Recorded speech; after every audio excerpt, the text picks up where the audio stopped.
How's everybody doing?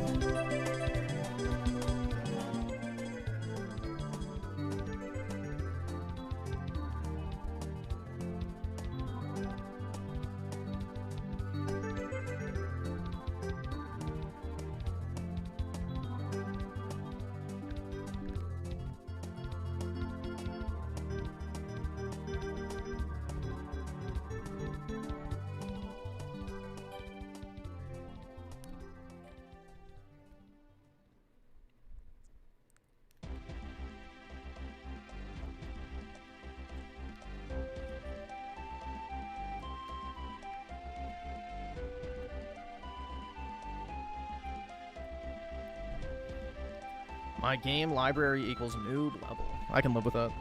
That's fine with me.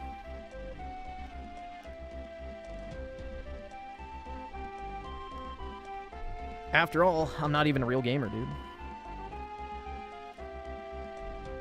Bigfoot Papa with the 5. Appreciate it, man. I'm a professor in gamingology, so in my professional opinion, Nintendo is killing modern gaming. That's good. We need real games with feminism and no gameplay. I agree. Die! Where have I been? What do you mean?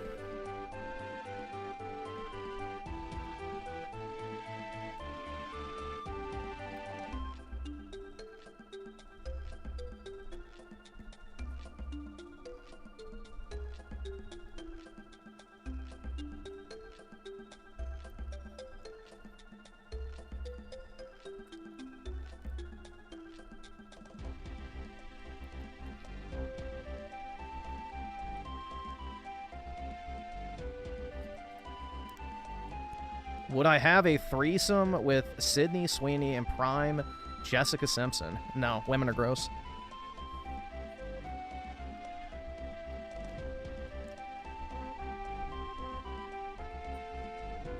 Yeah, I don't like girls, dude. Gross.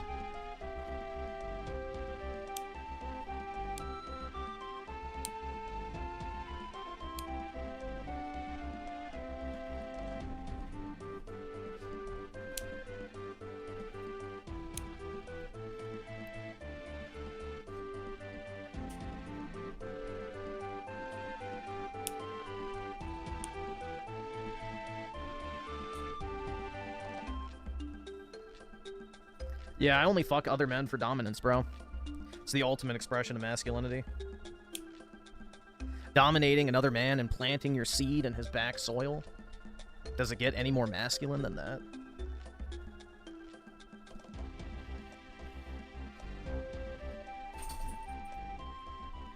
Hey, puppy dog. Good boy.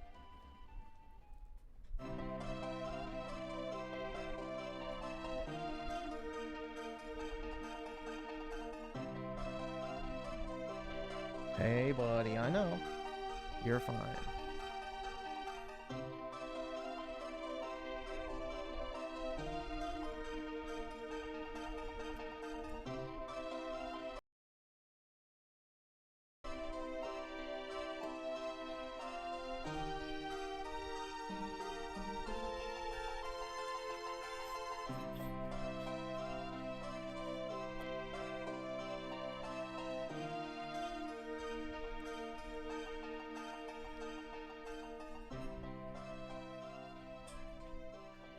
Griffin, if aliens that look like Asari from Mass Effect said they were going to destroy Earth but take you to their planet to be a breeding slave to preserve humanity, would you accept?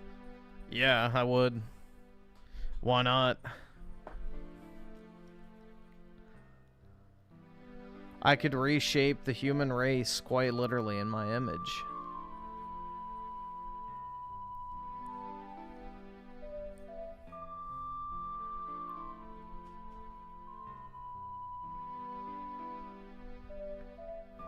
What, puppy? What are you doing? What? Oh my god, man. What do you want, bud? Why are you so needy? He wants me to go lay down with him. I have good genes. Oh yeah, dude. Definitely.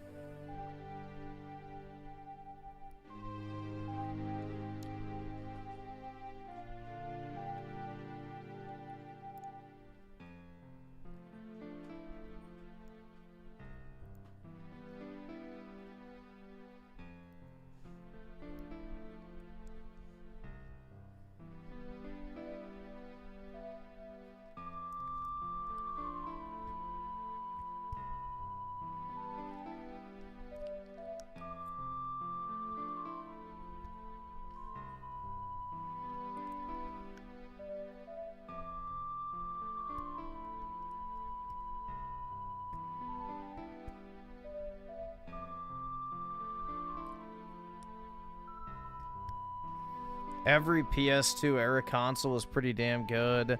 That's why every console gen since has felt like a failure. I don't know, bro. 360 gen is goated. Personally. Majora Jeff with the 2. Hi, Griffin. How's it going, man?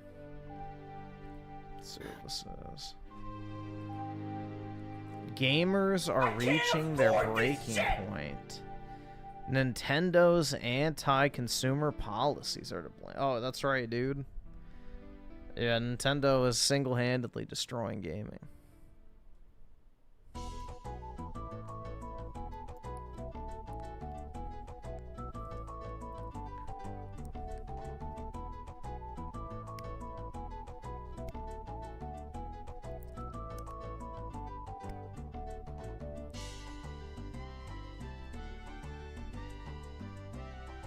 Yeah, there's a lot of youths in my area.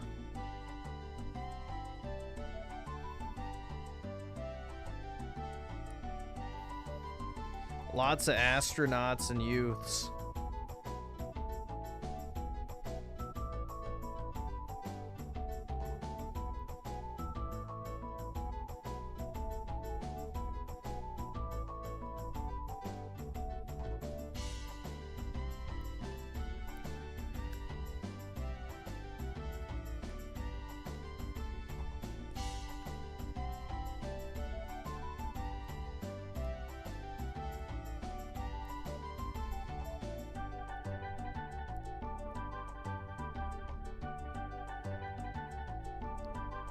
After the Gears trilogy and Halo 3, 360 ownership felt pretty lame? How so? Gears 3 came out in, what, 2011? And then Halo 4 came out the year after that. Forza Horizon 1, I think, was also in 2012. Like, I don't know if I agree with that one. 360 was goated, and then they also got Titanfall if you didn't have an Xbox One yet.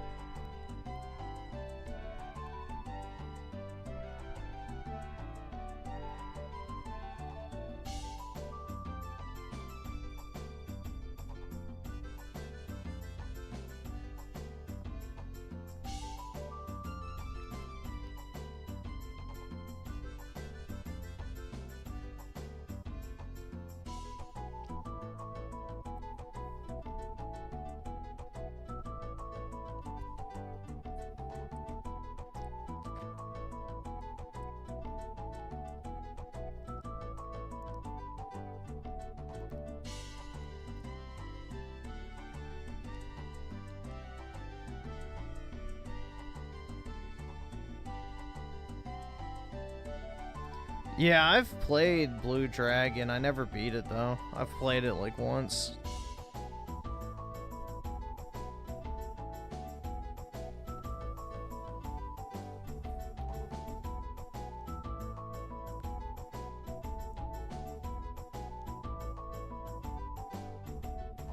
This could have been a great gen if the games weren't shit. Well, that's true with any generation.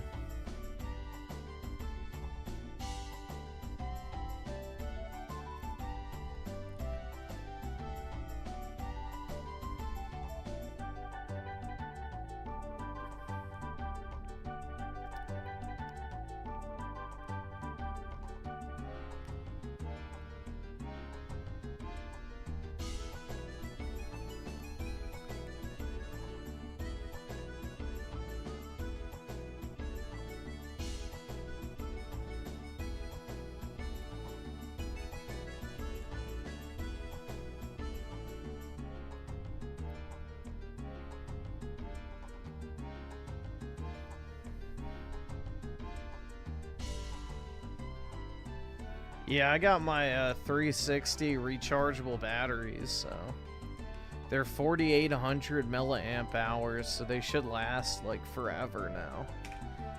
I wouldn't imagine you'd have to charge them very, very often.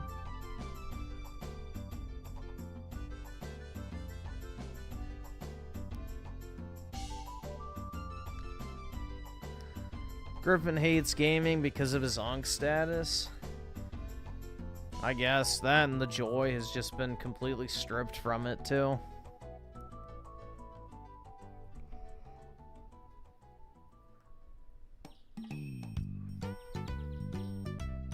The joy I derive from gaming has been completely obliterated.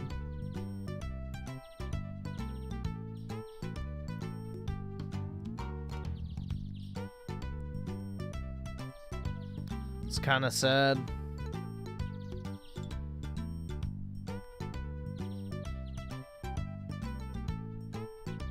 It truly is Jover, man.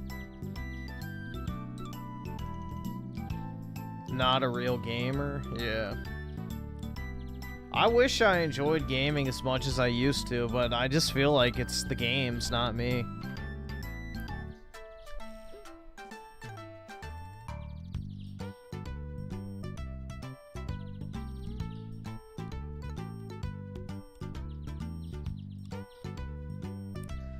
Are there any games you've started and never beat, but know for sure you're not going back to beat? Yeah, Death Stranding, Ghost of Sushi, Horizon,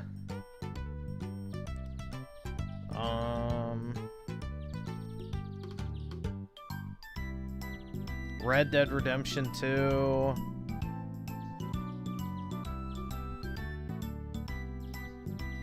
I'm trying to think. Probably most games I've bought, honestly.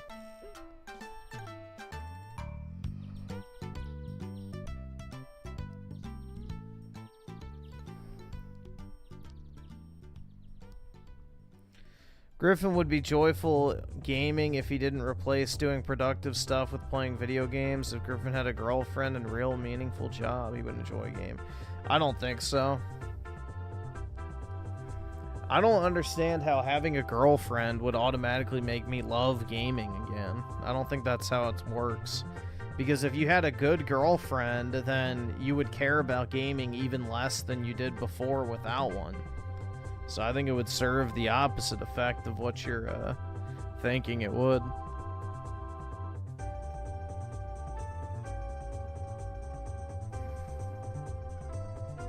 Is pussy just a myth? I think so, personally.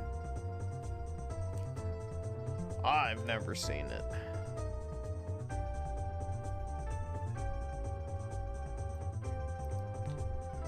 They're also at the 5. I got Dreamcast Guy's autograph for you, Griffin. I know you look up to him and want to be like him by being poor and having 6 roommates.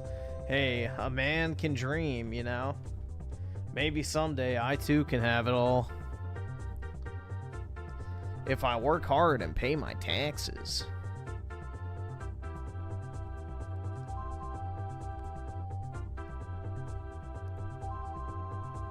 All right, awesome. Thanks, nigga. All right.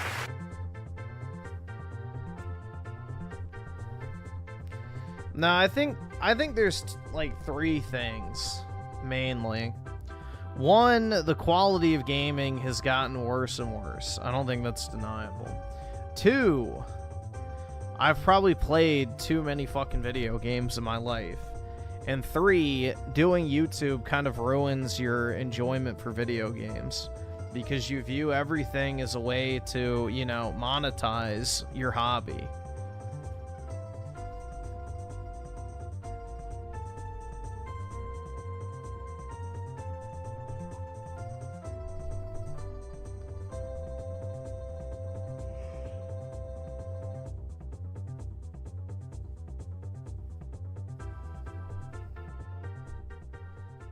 How can Dreamcast Guy have a girlfriend and Griffin doesn't? Because he's dating a 40-something-year-old single mother.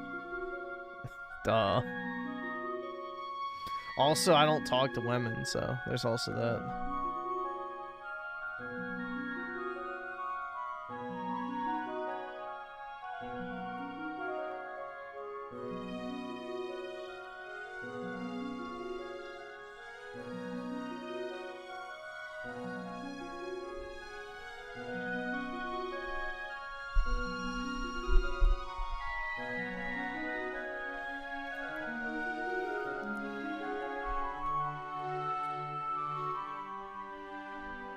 Griffin too shy to talk to women. I'm just not gonna walk up to some random chick, so I'm not cold approaching.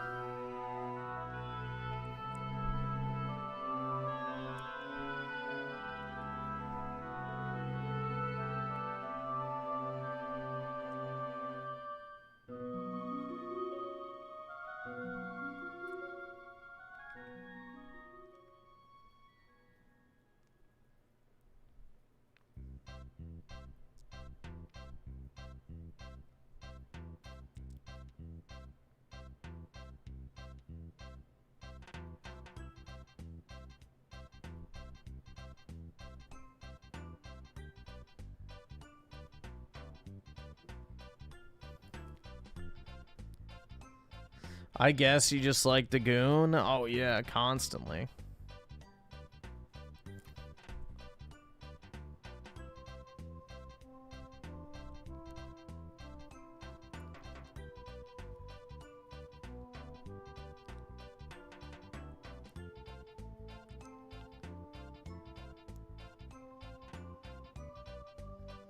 Why does the chat want me to have a girlfriend so bad? Because they don't have a girlfriend, so they want me to have one so that they can feel like they also do through extension. It's odd.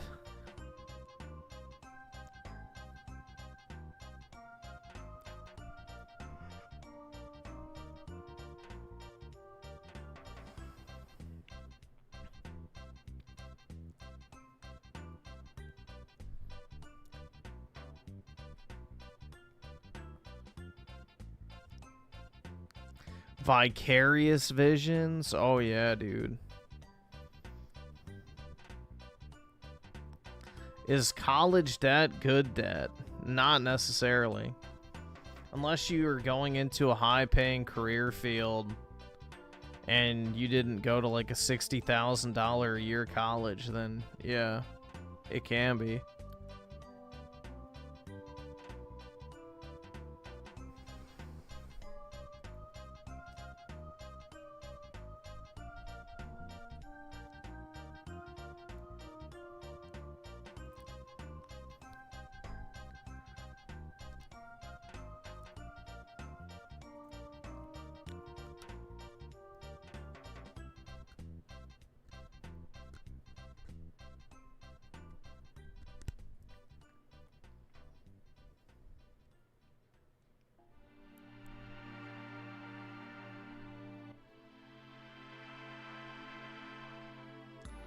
I think cause 2 is the major one. Play less frequent. Just pick a selection of games you enjoy.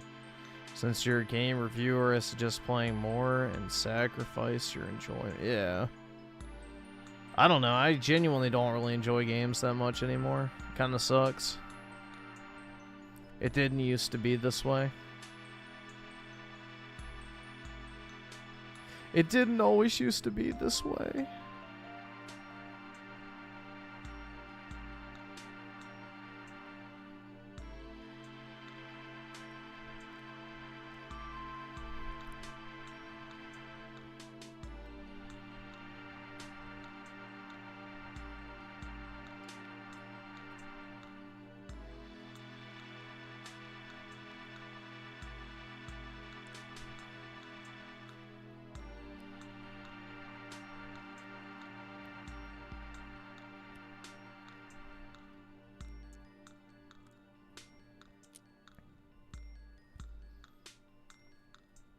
Trying to get free copies of COD. Well, wait, trying to get free copies of COD ruins your enjoyment for games. I guess so. I don't know. Cheer up, Griff. Good news. Taylor Swift is releasing a new... Oh, boy. I can't wait to cry my eyes out listening to the amazing new music she releases. Oh my god, this song is literally me, dude.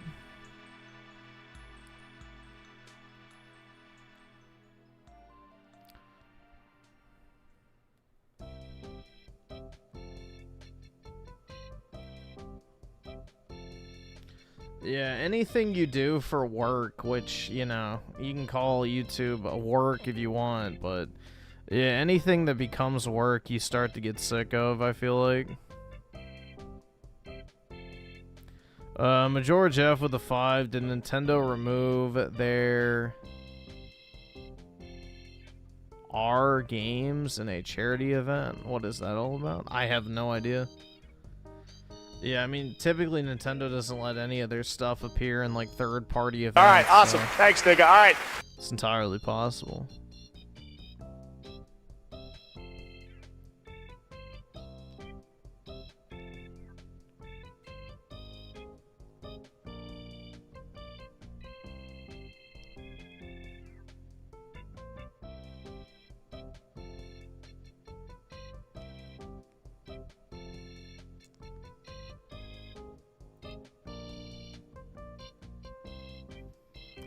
Your little sister's been going apeshit over Taylor Swift? Hell yeah, dude.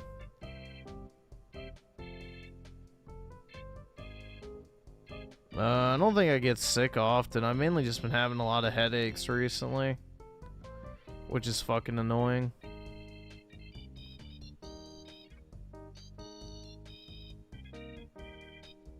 He owns Mafia, Old Country. Okay, this is Synth. No, it's not. Afford this shit! No one bought that game except reviewers. Yeah, I have no idea what, like, the peak concurrent was for this game. I didn't even look. It's, I guess, decent. I don't know.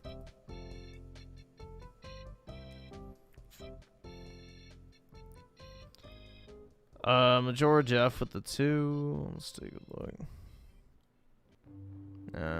Alright.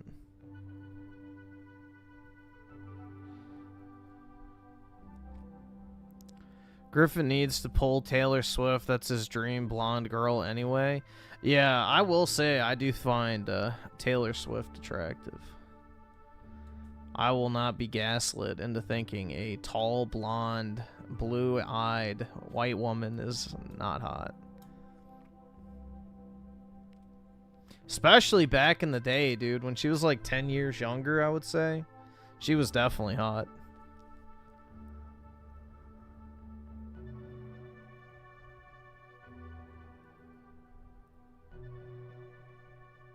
No ass, though? Well, I'm not an ooga booga African who's like, ooh, big titty, big ass. So, yeah, that's okay. Give me the slim, aristocratic white woman.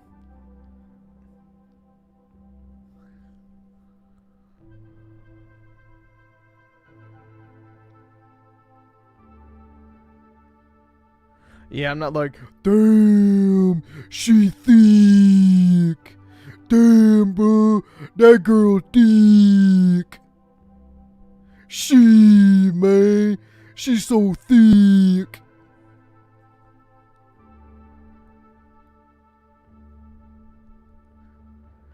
Yeah, that's not me, bro. She.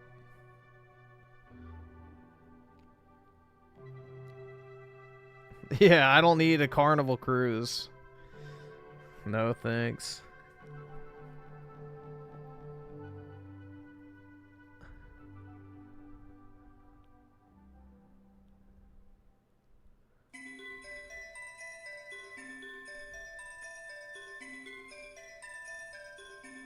I have the sexual charisma of a boiled potato. What the fuck does that even mean? The sexual charisma. I probably have no charisma or riz, dude, because I don't talk to women, so. I don't flirt with women. I don't try to pick up women.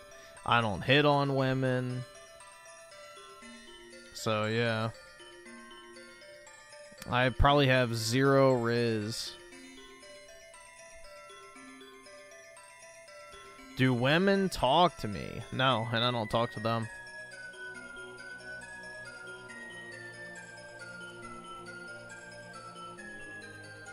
Bro, the only place I would be able to talk to women in my daily life is at the gym, and I'm not doing that shit. So... Griffin the type of guy to pull out Pokemon cards, try and riz up a chick. That's right. Damn, girl, I got this $5,000 Mew EX, but I'd still choose you.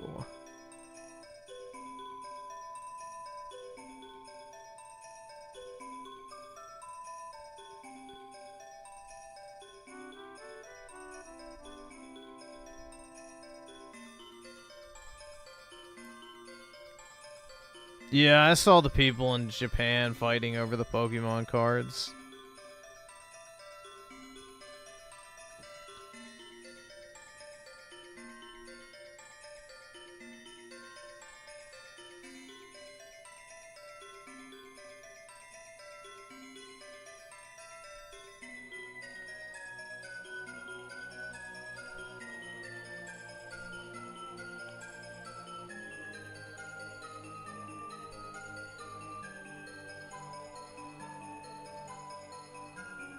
If a woman did talk to you, would you just ignore her and walk away? I guess it depends if I found her attractive or not. But most likely I wouldn't bother.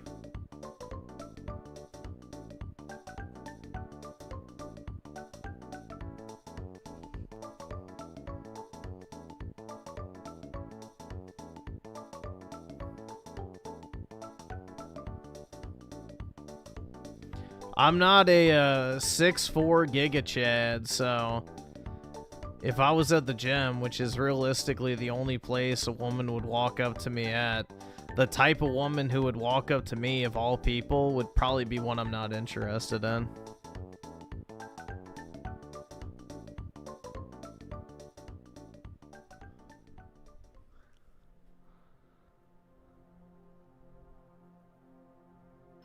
No, I have 0 desire to be friends with a woman, dude, honestly.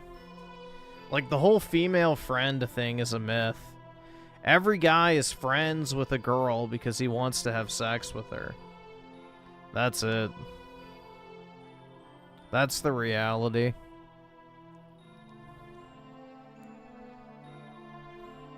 Like, men and women have almost nothing in common 99% of the time. It's just the desire to bang that brings them together.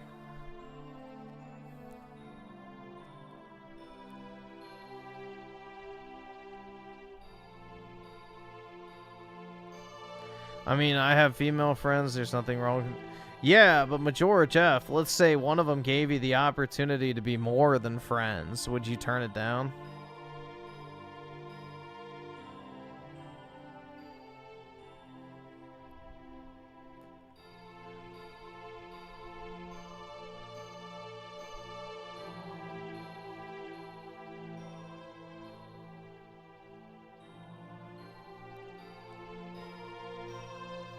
What do you mean? So, like, let's say one of your female friends walked up to you and said, hey, do you want to go on a date? Would you be like, no, I just want to be friends?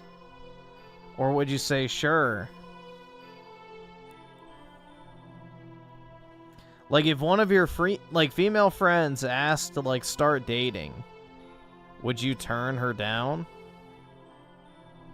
And say, no, I just want to be friends?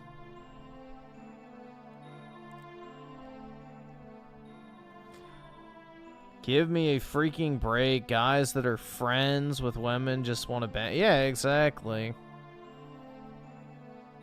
Yeah.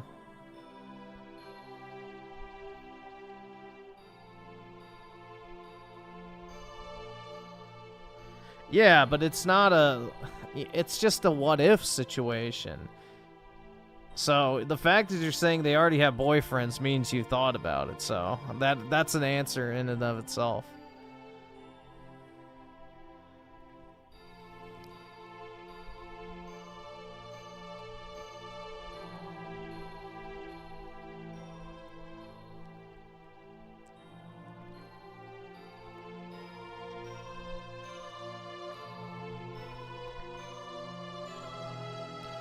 Griffin, what if you were at the gym and a fine 19-year-old piece with a perfect peach walked up to you and was clearly interested in you and asked you out? Would you brush her off or talk? If she's attractive, sure. I would talk to her.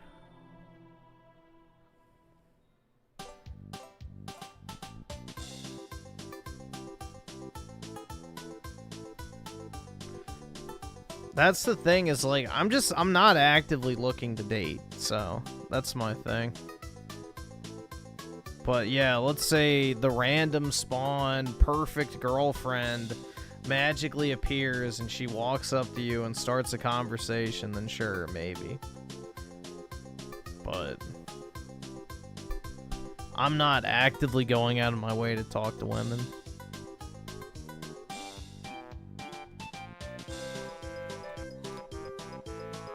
When am I gonna start dating? When I'm 40? I don't know. At this rate, I have no clue.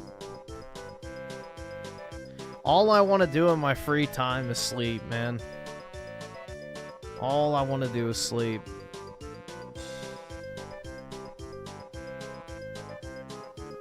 I don't really want to deal with a woman, to be completely honest.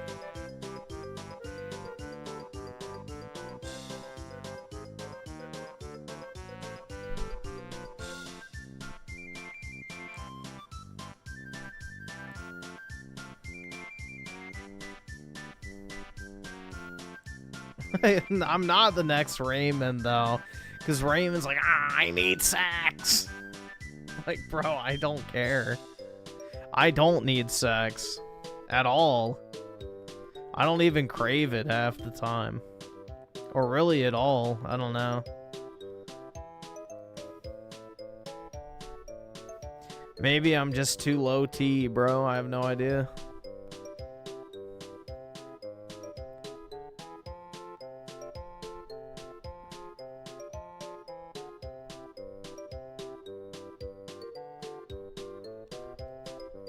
Take them to McDonald's. Oh, yeah. I don't go to McDonald's, though.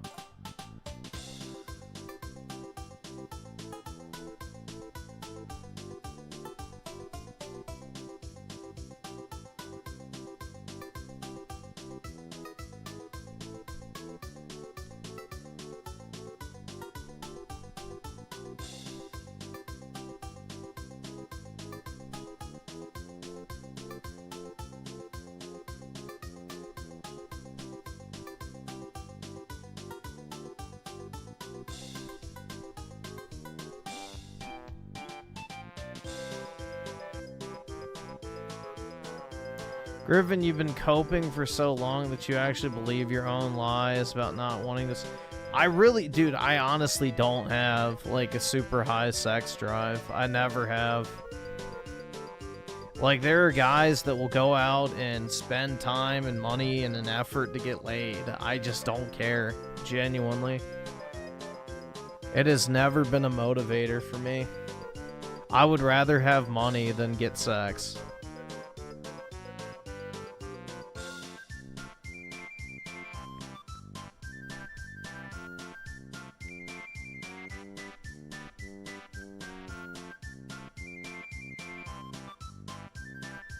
Like, I'm more motivated by the idea of, like, having kids than actually the act of banging, dude. So...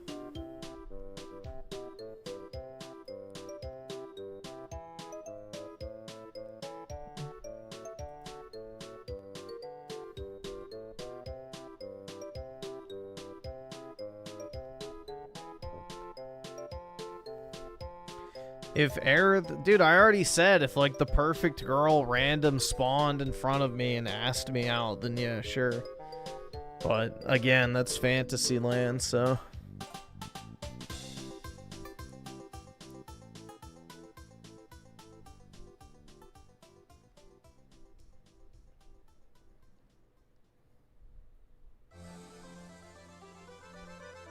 Saying Griffin, I always wanted a wife and children. The idea of sleeping around with random chicks was tired. Yeah, it doesn't appeal to me at all. I don't know. Like, I don't really care about that whole fucking getting laid and, you know, banging a bunch of whores. Like, I just don't care. It's not a motivator for me at all.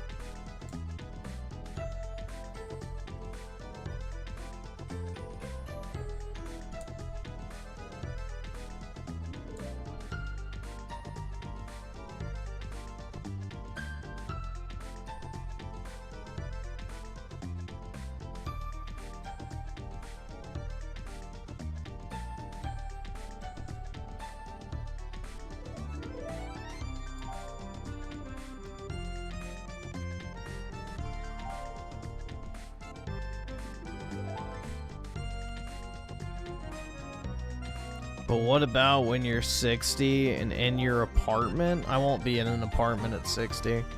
I'll have a house by then.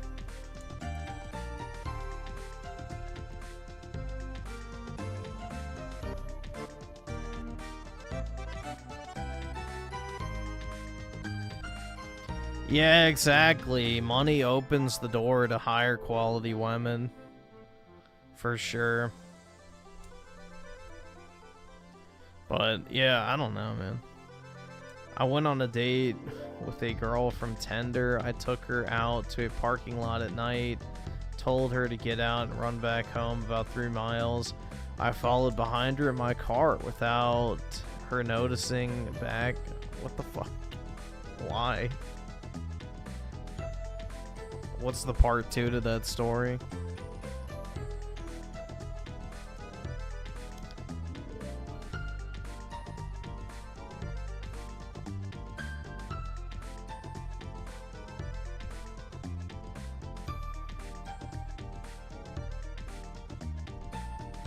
Would I pay for an AI girlfriend? Absolutely not.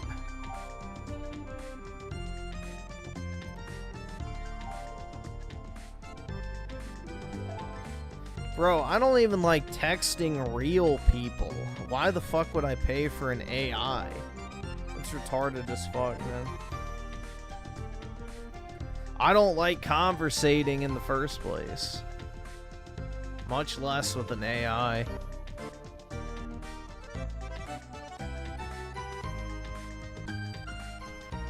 I mean, I've thought about using dating apps, but I don't use them. I don't really want to use them.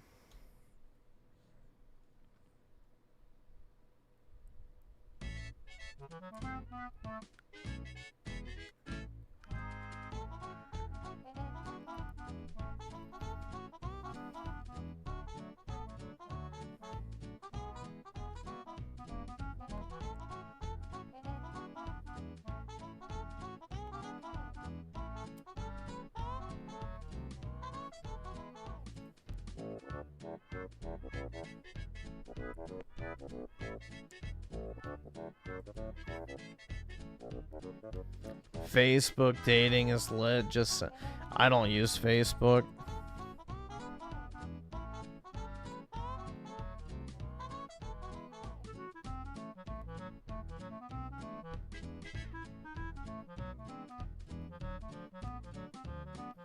Go on Twitch speed date. Oh yeah, dude.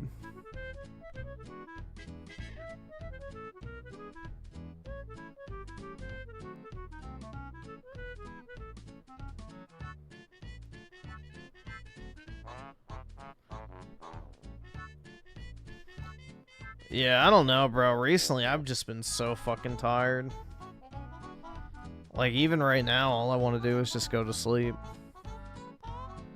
Women who want your money is the most cuck mindset you can have. Bro, women always want your money.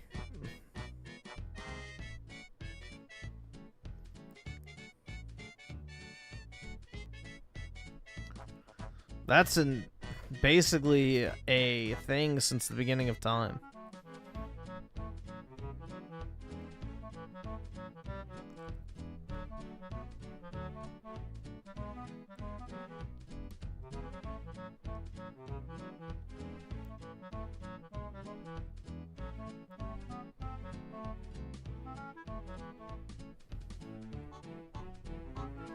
Griffin, the sexually frustrated 28. Dude, the only sexual frustration I have is the fact that y'all keep bringing this shit up constantly.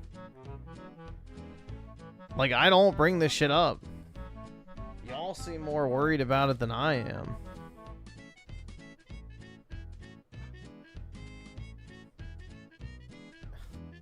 The people in this chat are far more concerned about my dating life than I am concerned about my own.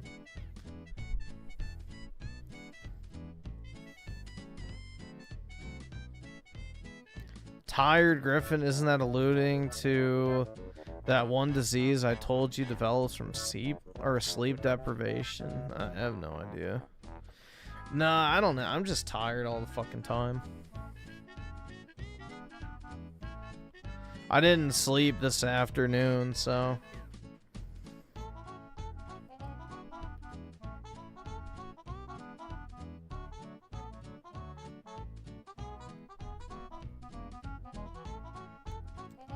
Well, if you don't care, why are you so hypercritical of women all the time? Because women should still be attractive if I have to look at them. Spooky Cerberus with the 2. Centipede leak. Skanks timing me.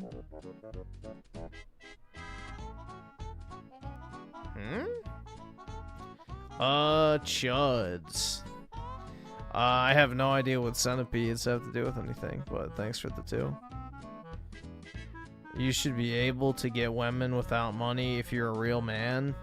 Well, yeah, if you're 6'4", chiseled jaw, you know, good shape, then yeah, you can, you know, pull bitches. But if you're a 5'11" manlet like myself, then no such luck.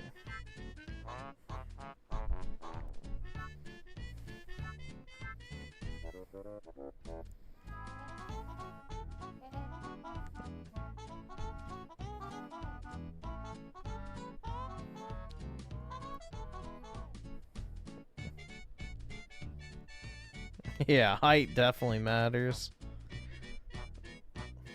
People who say height doesn't matter, that's a massive cope. That's like literally the first thing women will say when they describe their like perfect man physically. Tall. Without fail. Tall.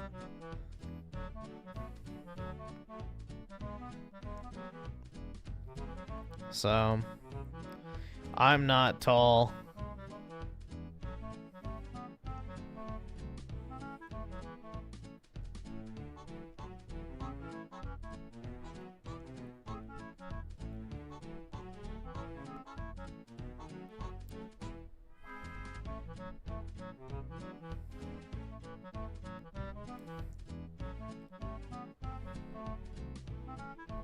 Yeah, that doesn't matter, bro. The average person in the world is either Indian or Chinese. Not really a high bar.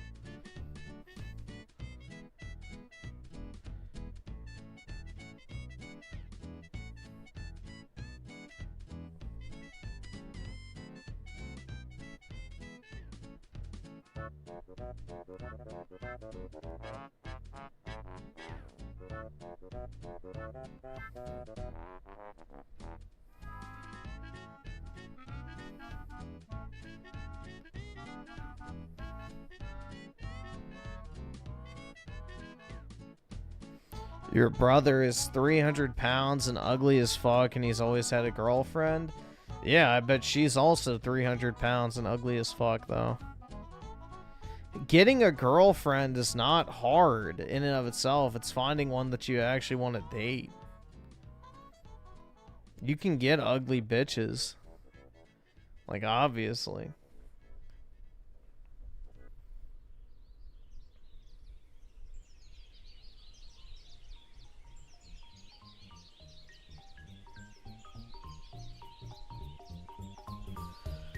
That's a given, man.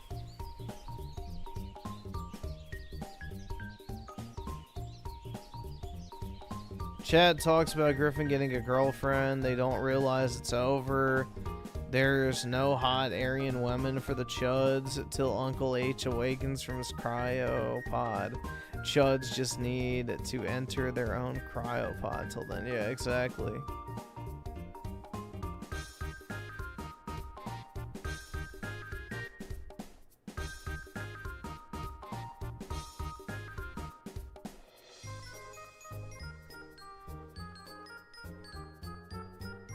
But yeah, it pretty much is over, dude. I should have tried the date in college.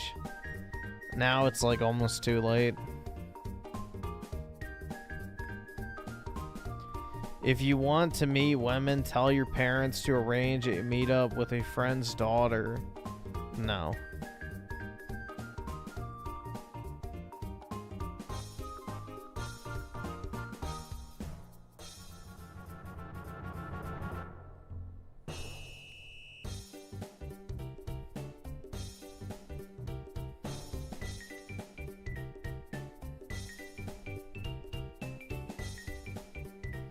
I'm the first ever rich. Dude, I wish I was rich.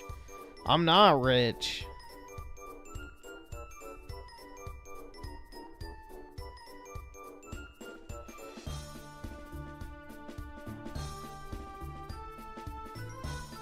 The thing is, too, is my lifestyle is not conducive to a relationship, so even if I did get a date or whatever, or a girlfriend, it wouldn't last. She'd get pissed off that I'm not, like, spending time with her and instead am just, you know, streaming and shit.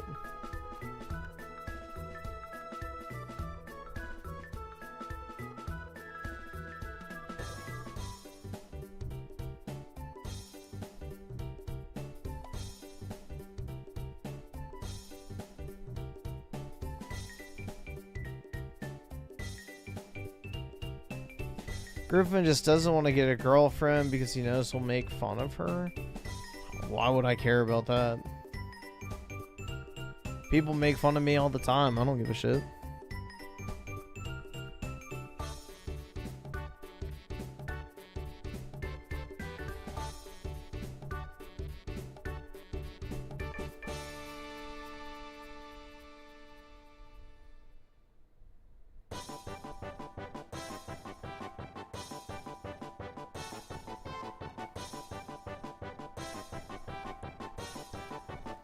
Would I consider my Pokemon cards an asset? Oh, definitely.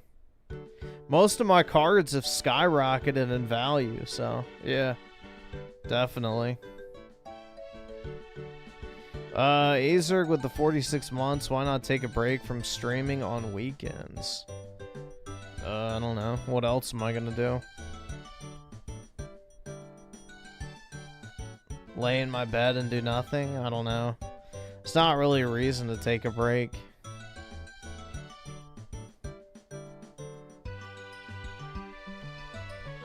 I don't do anything on the weekends anyway, so.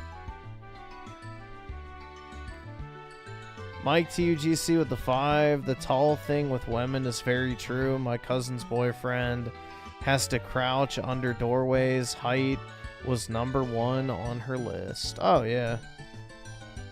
It's on every woman's list when it comes to physical appearance.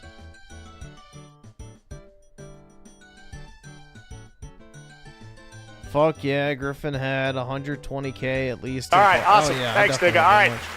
Either subscribe, donate, or get the fuck out. I've got a lot of money in cards.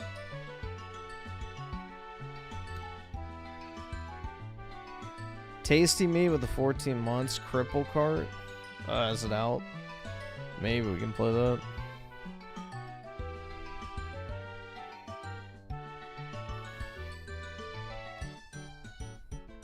Nah, if I were to do anything, I would buy Bitcoin when it was cheap.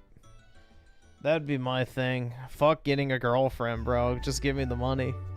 The girlfriend will come after that. And Mike TUGC with the 2. You can't take a break. There's coin to be made. Yeah, I mean, that's the thing, too, is, yeah. But, like, what am I gonna do if I don't stream on the weekends? Just lay in my bed and do nothing? I don't know. There's not really a point in not streaming.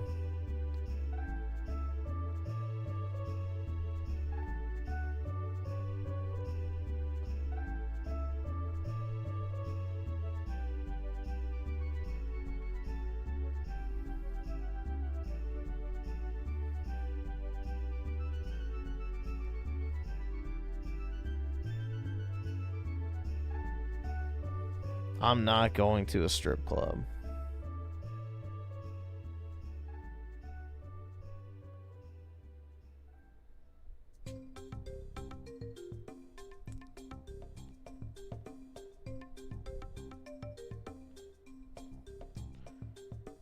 The thing is, bro, like, aside from, you know, working out, which I do anyway, the only shit to do in my area is to go out to eat, go drinking, go to, like, a club, or go shopping. I'm not doing any of those things. So, there's nothing for me to do.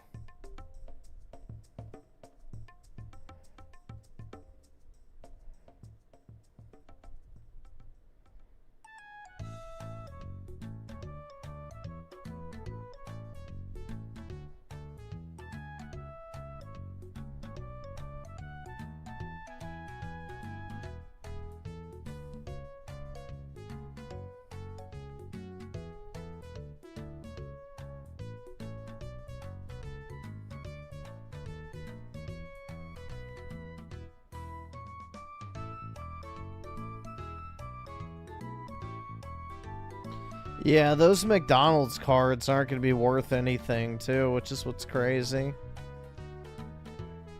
The Pikachu promo will probably peak at about $300 in a PSA 10, and then it'll drop probably to like 30 or 40 bucks when all is said and done. That thing was printed into oblivion, so... And the fact that no kids actually got them means they're all going to be in perfect condition.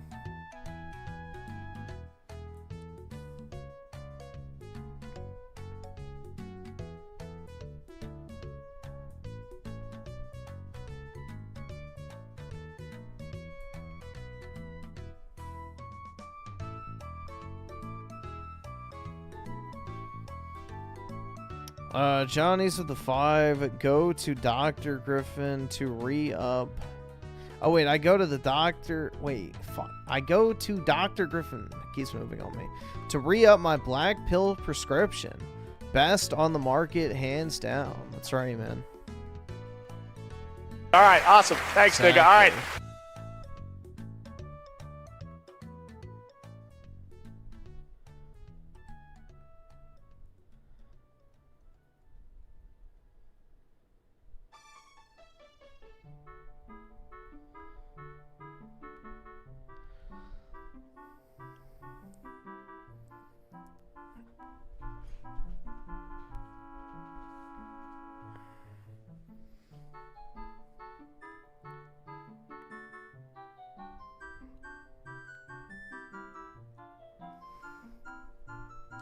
I don't really like fishing, to be honest. I've tried it before. I'm not really big on it. Plus, I'd have to spend like several $100s to buy shit to go fishing.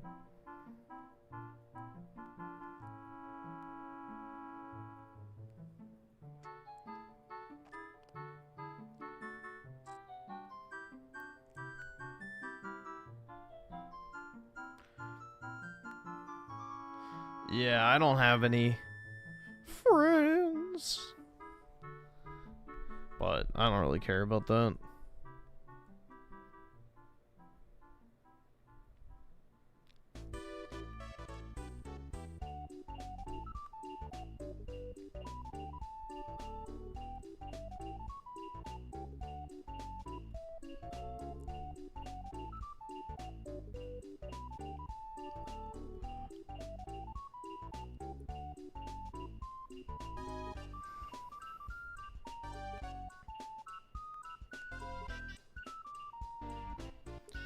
Stop setting yourselves up or setting yourselves up by telling yourselves these dumb things.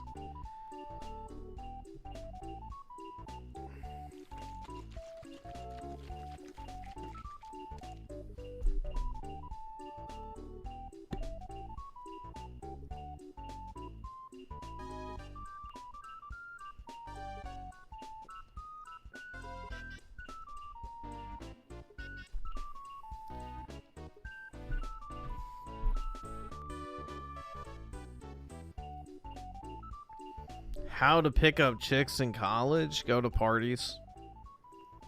Very easy.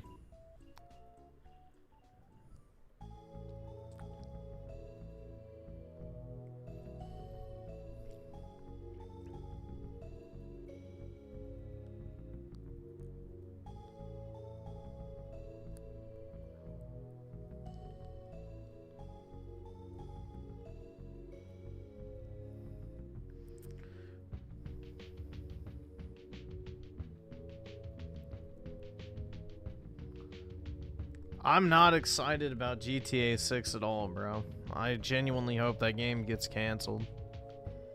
I don't want it. I don't even want it to exist.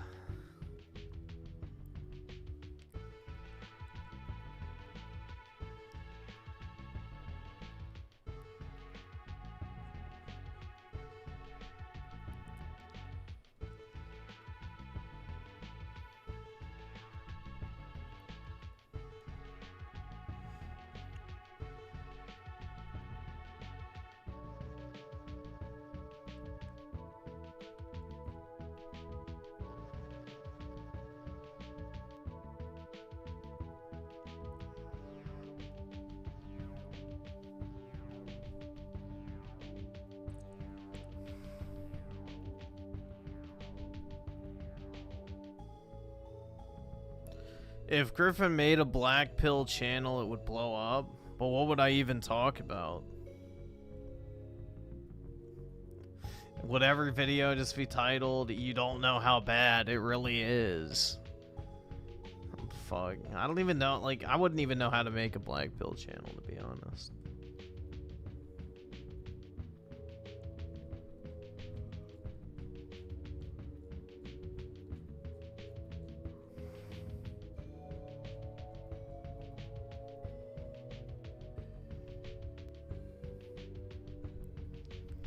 Just make videos like, nothing is fun anymore. I don't look forward to anything. I'm bored all the time. Life is meaningless. Just all the greatest hits.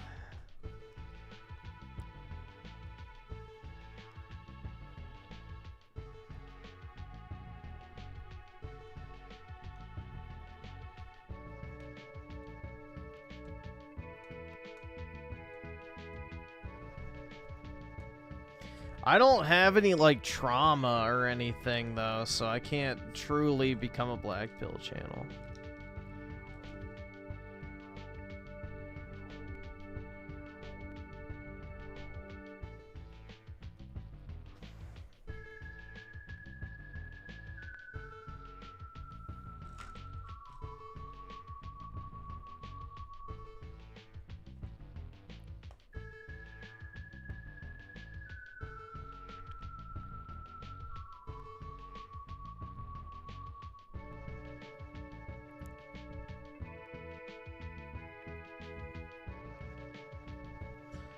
A 100% of people have trauma, you just ain't aware of your...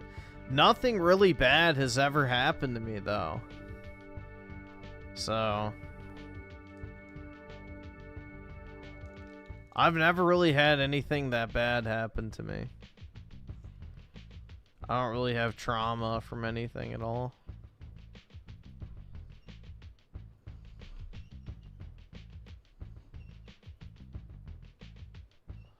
That's because you've never dated. So there you go. You're not really making a strong case for me to go out and date if I can expect to be traumatized from it.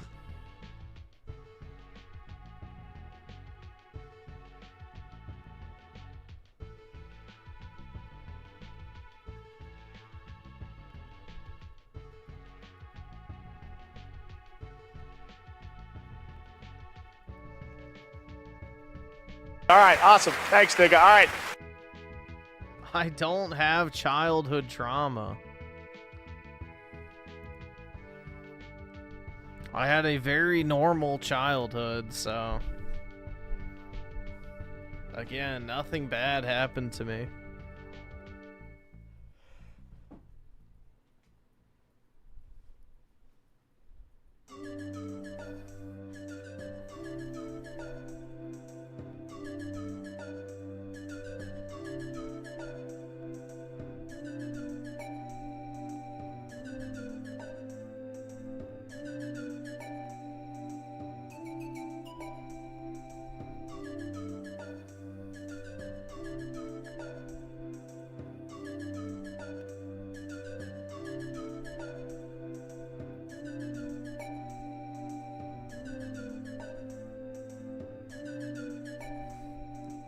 I'm a narcissist and you don't even know it, and that is from Trump.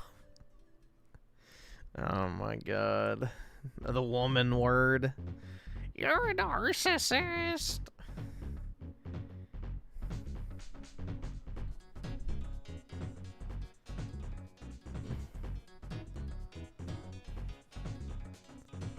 Something bad happened to it, but you can't remember it. It's very oh yeah, dude, definitely. I was raped 8 times. There you go. The secret's out. No, literally nothing bad happened to me when I was a kid. I had a very vanilla existence for my younger years. I have a good relationship with my parents. Both of them are normal. And yeah, no, I didn't have any childhood trauma. So.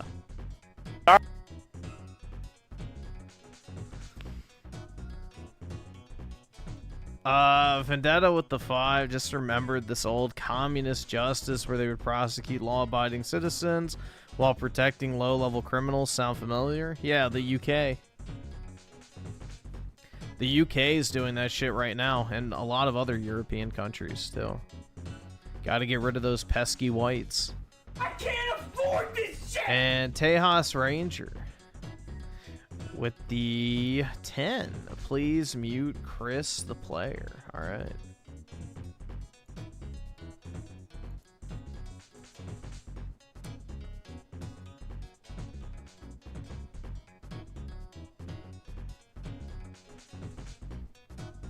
And Daryl's on with the 2. Aerith touched me when I was a kid. It was horrible.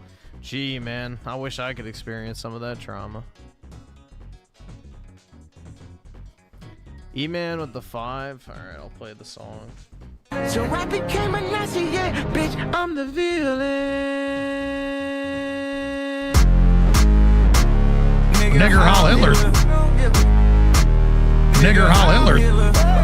They don't understand the things I say on Twitter. Nigger Hall Hitler. They don't understand the things I say on Twitter. All my niggas Nazis, nigga. Nigger Hall Hitler. Nigger Hall Hitler. Nigger Hall Hitler. All my niggas Nazis, nigga. Nigger Hall Hitler. She wanna fuck with Japan. I put the crumb on the bench. Nigger Hall Hitler. She reaching down in my pants. She got the world in her hands. Nigger Hall Hitler. Nigger Hall Hitler. Nigger Hall Hitler. Nigger Hall Hitler. Nigger Hall Hitler.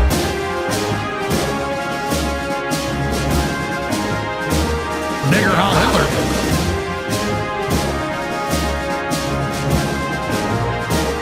Nigger Hall Hitler.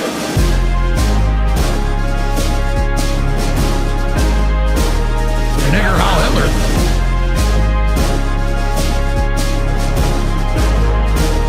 Nigger Hall Hitler.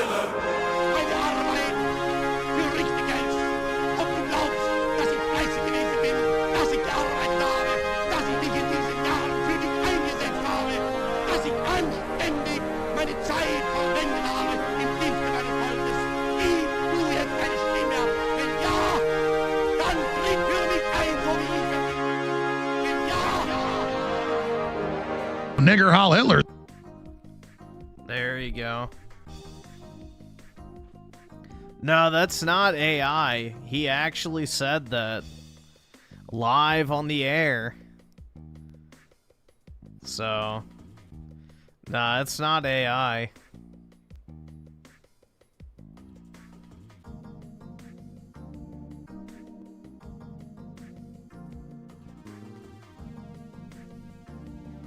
I can see if I can find the clip. Let me check.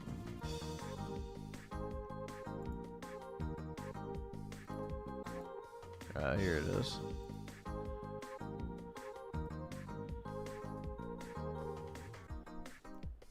But regardless, here. Be open and accepting to all people. If I'm being honest. Now that's very liberal because it's saying animals are the same as humans and have rights. We could train bluebirds to be Nazis. We could train parrots to say Heil Hitler. Yeah, we'd make Hitler, great spies. Heil Hitler, Heil Hitler. Yeah. All right, awesome. Thanks, nigga. All right. Probably want to say cracker. But Well, I mean, Kanye West can train black guys to say, you know, nigger, Heil Hitler. So I guess you get anything you want going on here. Oh yeah, no, definitely, yeah.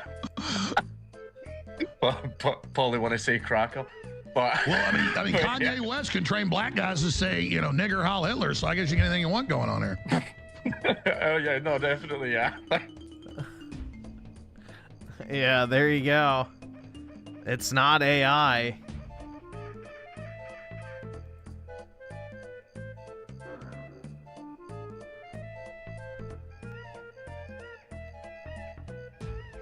Oh yeah, I saw this today too.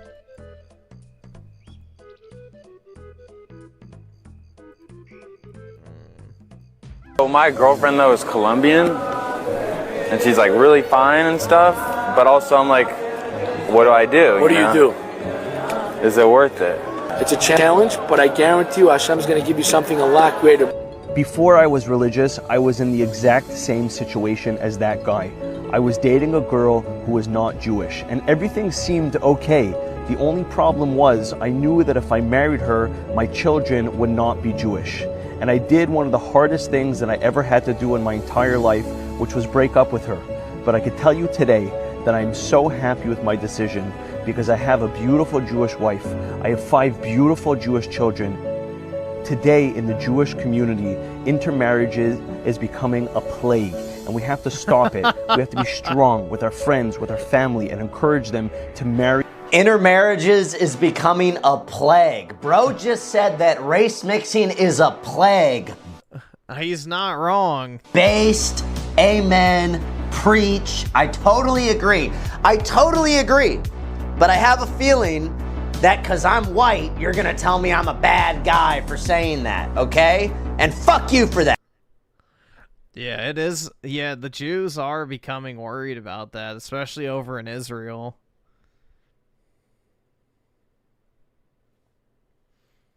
No, this guy looks like Nick Fuentes if Nick Fuentes was actually white. Oh, yeah, I saw this one, too. This guy's pretty based. Yeah, I think this is the other one. I'm really glad to meet you. Yeah, girl who's waiting for marriage after experiencing the world's ways. AKA, we have a Melonie Max situation. A fucking dumb slut that's been run through a million fucking times and now all of a sudden has found God. You're recommended to me. Bro who's waiting for marriage and a virgin. She's not a virgin. She's experienced the world's ways as in every way to get fucked. By some people. Waiting for marriage and doing it the right way together equals equally yoked relationship. Yeah, the virgin marries the whore. Girl who's waiting for marriage after experiencing the world's way. Boy who's waiting for marriage and a virgin. Waiting for marriage and doing it the right way together equals equally yoked relationship. So this is the type of nightmare scenario that all the young men who go to church in America are facing. I'm sick of these pastors yelling about premarital sex. Like, dude, none of the girls are virgins. None of the girls want to get married until they're 35. And way more of the dudes at church are virgins than girls. There's way more virgin men at church than virgin women. And everybody knows it. Yeah. Dude, the chance of a chick actually being a virgin over the age of 25 is like non-existent. If you're a virgin, I would even say 21. Virgin and the girl you're dating is not, nigga, fuck that. That might actually be a good soundboard sound. Girl you're dating is not, nigga, fuck that. Nigga, fuck that. What? Nigga, fuck that. What? She put it out for chat? All right, yeah, I might clip that real quick. Give me a second.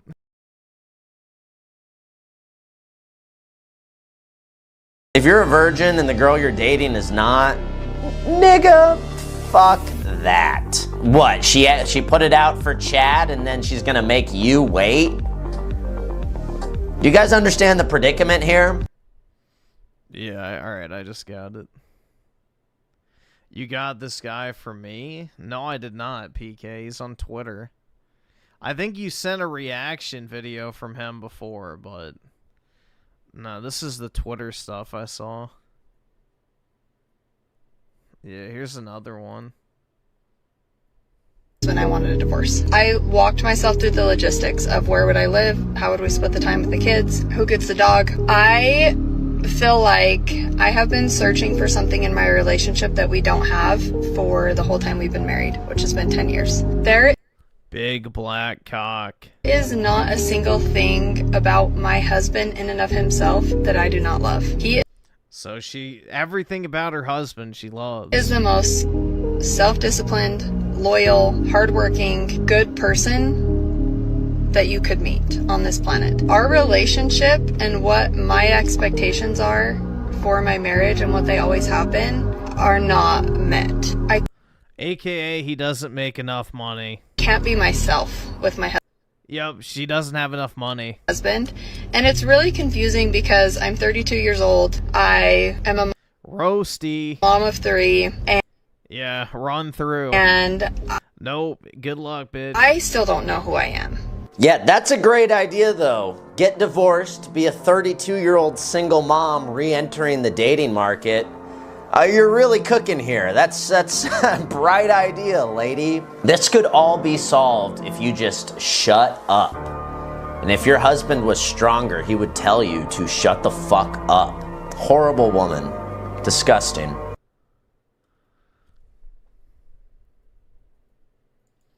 Let's see. Oh, yeah, this is great. Hold on. This fucking dumb bitch. Oh, did they take it down? Hold on. Let me see. Give me 1 second. Twitter video download. It's probably age restricted is my guess. Unless they took it down. Okay. No. And this lawsuit began. They did not. So this is basically Candace Owens bitching about the lawsuit that she instigated and is now e-begging for $5 million. She's e-begging for $5 million. So the tweet actually reads, Candace Owens is shilling t-shirts to raise funds for the Macron lawsuit, complaining the lawsuit could ultimately cost $5 million. We do not have the money just laying around. Now, keep in mind, her husband is worth $200 million. Her husband is worth $200 million. And there is no world that a fucking singular lawsuit over, I mean, she's getting fleeced by the legal community. But yeah, she wants people to pay $5 million for her retarded fucking lawsuit. And this lawsuit, we got an estimate this weekend from a legal team. It is going to cost us millions. I don't have that money. I really don't. Candace Owens' estimated net worth $5 million. Husband George Farmer's estimated net worth $180 to $240 million. Pay up, poor people. I got to tell you, like, the estimate that we got, and I want to be clear, this is if it goes all the way through. So they said, like, from start to finish, if they don't drop this at some point, blah, blah, blah, here's how much it's going to cost you just to get through the deposition phase, here's how much it's going to cost you to go all the way through. And they are estimating $5 million. It's like a lot of money. And we do not have that money just laying around. Candace Owens' real estate portfolio, Malibu Estate, $5.5 million. Colorado Farm, $3.2 million. Nashville Home, $8 million. Austin Mansion, $7 million. Stanford Home, 5,700 square feet, $6 million. Miami commercial property, 2.7 million. Nebraska farmland, 1.8 million. She doesn't have the money, guys. These are her husbands. London mansion, 20 million. 10 additional properties in all So these I thought places. we could actually sell some t-shirts. I just picture people wearing this like at the grocery store, like walking by each other, and like we know what it means, like hashtag free Emmanuel. It's like subtle enough. I really like this, free Emmanuel. You're gonna see somebody wearing a t-shirt and be like, we know what's up. We know what's going on in France. Somebody rescue Emmanuel Macron. I'm not kidding. The estimate is millions of dollars. Jesus Christ. Oh my god, dude, the grifting is insane.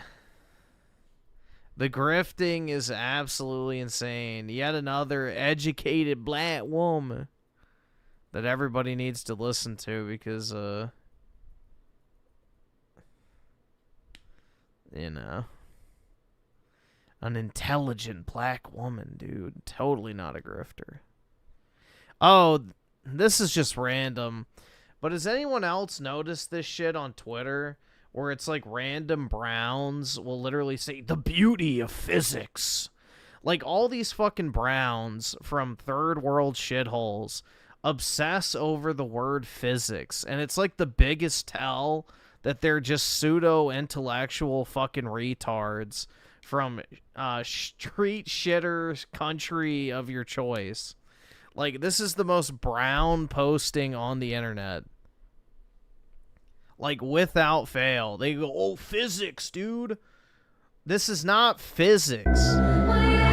Making coffee in hot fucking sand is not physics.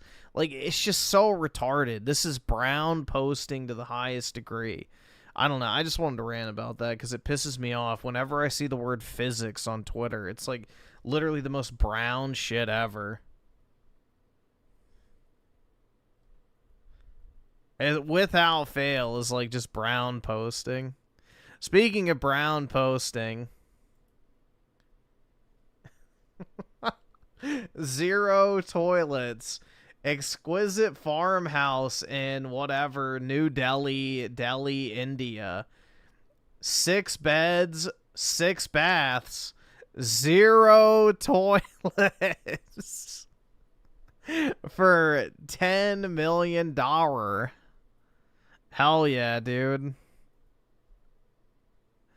But somebody pointed out in the replies, what do you mean 0 toilets? The pool's in the backyard. Oh my god. It's like nasty.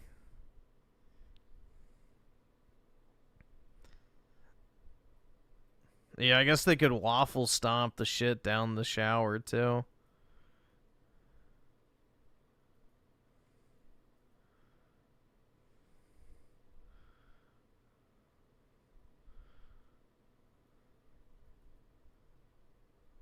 No, they don't. Dude, it's like an actual thing in India. They do not use bathrooms. They just poop out in the street.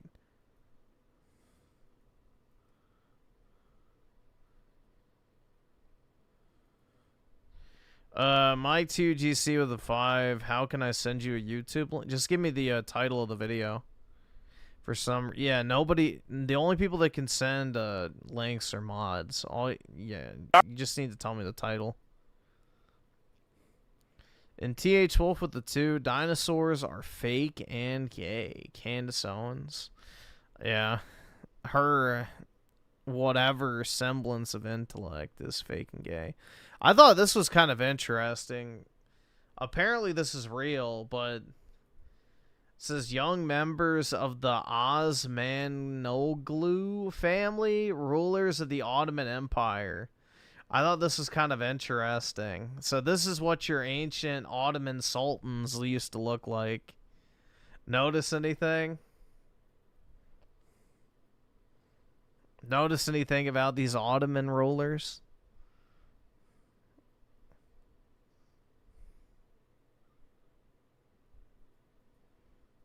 We was kangs. Yeah, I think it's the opposite of We Was Kings.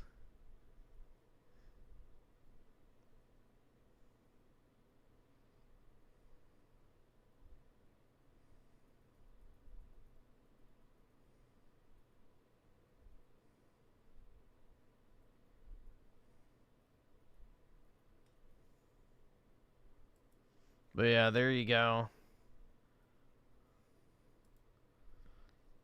The greatest Arab empire was actually Waipipo.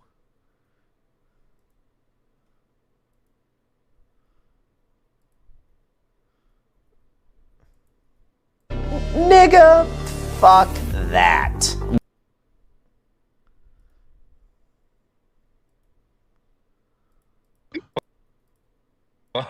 Probably want to say cracker, but well, I mean, Kanye West can train black guys to say, you know, nigger Heil Hitler. So I guess you get anything you want going on here.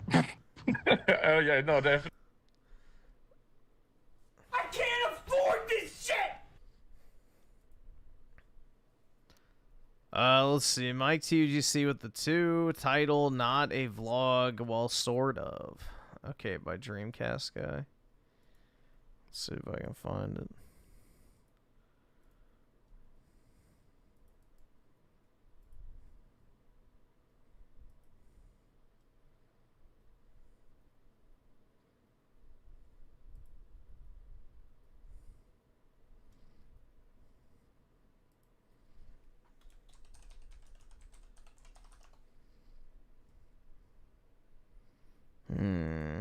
Hey there, Gaber, Streepcast guy here, and today we're talking about vlog. Okay, I see it. Oh, it's short. We can watch it real quick. Oh my.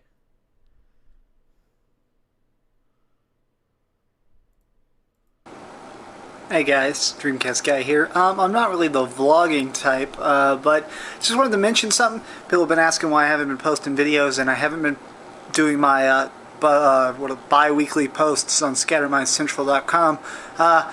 Scattermindcentral.com. Been having oral reconstructive surgery, as I'm sure you guys noticed if you watched any of my videos and said, hey, that guy's got fucked up teeth. Well, not so much anymore. But either way, that's had me laid out for a couple weeks. But I'm back in action, and I'm thinking about trying to do some sort of big post about E3 and how much Nintendo is fucks, and how I don't think they will exist in their current state in about 10 years with how much the Wii U looks like it blows several gentlemen in the alleyway behind an Olive Garden. There we go, bro. It goes back to blowing guys at Olive Garden. I'm telling you, that had to be how he made money when he was homeless. Either way, stay tuned for that. I'll be posting. He was living behind an Olive Garden, eating the shit out of the dumpster, and sucking cock in order to afford his next, you know, puff of coke.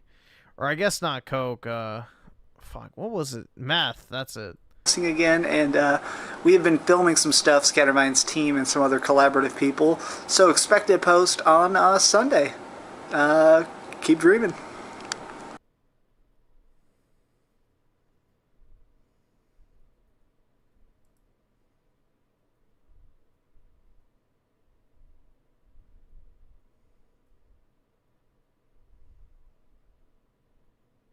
Yep, everything leads back to Olive Garden.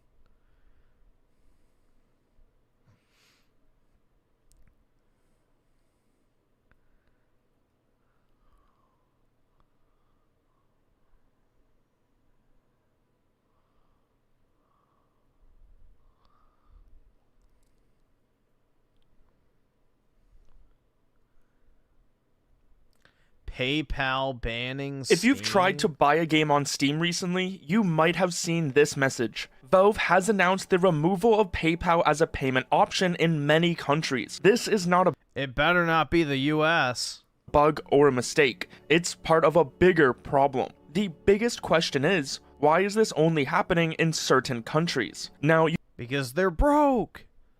You might remember 1 month ago when we first talked about the collective shout, Steam adding a new rule, and the mass removal of games, that it seemed like PayPal was involved. This is because right at that same time, it seemingly stopped working. It was unknown if this was some bug, a coincidence, or actually related to the situation. Now, when you try to use PayPal in an unavailable country, you get this official Dude, statement. I just got my neck broke by FedEx. I just got an email saying my package is going to be delivered tomorrow. So I'm like, oh shit, it's going to be here in the morning. It meant because it's 1 a.m. So it'll be here Friday. Shit. Unfortunate. Truly unfortunate. Yeah, I got a $5,000 card coming in that shipment, so...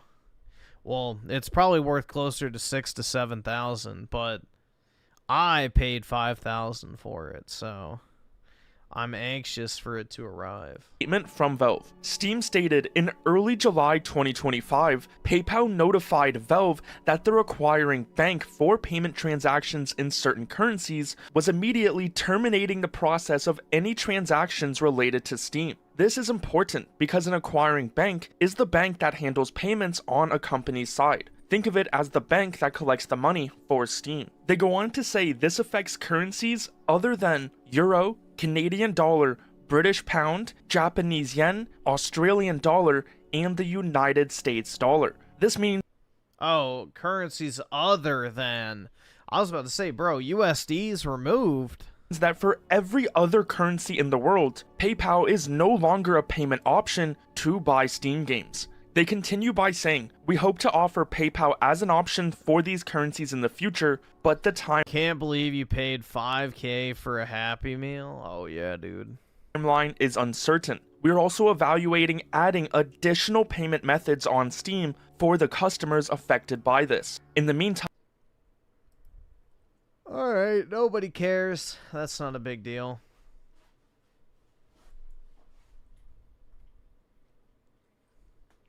I can't afford this shit!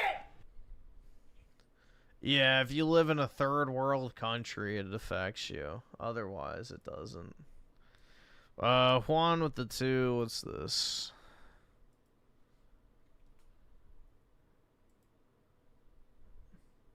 Okay. Lol, what if Griff bought 5,000 worth of Happy Meals? No, it's a singular card. I can show you what it is.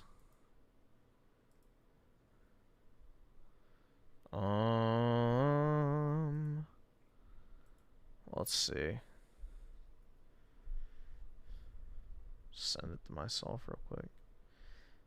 It's a pretty hot card. Oh shit. The fuck? There we go. It's pretty hot.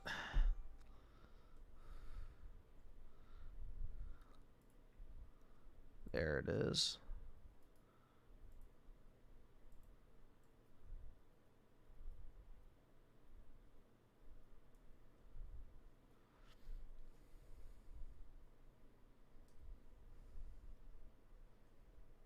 Those are scratches on the slab, so just ignore those. But that shit's pretty hot.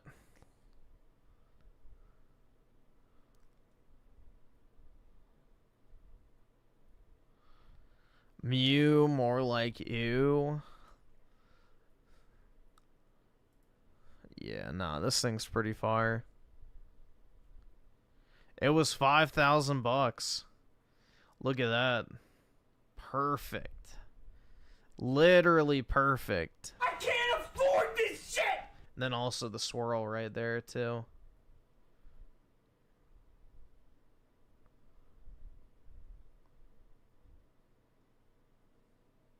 The scratches are on the slab, so it's not on the actual card.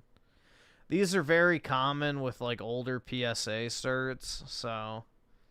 Yeah, like the machine that they used to put them in used to put like these vertical scratches on the case. You don't really see them when you're holding it in your hand, but when you put it through like a scanner, it shows up because the light is so intense. But yeah.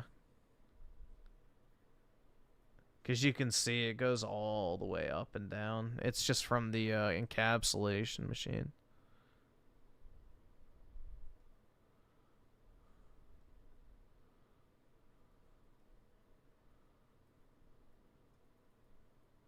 All right, awesome. Thanks, nigga. All right. All right, awesome. Thanks, nigga. All right. Yeah, this bad boy was 5 bands. I think it's worth 6 or 7,000. I just got a really good deal on one in an auction, so.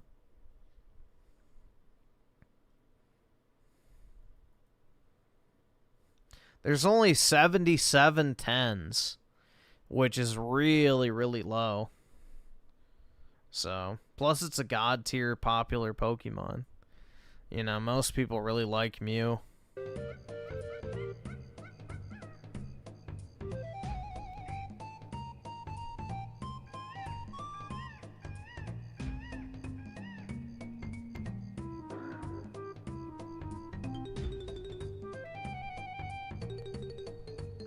Will I build a deck? No, I don't care about playing the game.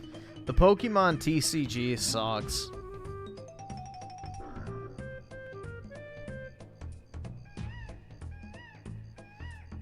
Oh, I can show you this other card I bought too. Let me see, I gotta pull up the scan though. PSA cert.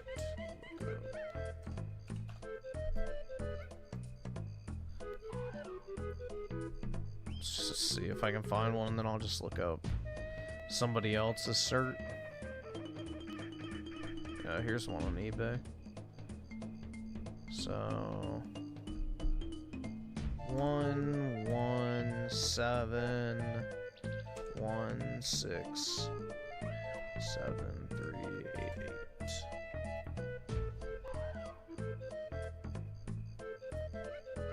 There we go. I got this as well. It's pretty sweet.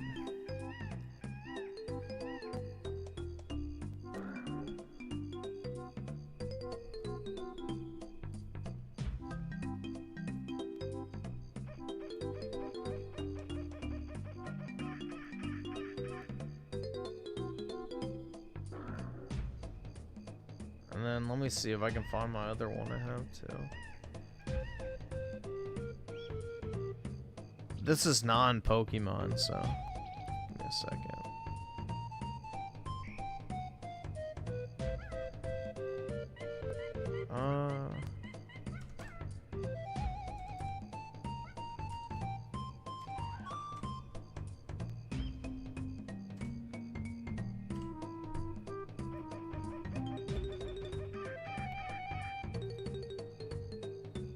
This I'm really excited to get. Like, bro, this looks so cool. That is badass.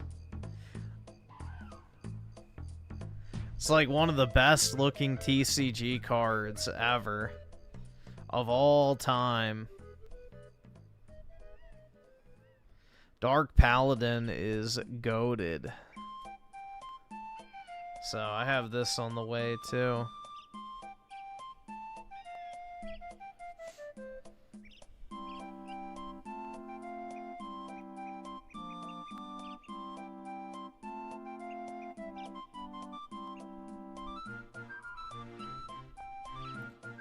Long time no see, Griffin Coon. Thank you, I'm Key-kun. Arigato. But yeah, these are also cards that I have coming as well. This one's really cool, like the detail on it's crazy. I sold my my English Groudon in this kind of style and bought a Japanese one because they look so much better. Like the detail on these in person is crazy. It looks so good. So I'm looking forward to getting this, and then I'll have the Groudon and the Kyogre pair. So it'll look really cool.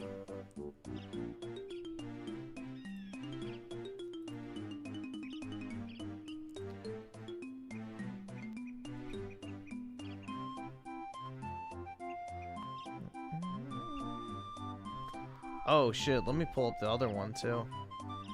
Y'all might like this one. I have a feeling there might be some fans. This is a really rare card that I got. I think there's only like 20 of them.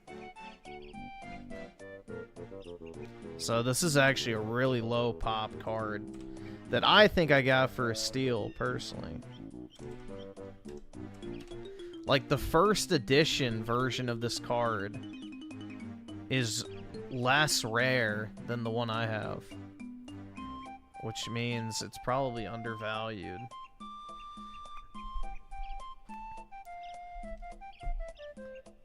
So this is the Dark Magician Girl Premium Gold PSA 10. There's only 20 of these, I think. And, like, it has this gold foil, which doesn't really show up well on the scan, but it's like this bright, glossy gold foil all the way around the card, and then also right here as well. So, yeah, this is from 2014, and if you know anything about grading Yu-Gi-Oh!, they're almost impossible to get 10s on. So this is really, really rare. I only paid 200 bucks, I think, for this. 200 bucks for this, which, again, for a 2014 graded premium gold card is really, really cheap.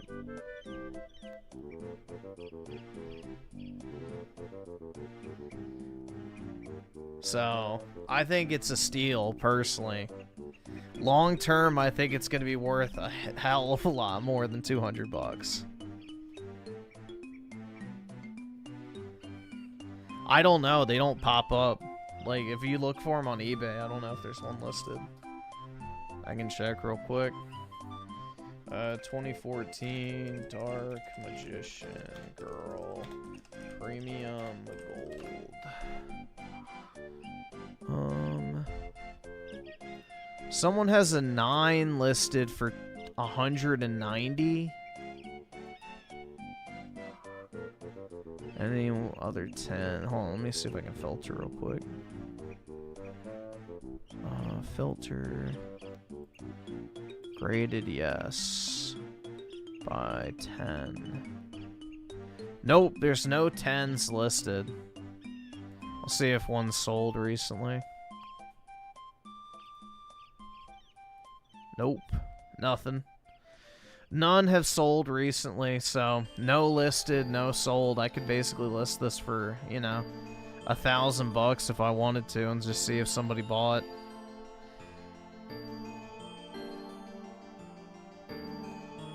But this thing's pretty sweet.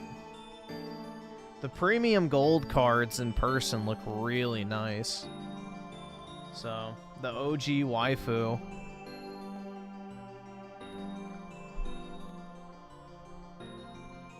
I also have this coming. So I did like a vault order. So I have 4 things coming from my vault. The other thing I don't think I can pull up because it's not a PSA card. Give me 1 second. I need to send it myself. This I just bought because of the swirls. Which, it looks so good.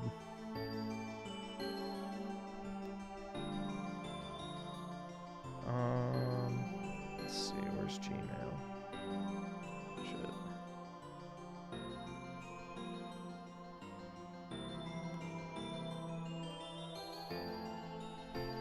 I just had to pick this up just for the aesthetic.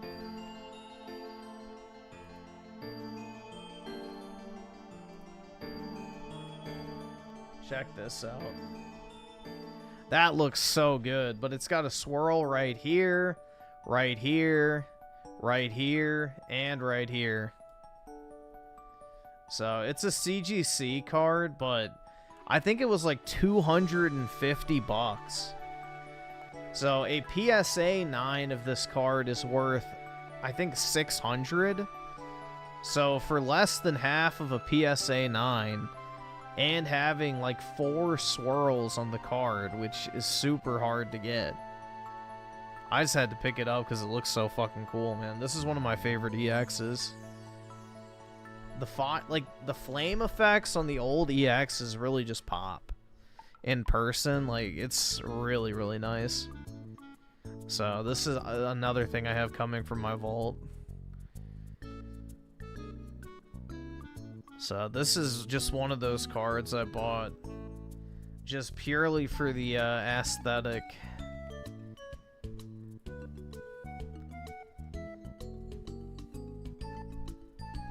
Would I buy these if they weren't worth money? Yeah, probably. Dude, I used to love Pokemon cards as a kid, so that card in particular that I just pulled up is like super nostalgic because I love the old EXs. Like, that's my passion type of card to collect. So I have a complete EX set.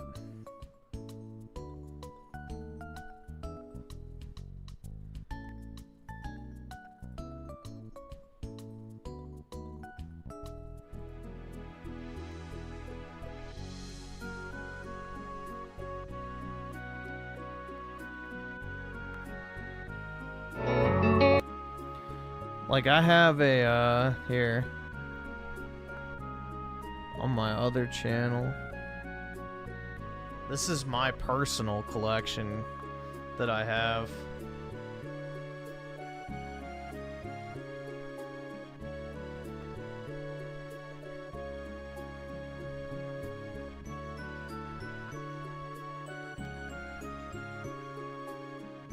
I have every single original EX card in PSA 9 or above.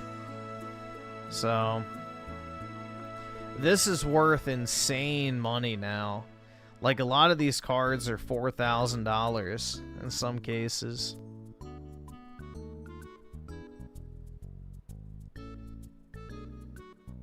So I have a complete set of every single one of these ever made. So this is like my personal collection.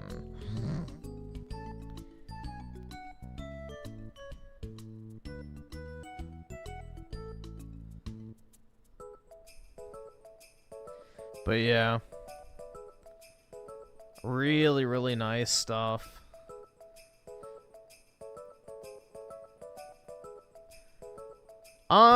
It took me about 18 months to track everything down. It took about 18 months to put it all together. And that was like checking every single day for some of these to be listed. Because some of these are super fucking hard to find. Like, where is it?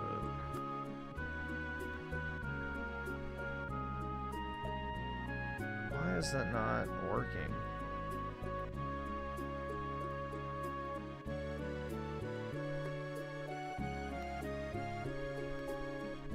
Right here, I think. Yeah, this one. So this is insanely hard to get.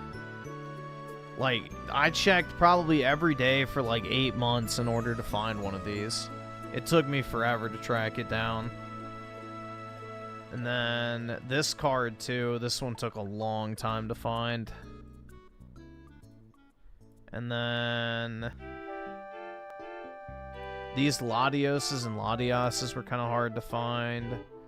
This one was not hard to find. It's just expensive. This one was tough to find. Very, very rare card. But yeah, the rest were not too bad. I just didn't want to overpay for stuff was my biggest thing, but looking back on it now, like, this I paid $600 for. It's worth like $5 grand now. And this one, oh fuck, there it was. I paid $600 for, and it's worth like 4,000 now.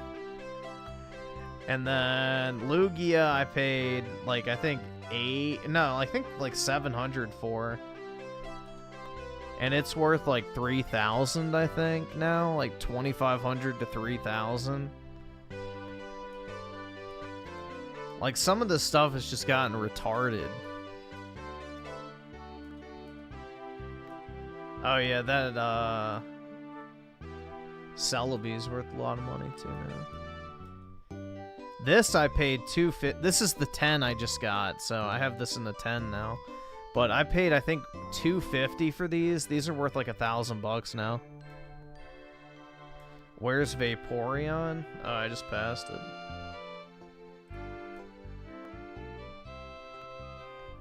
See if I can stop it in time. It's in Delta species.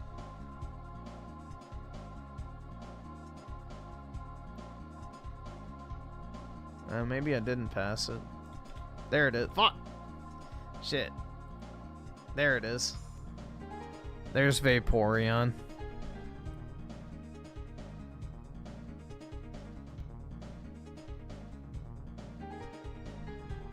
Dude, I love like this old CG art though. It's just like so nostalgic. Like that to me is like peak Pokemon right there. Like the early GameCube 3D renderings. I love that. It's the reason why I like this set so much. Yeah, right here. This one. Like it's all that same style. Oh, bro, this one, hold on. This is not a super expensive card. Oh, this one is. Fuck! Dude, it goes so quick. There we go. This card is fucking beautiful, bro. This card in person is one of the best looking, like, EXs ever. Like, this is like $150, I think, still to this day. If you can get it with, like, swirls on it, this is one of the most, like, visually gorgeous cards to hold ever. Like, the holo just absolutely fucking pops, man. I love this card. I need to get this in a 10. But, yeah, this is one of my favorites, personally. I don't really like Sneasel as a Pokemon, but the card looks so good. This card's sick. Aggron's badass. Gardevoir. I have 2 of these Dragonites. I have one of those on my wall right now.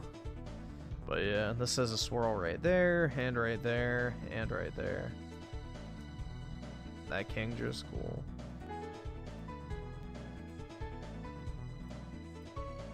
And there's that Entei I just showed you. But yeah, these are fucking sweet, man. I love these old Pokemon cards. I have them in the PSA vault, so I can't like hold them, which is very irritating. But back in my old apartment when I was putting this like collection together, I remember I just had a stack of them on my desk, and they were like 100 high. It was so awesome to just like have them all in one place. But yeah, I took them to the National Sports Card Convention in 2022, and I like put them all in the PSA vault. So, RIP, man. The memories remain. But one day when I have a place where I can actually display them all, then I will order them back from the vault and then have the full collection. But the value of these has gone up dramatically. This is such a sick card.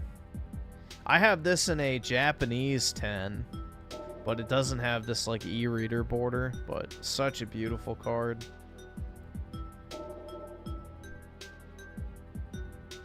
I don't know, bro. I'm a sucker for these old like EXs. This is like a $5,000 card now. I paid $600 for this. 5,200 or something, I think, is the last sold. Something crazy. Because people are like obsessed with Gengar now. I love this card. Charizard, that's a pretty cool one. I'm not really a huge Charizard guy, but this is probably one of my favorite Charizards. But, yeah.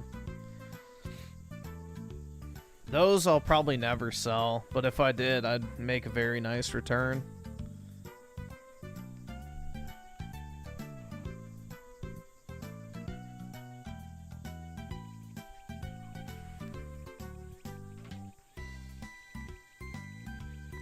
I have some of the Final Fantasy Magic cards, but mainly just the Aerith ones. I'm not really the biggest Magic fan. I think a lot of their art's kind of ugly. I have some of the full art Aerith Surge foils, though. I've got like 5 of them.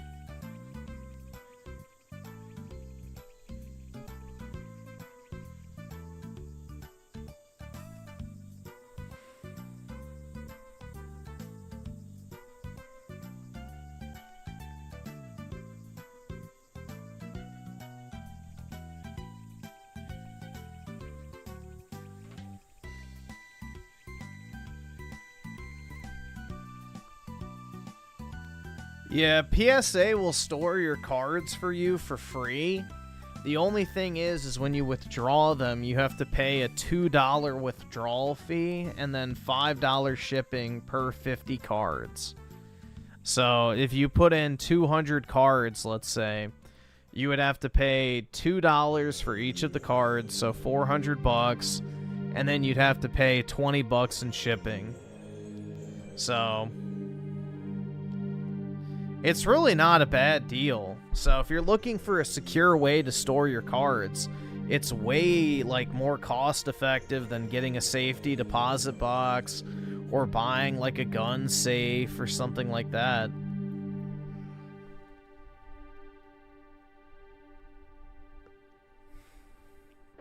Because you basically only pay to have the card shipped to you. Which $200 for, you know, insured shipping. It's not that expensive at all. Like, insured shipping typically is... It could be like $500 depending on the package value. What if you buy more cards and want to put them in? You can just send them to your vault. Basically what you do is you just go onto the PSA website, you enter in the cert numbers of the cards you want to a vault, and then you just print out a vault submission form and ship them to PSA, and then they deposit it for you. So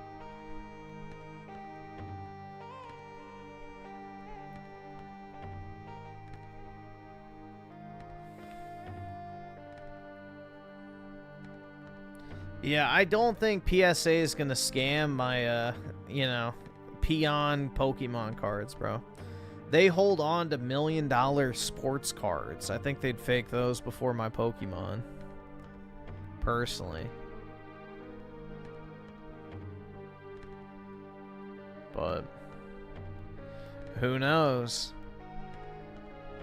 Bigfoot Papa with the 5. Killers have tells. They usually have multiple mentions of the event. It's like mental leakage. Dreamcast guy does this with Olive Garden references. Bro, he did more than just catch a body sexually at the Olive Garden, if you know what I mean. He sucked the soul out of a motherfucker. Real talk.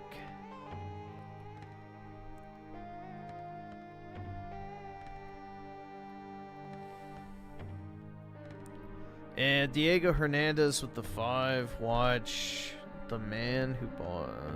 Okay. Let's see what it is.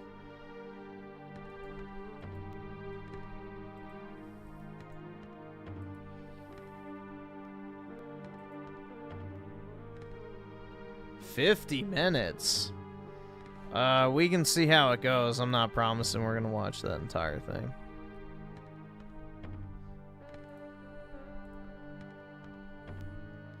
Vendetta with the 5. If news were honest. Okay. Let's see.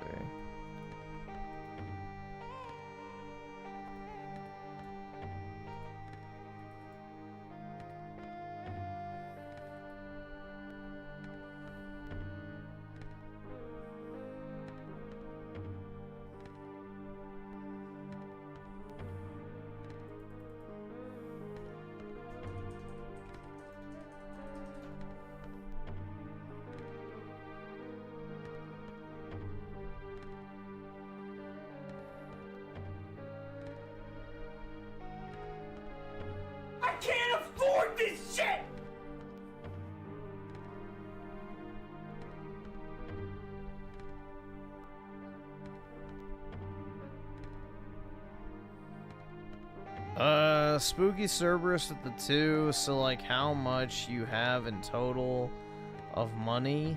This is a card, like in cards. Probably like 200-ish thousand would be my guess. I don't know. I'd have to add everything up.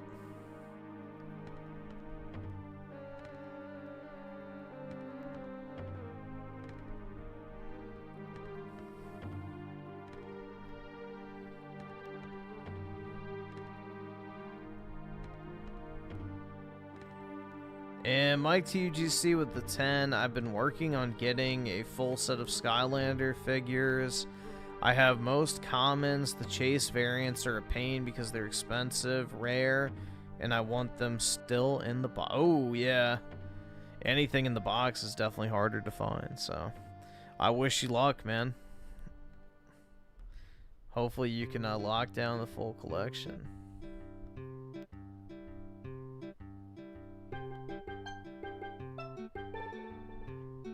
And Spooky Cerberus with the 2. Time, new guy, please, for however long this is. Lol. Alright.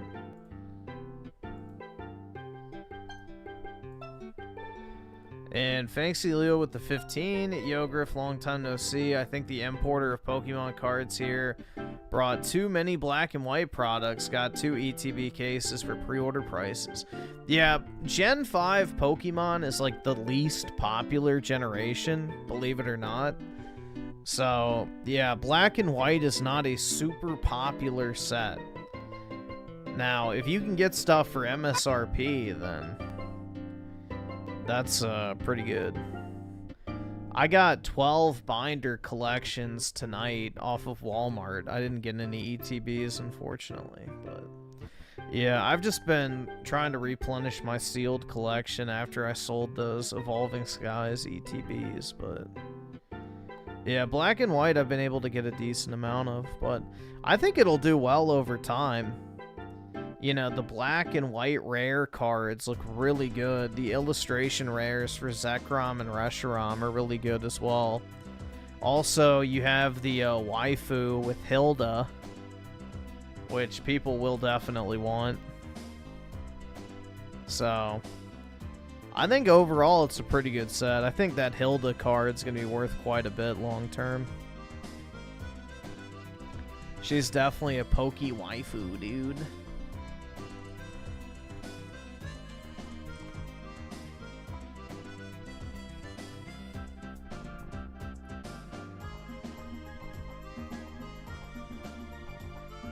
Like, bro, any Pokemon girl that has, like, these shorts on is, like, definite neuron activation for the community of waifu enthusiasts.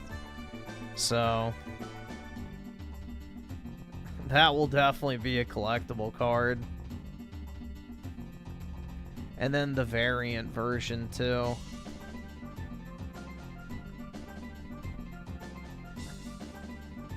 The thighs don't lie, bro.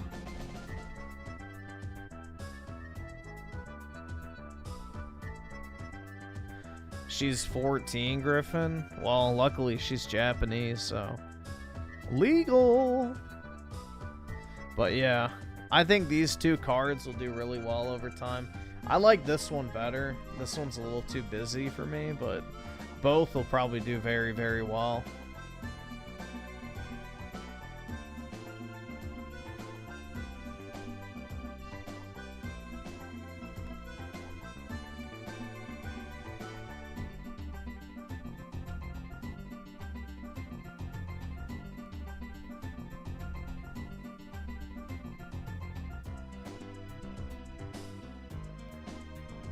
Griffin grooming confirmed.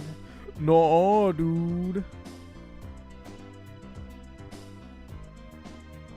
Fancy Leo with the 15. Hilda is going into the jar. For real, for real. Not gonna lie, even the PSA case won't withstand. Uh-oh. You're gonna pressure wash it, so to speak. Just get multiple copies, dude. I can't afford this shit!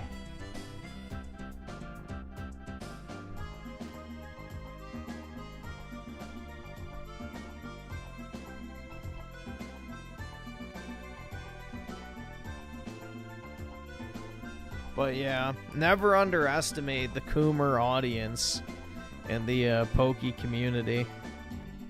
They still thirst over Lily constantly. So, I think Hilda is a better... My favorite full art trainer, though, is this one. The colors look so good on it in person.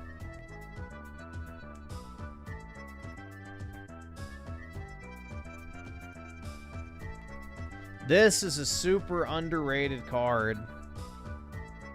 So underrated.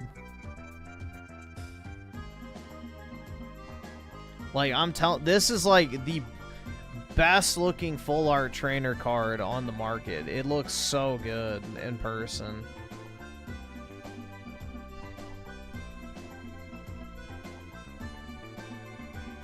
Trying to see if I can find a good picture of it.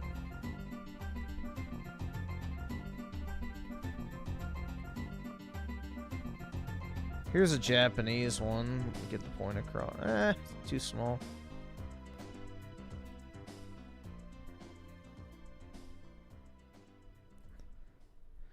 I need one that shows off the colors.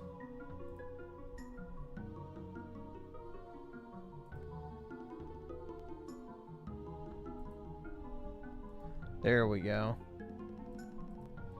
Like, bro, look at that. The colors just pop. Like, it's a really cool card. Like, the water effect in the background looks really nice. But I think the English one is only like $200 and a 10 or something. It's probably gone up recently. But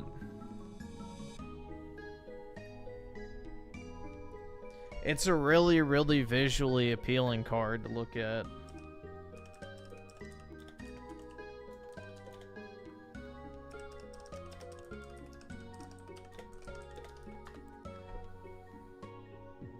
Yeah, it's like $200. 200, 300. What is it sold for? 250, 270, 200, 210. Yeah, so like 250-ish. So, yeah, I think that's a super undervalued card, especially because Unbroken Bonds is like a $50 pack now. So you get one of the chase cards from the set that also happens to be a waifu card, and it's a 10 from a Sun and Moon English set. Like, I feel like that's pretty undervalued.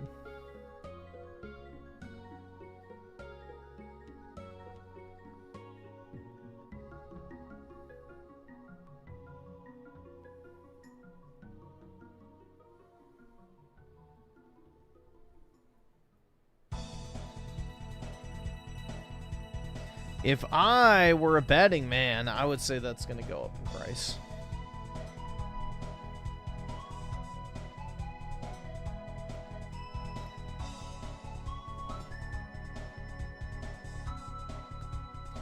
Fancy Leo with 15. My boss fired me last week. Uh-oh, man. That sucks. Sorry to hear that. I got an interview today at a competing firm. If that doesn't work out, I'll talk with the owner of the previous workplace. Well, hopefully it does work out for you, man. I'm sorry to hear that. That's pretty shitty. Never a good thing to lose your job. So, I hope it works out.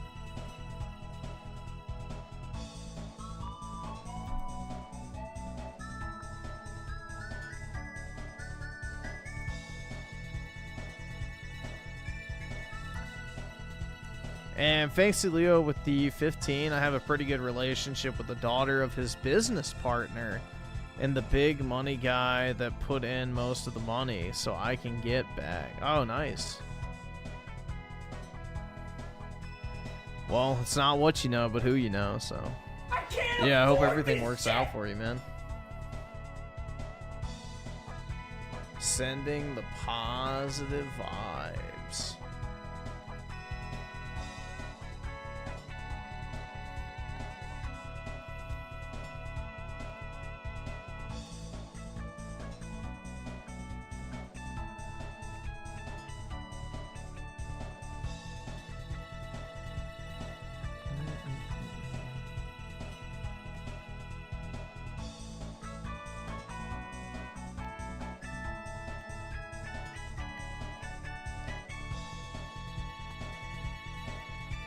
Is Leo fucking the daughter? Sounds like it.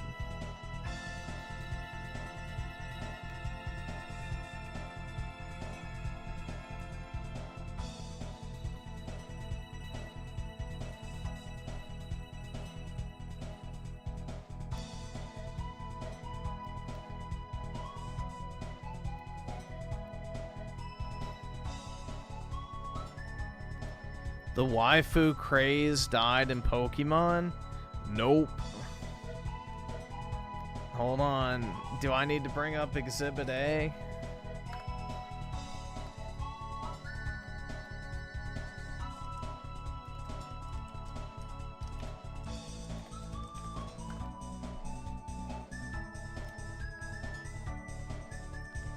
This is literally the most expensive card from one of the newer Japanese sets.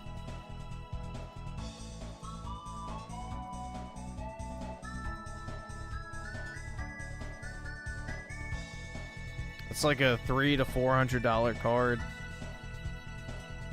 So, nope. People love...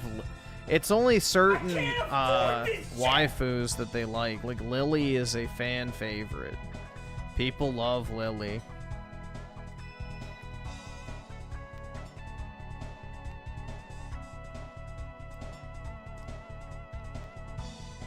Fancy Leo with the 15. I have a feeling I'm the honeypot he could use to fire that dumbass boss. She is trying to monopolize the workers in order to secure her position. Yeah, that sounds about right, man. That sounds about right. That's how it goes.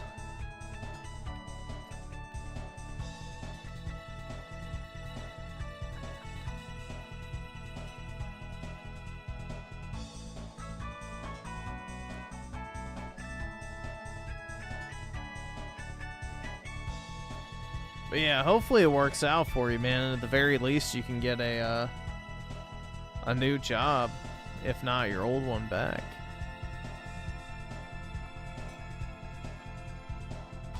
How much would you say I suffer from diarrhea? I don't know. Not very often these days. Every once in a while, I guess. Maybe once or twice a week.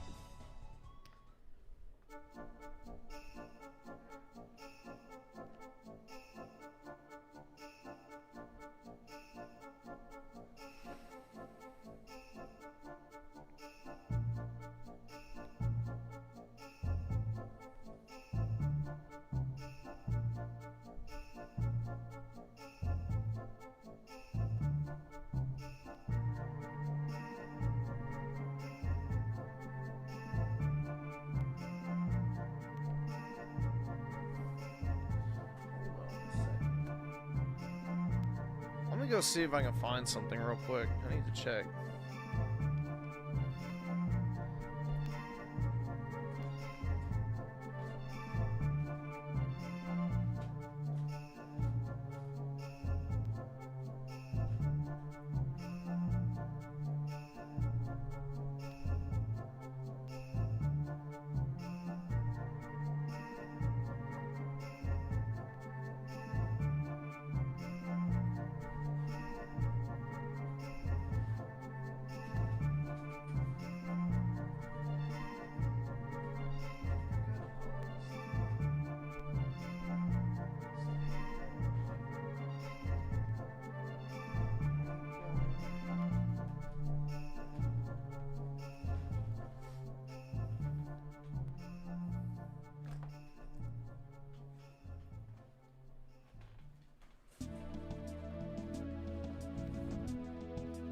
I can't afford this shit!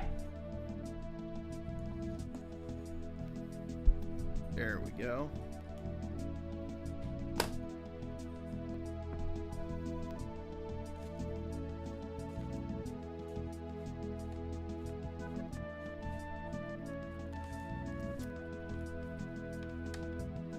Ooh, I did not sell these.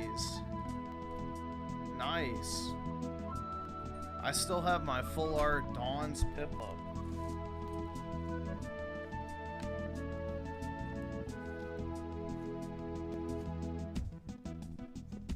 Nice.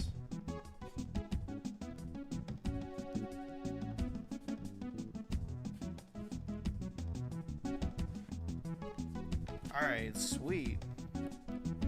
I was hoping I still had those.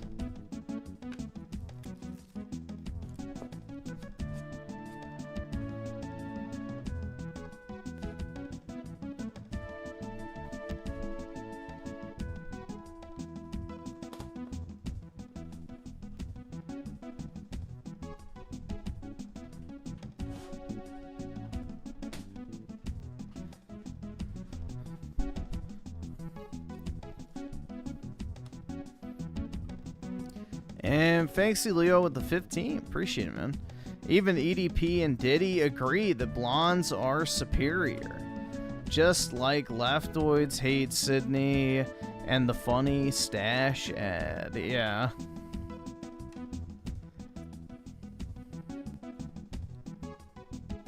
I don't know, bro. It's just, you know, the POCs ain't happy about it.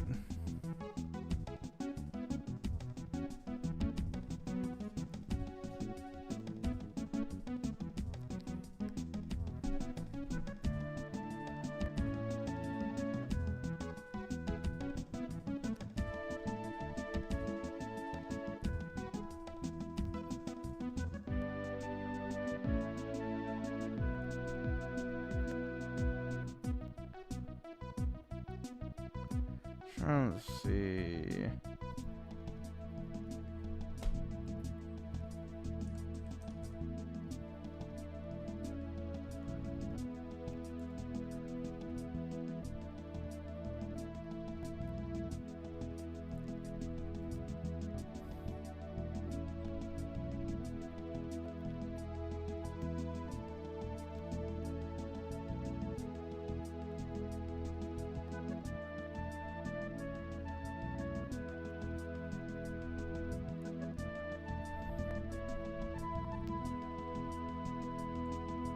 Oh, here it is.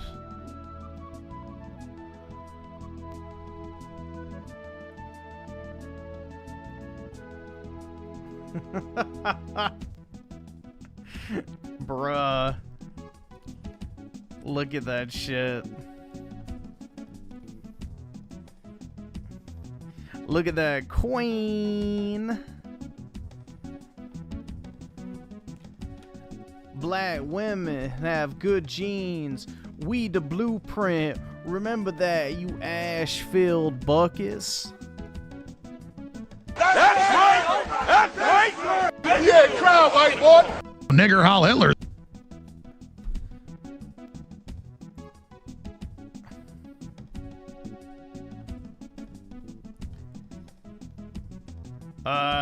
Tejas Ranger with the 5. How does one get into? All right, awesome. Thanks, nigga. All right. Pokemon and Yu-Gi-Oh. Where do you even start? You know which ones are good to pick up. It really just comes down to buying stuff that you like and that is popular and that you think has good upward potential. So, generally speaking, older, rarer, mentor, better. So, you want to ideally find the oldest thing possible in the best condition possible, and that has as few copies available as possible. So, I would not focus on modern, personally. I would focus on Sun and Moon back. Like, some Sun and Moon cards you can actually get a pretty good deal on, but the idea is to buy PSA 10 slabs of Pokemon that are, you know, I would say not overly hyped, but it kind of just takes time. What I would mainly focus on is just collect. Buy stuff you actually like, because chances are if you actually like it, other people will like it too. So it just comes down to, you know, buying stuff and then holding on to it, really. But you want to stick with PSA 10 for anything post EX or level X era. So I would say anything X and Y onwards, you want to buy PSA 10s. Anything, you know, prior to X and Y, you can maybe buy 9s, but you should still try to focus on 10s. That seismitoad is gonna crash so fucking hard. Don't touch that shit. Fancy Leo with the 15. Best part is that I am a waiter at a wedding hall. Everyone is getting barely anything above minimum wage, but I get a salary much bigger than that. Nice, man. Sounds like you had a good deal there. Hopefully you can get it back.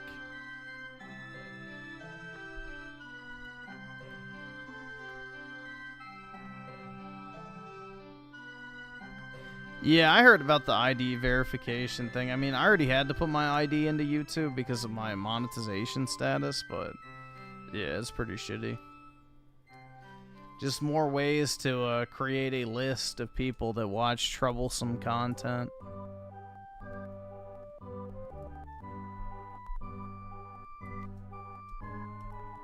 If they made pedo trading cards, like what? You could get a ghost rare EDP.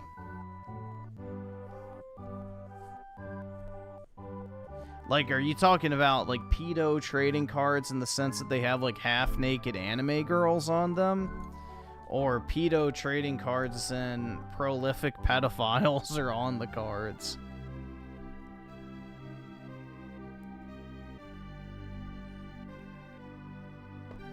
Yeah, I was about to say Weiss already has the pedo cards. That and a few others, too.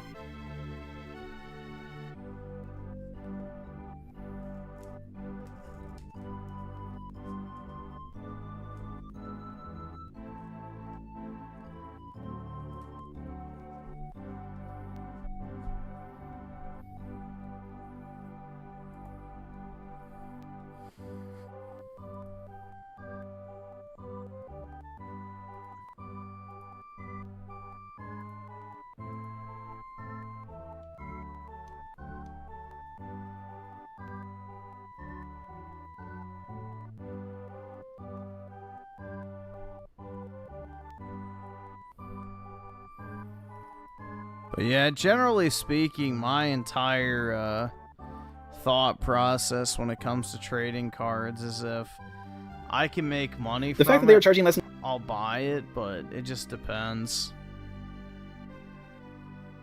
It just depends. Like, obviously, I'm not going to go out of my way to buy a bunch of pedo art cards, otherwise I'd have a massive Weiss collection, but if I can make money from it, I guess.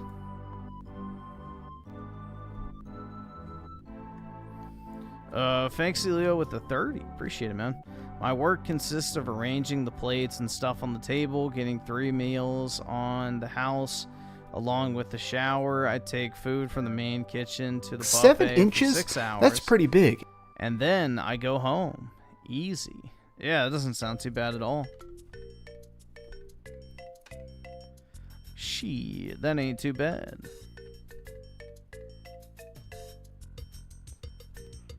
Is the trading card work really that lucrative? It depends on how you do it, but if you were collecting any time prior to 2024, you've made a shitload of money in the past 12 months. 100%. If you sold now. But that's if you were buying stuff consistently for like the past 5 to 10 years. Which I was, luckily.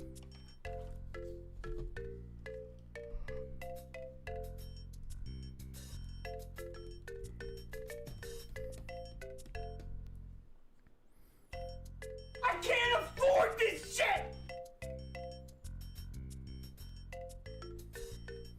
And Fancy Leo with the 15. Also, I saw a George Droid presentation video the other day. Best video in the world. Yeah. God bless George Droid.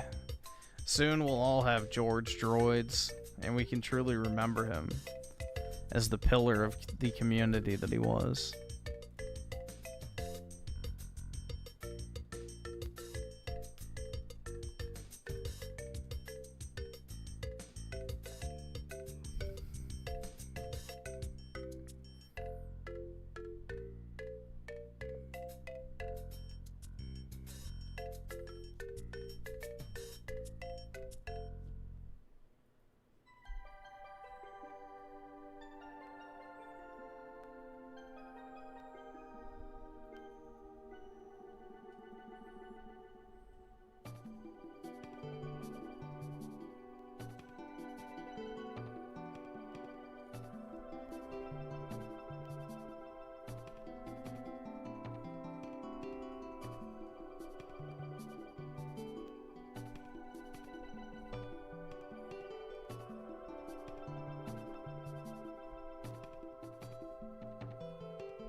Yeah, condition is king, especially if you want big money, so... PSA 10 is what you want to stick with if you're buying cards, generally speaking.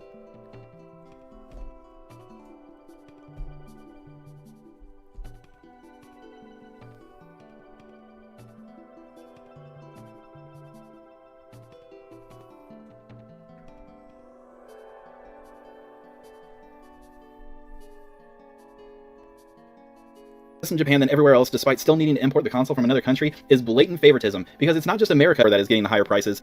Yeah, what's wrong with that? See, I have no problem with the Japanese company treating Japanese customers better than the rest of the world. That's what American companies should be doing. You know, Microsoft, a so-called American company, should be giving US customers a discount on the Xbox compared to the rest of the world. You know, PlayStation, which is located in America, should be doing the same thing. They have their headquarters here now. So, yeah, I have zero interest in bitching about the fact that the Japanese companies are treating the Japanese market well. That's how it should be. That's literally how it should be. A company should take care of the people that enable it to exist in the first place. It's the rest of the world too, and so it's strange that all of a sudden the Switch 2 is the one that's region locked. I get it. Nintendo can do whatever they want as a company, and you're right, they can. But we as consumers also have the right to say, fuck you, that's bullshit, I'm not participating. What's going on, guys? It's your boy Andy Matrix. I'm back. Did he just go through cancer treatment? I'm back on your guys' YouTube channel, and hey man, gamers are actually waking up. Gamers are waking up, I tell ya. And they are getting sick and tired of Nintendo's anti-consumer policies and business. Why did he lose his hair? Tactics, I tell you. Gamers are reaching a breaking point and giving up loyalty to Nintendo. They will not, they're no longer being loyal to Nintendo. Yes, I mean, there's even some fanboys that are just, throwing the towel, just saying, you know what, I can't take this anymore, screw it. I'm not going to buy another console if I'm going to have to deal with all this nonsense. On top of that, there's people still returning their Switch. I mean, at this point, one thing that I've noticed is most people return their Switch 2 after 2 to 3 weeks. Before the end of the month, after 2 to 3 weeks. They return it back to GameStop or ship it out back to Nintendo. And it's not just Nintendo. Just remember, the console war is over. There's no more consoles. Nintendo Switch 2 is not a console. The Nintendo Switch 2 is not a console. If you look at all the flaws it has and how anti-console it is, this is not a console. This is a dictator machine. Guys, it's your boy Andy Matrix. If you have not heard of me, make sure to check me out on Andy Matrix Gaming. Talk about anime, gaming, Japanese culture, all that cool stuff. Okay, make sure to Bro, you're a dictator machine. What the fuck does that? It's a dictator machine. I guess we're gonna be like Nigger Hall Hitler. Nigger Hall Hitler. They don't understand the things I say on Twitter. Nigger Hall Hitler. Like, bro, the dictator Switch too. Hit the link in the description to follow me. I'm trying to reach 3,000 subscribers. If you'd like to help out with that, I greatly appreciate it. Thank you very much. Guys, make sure to follow Angry Guy on Rumble. YouTube has become the censor station, and Angry Guy's uploading his videos to Rumble. He's even got some new content over there, so go ahead and check it out. Yeah. And finally, do not let the elites tell you that you own nothing and be happy. In this digital world that we're living, you're going to want to invest into cryptocurrency. So go ahead and check out Angry. Bro, he literally just said, don't let the elites tell you you'll own nothing and be happy. So buy some cryptocurrency. Does he not realize that cryptocurrency is literally owning nothing? Like, it doesn't fucking exist? Cryptocurrency is quite literally nothing. So, instead of owning nothing and being happy, guys, go buy literally nothing and be happy instead. What the fuck? Guys Crypto Academy, where you'll learn how to buy and sell crypto the right way and which coins to choose. Click the link in the description and check out Angry Guys Crypto Academy. Now let's move on. All right, so the console war is over, especially since Sony PlayStation announced that they are going multi-platform, which is going to lead more people towards PC gaming, essentially. Nintendo is in trouble. Nintendo is in trouble, with the Switch 2 because the sales are absolutely garbage. Sales are in the dumpster. I mean, I've done a video about it. If you guys go back a few videos regarding the Nintendo sales, and millions of gamers are getting the message and seeing how Nintendo is screwing gamers over with the Switch 2. This is one of the worst Nintendo consoles out there. I mean, I think the Wii U, I think the Nintendo Wii U is actually better than this garbage. Nobody wants it. I mean, we're seeing it in the sales in social media. You go on TikTok, and there's thousands of videos of people just confirming this console sucks. This console sucks. I'm returning my console. I'm going to return my Switch 2 to GameStop. There has been many people just just putting it out there on the internet that they're sick and tired. They will not. They're returning their Switch. They're not gonna buy it. They don't recommend it. So they're returning their Switch, but they're also not gonna buy it. You know, call me crazy, but maybe that's just impression farming. And a whole bunch of other issues, man. But anyways, today I got a YouTuber that's going to share their experience and their thoughts on Nintendo Switch. And I'm going to do some commentary on this, so go ahead and check it out. The YouTuber name is called Switch. All right, so here we go. Wow, so the Switch 2 has been a bit of a crazy release. I don't typically make these types of videos, but I got tons of shit for simply trying to look out for consumers and their wallets. So, let's talk some more about how the Switch 2 is doing, shall we? You done messed up, Aaron! Well, I'm sitting here recording this, eating my big bowl of crow. Switch 2's What the fuck? Sales are through the roof. Oh my gosh, you guys, I was so wrong. Look at all these sales numbers. I'm such a poor who can't afford this. Dude, I can't stand this PNG YouTuber shit. I don't understand why this is a trend. It's very annoying. Switch 2, and I am so big mad that I was such a fool, and now I see that I was wrong because of its huge, massive sales that are so big, they are so amazing. There are absolutely no issues whatsoever with the Switch 2. Butthead, what's that noise? Wait, what was that? Sorry? $80 to $90 games? Full price for an empty box with a digital download code? Full price cartridges that only contain a download code and no game? What's that? The consoles are region locked and being sold for $100 less in Japan than the rest of the world? Consoles are getting bricked because people put used copies of games they purchased in the system? What's that? I don't own. That was fake, by the way. My console? I'm paying $450 plus the $80 to $90 for games that I don't own? What's that? Nintendo pulled the Switch from Amazon because they sold it for $100 less than they were? How dare they! We demand every penny from every person that wants to play Mario! Bear your bank account and soul to Nintendo so you can play Pokemon, peasants! Holy fuck, that's loud. Alright, let me just lower it here. Hey, shut the fuck up, Switch. Donkey Kong Bazinga is amazing. Maybe it is, and I hope anyone that is leasing the game is having fun with it. But holy fuck, I genuinely had no idea. Leasing the game?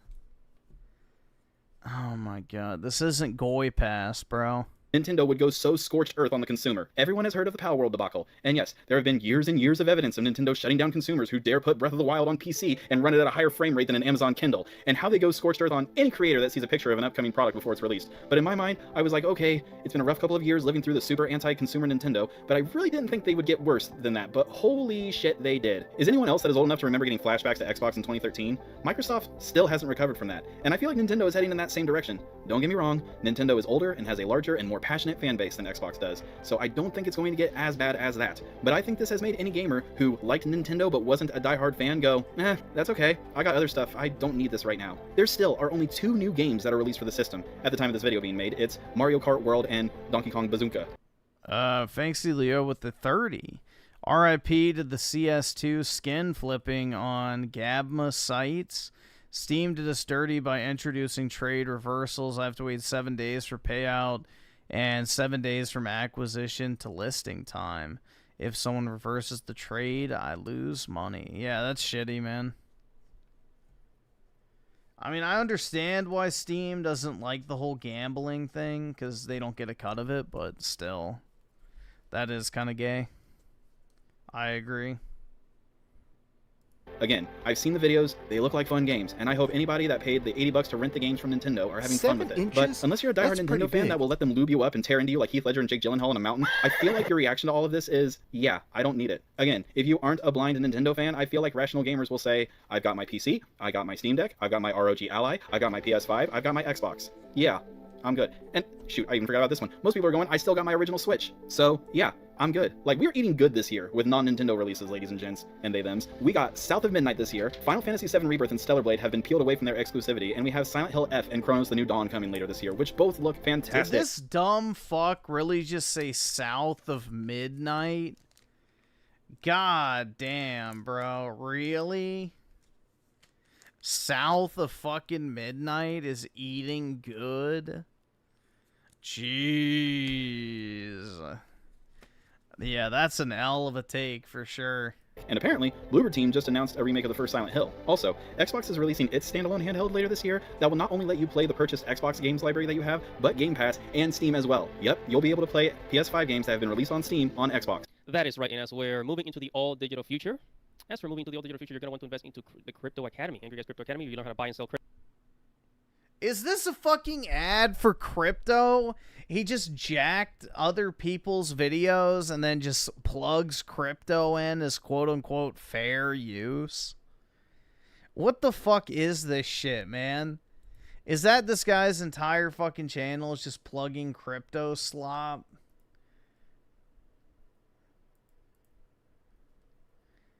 Alright, let's just see.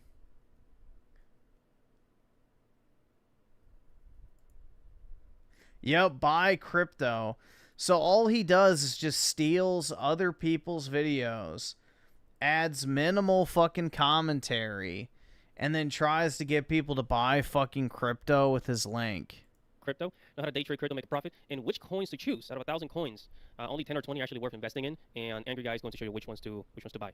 So go ahead and click the link in the description. Check out Angry Guy's Crypto Academy. Hey guys, in a world pushing you to own nothing and be happy, crypto is your key to survival. Join Angry's Crypto Academy to master buying, selling, and trading crypto. Make huge profits and safeguard your wealth. Plus, discover the one crypto virtually no one is talking about, poised to create new millionaires in the upcoming bull run. The link is in the description of the video below. Go check it out now. Now let's move on with the show. Okay, so many gamers are refusing to buy a Switch 2. Okay, I mean, you can forget about the Amazon reviews. Forget about the Amazon reviews or the Walmart reviews, the Target reviews. I mean, once you see thousands of videos on the internet of people just telling you, hey, like, I'm returning my Switch, this Switch got way too many problems. And this is going around through mainly YouTube, TikTok, I think Instagram. I've seen videos on even Facebook just confirming the Switch 2 is just a garbage console. I don't want it, I don't need it. I have no desire to buy the Switch 2, so yeah. I have absolutely no desire to buy the Switch 2. And on top of that, it only has 2 games, which is really, really sad. What's the point of buying a console with only 2 games in it? You know, well, then again, it depends how many games you want to play. But also, you know, another reason is because, you know, forget about Nintendo breaking consoles and the game key card being, you know, the game key cards just confirming that you don't own your games, and the Switch 2 not having enough games to play. The flaws of the Switch 2 console is driving people away, but it's not just that. It's also the idiotic Nintendo fanboys who blindly purchase everything that Nintendo sells. Okay? The Nintendo fanboys are driving... Nobody likes Space Marine 2 but you. Actually... The game is rated 83% positive overall, which means that most people do actually like it. How many people even play Space Marine still? 4,000? So, I don't know, dude. Actually... you know, potential customers away, worshiping Nintendo, telling people why Nintendo's never wrong, and how Nintendo can do whatever they want. You've heard it. You know, you've heard it. Nintendo can do whatever they want. And the fanboys are still going to just blindly, just put a blindfold and walk into GameStop with their credit card and cash, whatever they have, right? And these people are pretty crazy. I think, especially if you're on the internet, I think a Nintendo fanboy is probably going to drive you away from buying a Switch 2 more than Amazon reviews and shit like that. You know what I mean? Because they argue with people on the internet. You know, they argue with people on the internet. I've done, you know, commentary on Fertanga's videos, you know, just confirming this. But anyways, let's go back to Switch.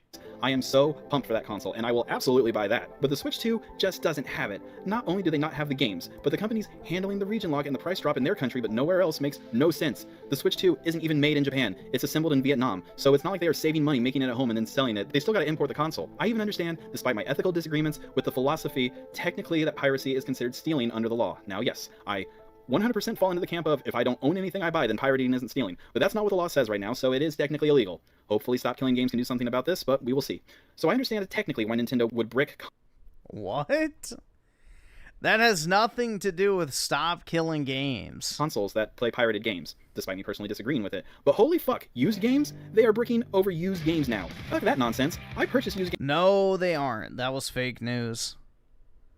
The guy who did that used a fucking MIG switch or whatever the fuck that thing was called. Games all the fucking time. I'm sorry Nintendo can't double dip on those purchases, and I feel so terrible for the billion-dollar company that is actively selling expensive tablets with the specs of a $100 tablet made 2 years ago. But that's how it works. You sold a product to the consumer for a price. If the consumer wants to sell it to someone else or sell it back to a store, that's their right. They are supposed to own the product. But getting salty because someone doesn't pay your stupid prices is not the way, Nintendo.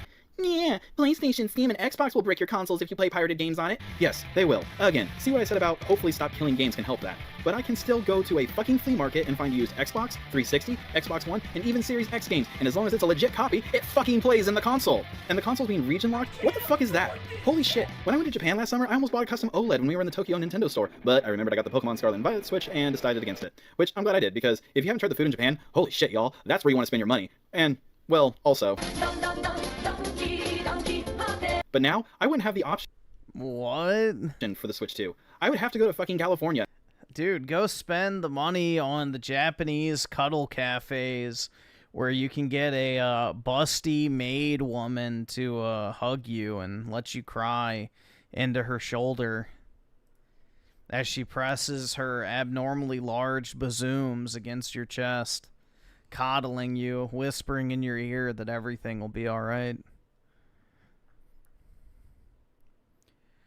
Fancy Leo with the 15. He is dumb. He should use Brain Rot and Subway Surfer shorts to maximize his course sales. Even scamming, he can't do it properly. Thank me later. Yeah, exactly. The only people dumb enough to fall for crypto scams are literal fucking retarded kids, so that's your best bet. Subway Surfer footage, baby. And visit the Nintendo store to do that if they decide to later when the console comes out and has been out for a while. And let's just say that is not as desirable to me as Japan. The fact that they are charging less in Japan than everywhere else, despite still needing to import the console from another country, is blatant favoritism, because it's not just America that is getting the higher prices, it's the... Who fucking cares? The U.S. should get blatant favoritism from our companies as well, too. So I don't have a problem with a company supporting its home country by making the products more affordable. The rest of the world, too. And so it's strange that all of a sudden the Switch 2 is the one that's region locked. I get it. Nintendo can do whatever they want as a company. And you're right, they can. But we as consumers also have the right to say, fuck you, that's bullshit, I'm not participating. And I'm going to say it right now. I'm going to take a total biscuit stand on this, and I am not going to buy a Switch 2 at all unless I see some drastic changes from Nintendo and how they're handling this, because this is a company that I do not feel is worth my money. And as the days go on, it seems like more and more people are sharing that sentiment. But yeah, I just wanted to make this quick update video. I probably wouldn't care so much if I hadn't gotten so much shit for just trying to remind people to not blindly spend money and make sure the companies have earned your money. But I've been both angry and laughing at Nintendo as more and more insane. Fancy Leo with the 15. The 3DS was the region lock. Didn't hear them cry then.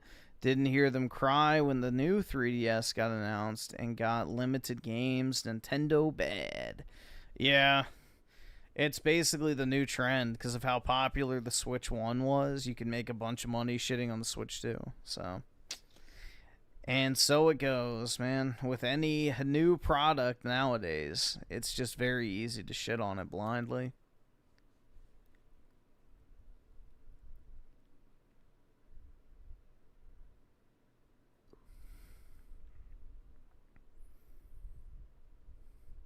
Nintendo is anti-consumer? Yeah, every company is. There's not a single company on this earth that prioritizes the consumer over themselves. Humanity has unfolded, and I felt like an update was warranted. Thank you so much for watching. You know, I was thinking, if this continues, if this does continue in massive numbers, we will need Nintendo's crypto. Anti-consumerism, then the Switch 2 will probably not even reach 50 million units. Because as of now, it has sold 5 million. We haven't gotten any new numbers, right? Nintendo is expecting the Switch 2 to sell around 15 million in 2025. I personally don't believe it's going to reach it, even in the Christmas season. I mean, by then a lot of people are going to be broke with artificial intelligence taking everybody's jobs. You know, yeah. By then, I don't think that it's going to reach 15 million. Maybe 10 million, but not 15 million. You know, not 15 million. And also, Nintendo's hatred towards the consumer is so vivid nowadays that it's actually hurting their pocket. Like, people can see how much Nintendo hates them.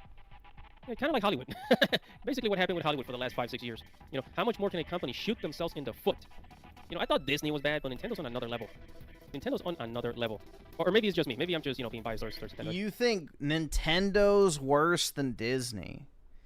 The main difference between Nintendo and Disney is the fact that Disney's products are dog shit. At least Nintendo makes good stuff. But Disney? Their movies are fucking trash. I think in the long run, this is probably worse. But Nintendo, they're showing... I guess Nintendo's more passive-aggressive about how they dislike the consumer, right? Now, also, it won't matter how good their new games are. Like, a brand new Zelda game could probably save the Switch 2, maybe, if, like, a couple of million people buy it. But I highly doubt it, as people are not even willing to tolerate the console, even for Donkey Kong Bonanza. Did you know that Donkey Kong Bonanza is actually not selling very well? I think it sold about 1 million copies, and that's it. That's it? Bro, it's Donkey Kong. Oh, it only sold 1 million copies. Wow, dude, it had a, 30% attach rate? That's terrible.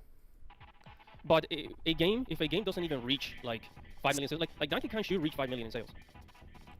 It will reach 5 million sales, but not every single person who buys a Switch 2 is going to buy Donkey Kong, which, personally I would recommend that they do, but it's not a god-tier popular franchise like Mario or Zelda.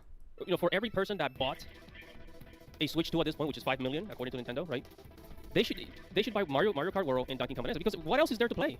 But no, it hasn't. Donkey Kong has not been selling very well after the first week of its release. It hasn't. Like, it's kind of sad. So, and like I said, they could bring in a new Zelda game, and you know, the next Zelda after Breath of the Wild, and the current story that we have. Whatever they got cooking up for Zelda, the next Zelda series, I don't think is gonna do as well. I honestly don't. I honestly don't. But hey, whatever your thoughts are, make sure to comment below, like this video, subscribe to the channel, hit the notification bell for future notifications. It's your boy in the Matrix. Godspeed.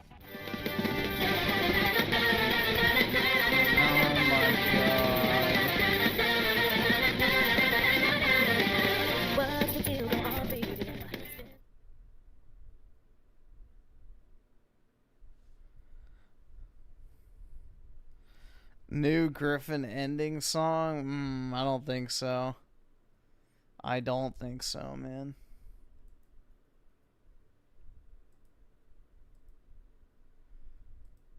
Dude, Nintendo's recently found itself in a wide... I'm just like, I'm so sick of being tired, man.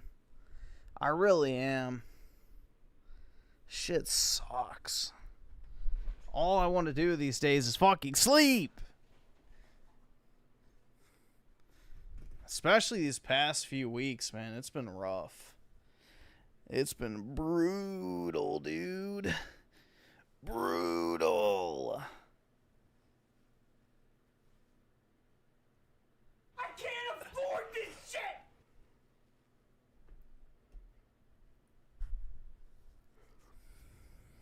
shit! Either subscribe, donate, or get the fuck out. All right, awesome. Thanks, nigga. All right.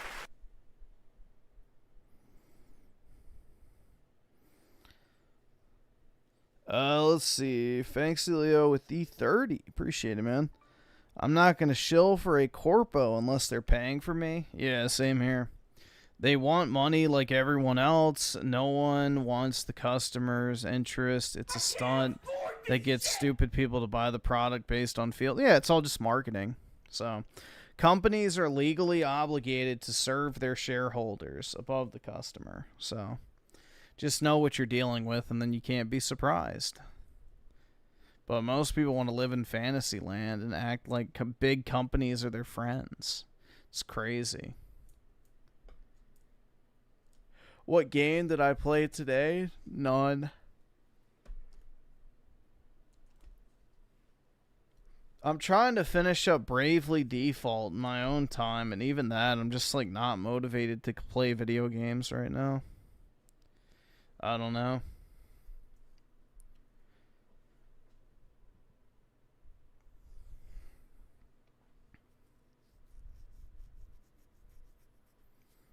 And Majora Jeff with the 2. Let's see. Alright, we'll get to it. And Juan with the 2. Stop with the exaggerated. Oh my god. After videos? Never. Never, ever. Alex Rain with the 17 months. I'm surprised you glazed Mafia as much as you did. I actually liked the story, personally. I thought the story was enjoyable.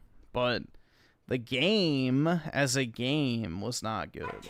So, but no, I actually like the story and the setting a lot.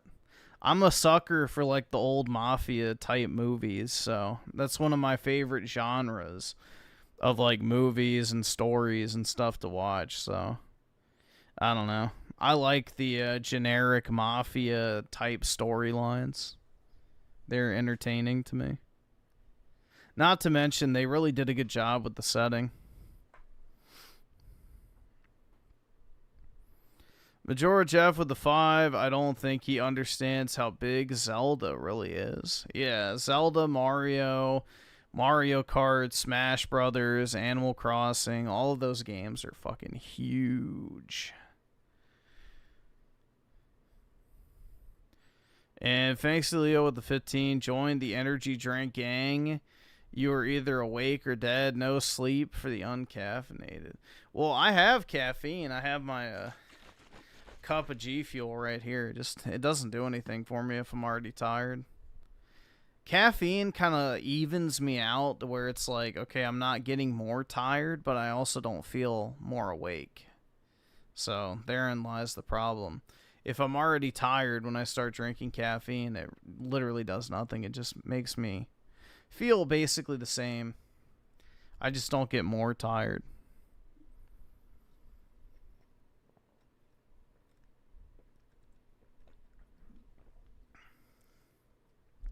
New Synthetic Man video? No, I have not seen it. Thought it was a bad movie? Yeah, I don't know. I liked it personally. Thought it was pretty good. You generation with the 2, I'm not tired. Well, aren't you just so fucking perfect, man? God, I wish I could be you.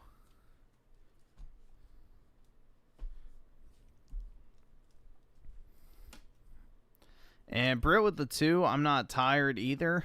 LOL. Well, not everyone can be a stay-at-home child that does nothing all day, Brit, so, you know. Maybe someday I can just lay around and pretend to be busy, but until that day, I'm stuck staring at Excel sheets all day and hating my life.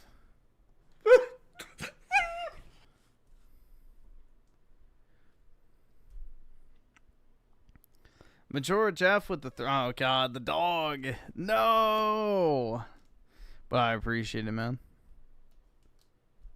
And Fluffle Nugget with the 2, I'm not tired, but I am depressed.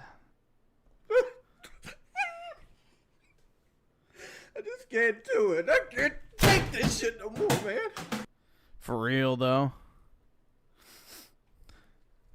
I just don't want to be sad anymore. And Fancy Leo with the 15. My energy drink can collection has evolved to SpongeBob trash episode levels. I wish I could share a photo, but I don't have a petabyte of storage. Yeah, unfortunate, man. Maybe someday we'll have petabytes of storage, like it's a gigabyte. I'm sure we will, actually, but... Yeah, I used to have a collection of various colored Mountain Dew cans when I was a kid, but I only had one of each. So if I got like a different variant of a can of Mountain Dew, I would wash it out and then put it on my like bedroom shelf, because that was so heckin' edgy, dude. Do I like getting remmed? I'll let you know when it happens, but I can't say. I would imagine no.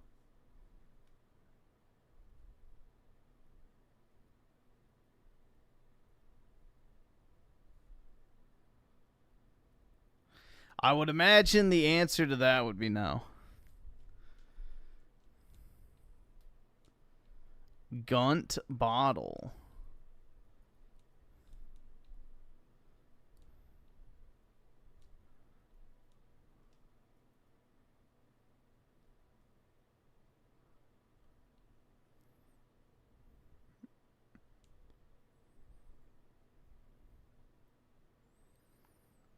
Alright, I guess we'll go ahead and start this.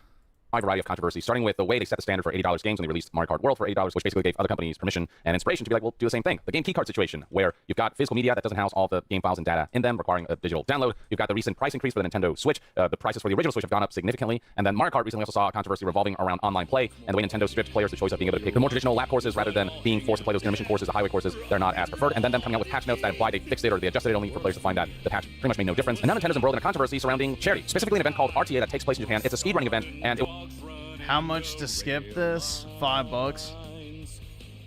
was inspired by Games Done Quick, which is also a speedrunning charity event. It all began in late June of 2025 when news outlet Automaton noticed that when RTA released the list of games that he featured in this speedrun charity event, Nintendo games were nowhere to be seen, unlike prior years. People speculated as to why. Many already assumed that it was more to do with Nintendo side of things, specifically with some of their rules. Some people assumed that it may have to do with their end-user license agreement, asking users not to publicize bugs or exploit them for improper use. And the thing about speedrunning is that it's all about using those bugs and exploits and overcoming those technical limitations in order to finish the game within a time frame that it wasn't meant to be. But all we could do was speculate until 4 days ago when RTA published a following tweet that leaked notice regarding the use of Nintendo games at RTA in Japan. And that in the post was a link to the following article that they published on their official website, which explained exactly what happened. Now, the is a Google translation from Japanese, but you'll get a general, just pretty good idea of what their message conveys. So read right here, notice we're going to use Nintendo games in RTA in Japan. We'd like to explain how we have come to use games for which Nintendo holds the copyright in RTA in Japan, and why Nintendo games are not being used in RTA in Japan summer of 2025, as well as our future actions. RTA in Japan has previously used Nintendo games, but on June 13, 2025, Nintendo pointed out that, quote, the use of Nintendo games by corporations requires prior permission, and our previous use was without prior permission and constituted an unauthorized use. RTA in Japan wishes to continue using Nintendo games and has begun discussions with Nintendo regarding permission. As of now, the decision has been made that RTA in Japan will submit individual licensing applications to Nintendo for each event and game. However, for RTA in Japan summer 2025, we were unable to clearly determine how to handle this at the time the participating games were announced. We decided not to use Nintendo games.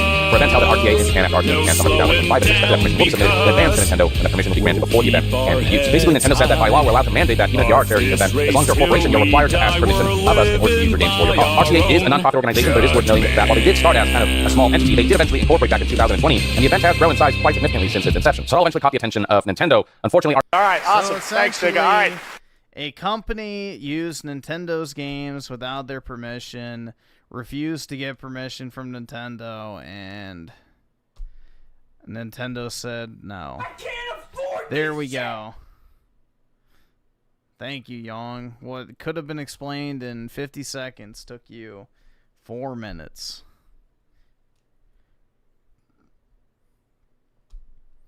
Oski Woski with the 5. Alright, I guess we'll skip.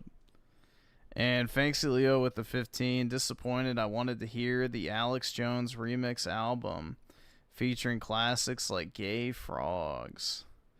I don't know if those old remixes are still up, because a lot of them he uploaded to his own channel. And when they purged his actual video, I know the one, oh, hold on, fuck. I really like this one.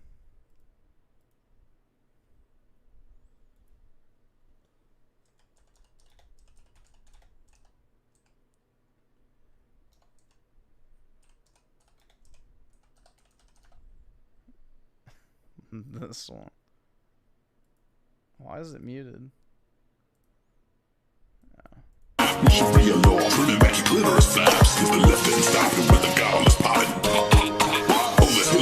Hearted, bro. That honestly was one of the worst fucking trends ever. The fucking fidget spinners. Let's go give it to you. Subscribe for more. This is the motherfucking info war.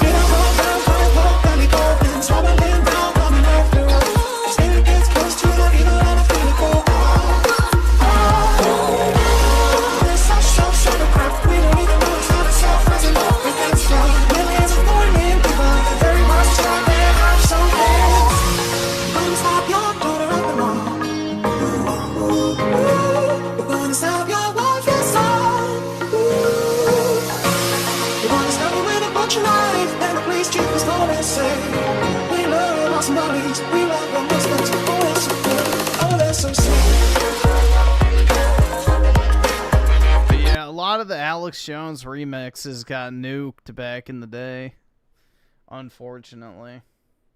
Like his Caveman commercial, which was great. That was one of the most... I'm guessing he meant it to be ironically funny, but yeah, that shit was funny as fuck. And thanks to Leo with the 5th. Oh wait, no, I read that. Dude, this thing's fucked up. Bye, Yong. Yup. He's been euthanized.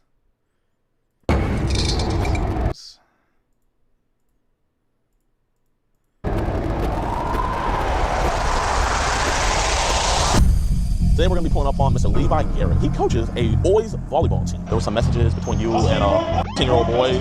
Okay, right now I'm at work. Oh my god, bro. Okay, so let's not draw a scene. Okay. Exactly, that's why I know. So let's go to my office. Okay. That guy is a specimen. Let's go hang out there. You guys wrap this up. Let's see it. I don't understand why you're the one mediating this. I am not giving consent to this recording. Is this your butt right here? Yeah, that is. So why do we send this photo of your butt to a 15-year-old? I'm not saying a word. You said, do you want to go safe or bareback? I will say our prosecutor will not touch this. So what are you going to do? Do you want to go safe or bareback? No. Yo, my man, are you the man in charge? Thanks, Leo with the 6. This video was brought to you by our anxiety pens. Yeah, an anxiety pen is code word for I need to suck penis constantly. So I have to put a little piece of wood between my mouth. You're broke! I don't know, bro. The whole anxiety pen, like, just euthanize someone who uses that. Okay, we'll let all the parents know what's going on then. A coach in there, Levi Garrett, trying to meet a 15-year-old, and the Falcon team banned me for bringing it to their attention. Thank you so much, ma'am. If you can, let the other parents know. If he's not recording, I can have a conversation. If he's not recording? Yeah. Oh, no, you just walk back then. Why is a child predator still on your property? There's children on your property! Why, pink shirt man?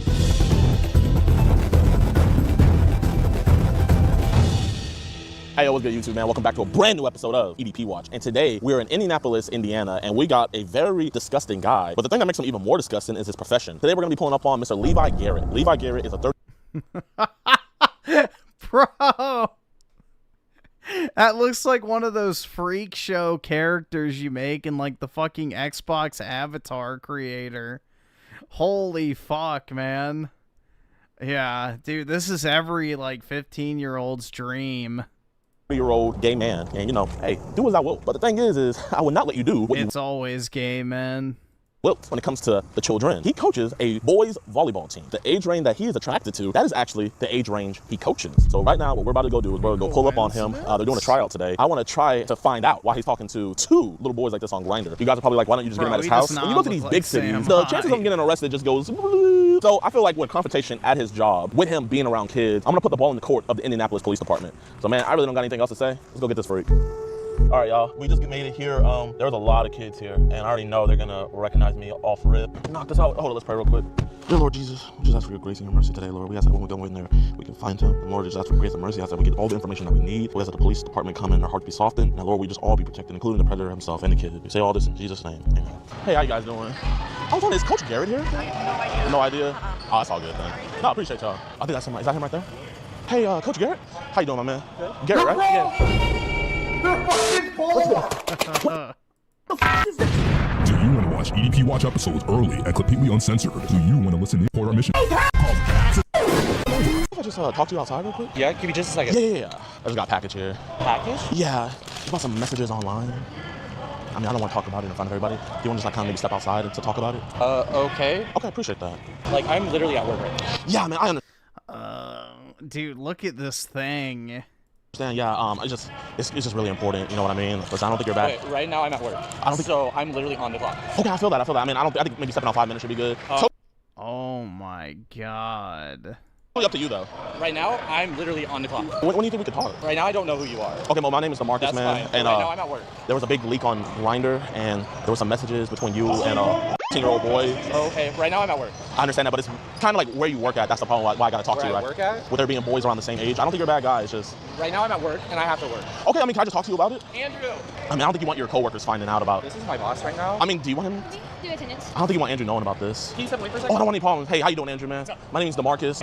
Some of your kids here, they recognize me. Do you want me to tell them? This obviously... I don't know, so... This is your business. It's my business. Okay, so there's some messages online on the app Grindr between him and a 15-year-old boy. You know, I know he's saying he's at work, but that's kind of like why I want to talk to him. I'm not police or anything. Obviously, where he is working with, like, the age range being 15 here. Okay. Yeah, he's got the mismatched foam runners. Yeah, they have the Yeezy slides up on Yeezy.com right now for $20 a piece, which is really good, considering the resale price is like $200. So if you want a pair, buy them. Fancy Leo with D6. Nah, man, that's a Homo sapien, not a human. Yeah, that dude is very uncanny looking. Like, a lot of these pedophile gays look like they're almost like test tube children. Like, they didn't fully develop or something. I don't know. They're very odd looking. Let's not draw a scene out here. Exactly. That's why I know. Yeah. This looks like a scene. So let's go to my office. Okay. Let's go handle it there. Okay, cool. Yeah. Hey, Levi, man. Just no. We don't want any of this recorded. This is just for our safety, you know what I mean? We run a business, so I don't want any scene in this. Yeah, I mean, I'm not trying to make a scene. Let me see this. Go ahead and take a seat. You guys brought this up. Let me see it. Okay, but I mean, like, no offense, but like, I don't understand why you're just the one scroll media to the this, you know what I mean? bottom. If I have to remove it from my business, I remove it from my business. That's why. Okay. I mean, would you at least want to hear what I got to say first? See? Look, Yeezy slide, the black ones, $20. So, yeah, they're like $200 right now if you were to buy them from like StockX or eBay or something. So, yeah, Kanye's like selling all of his stuff again. You can see on here. So, no swastika shirt, I'm sorry, but yeah. The bag's pretty cool. I have one of these already. But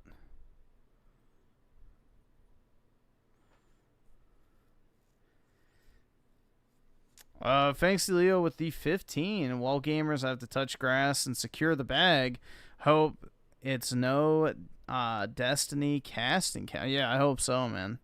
If you don't hear from me, then I'm taking over the U.S. Oh, shit.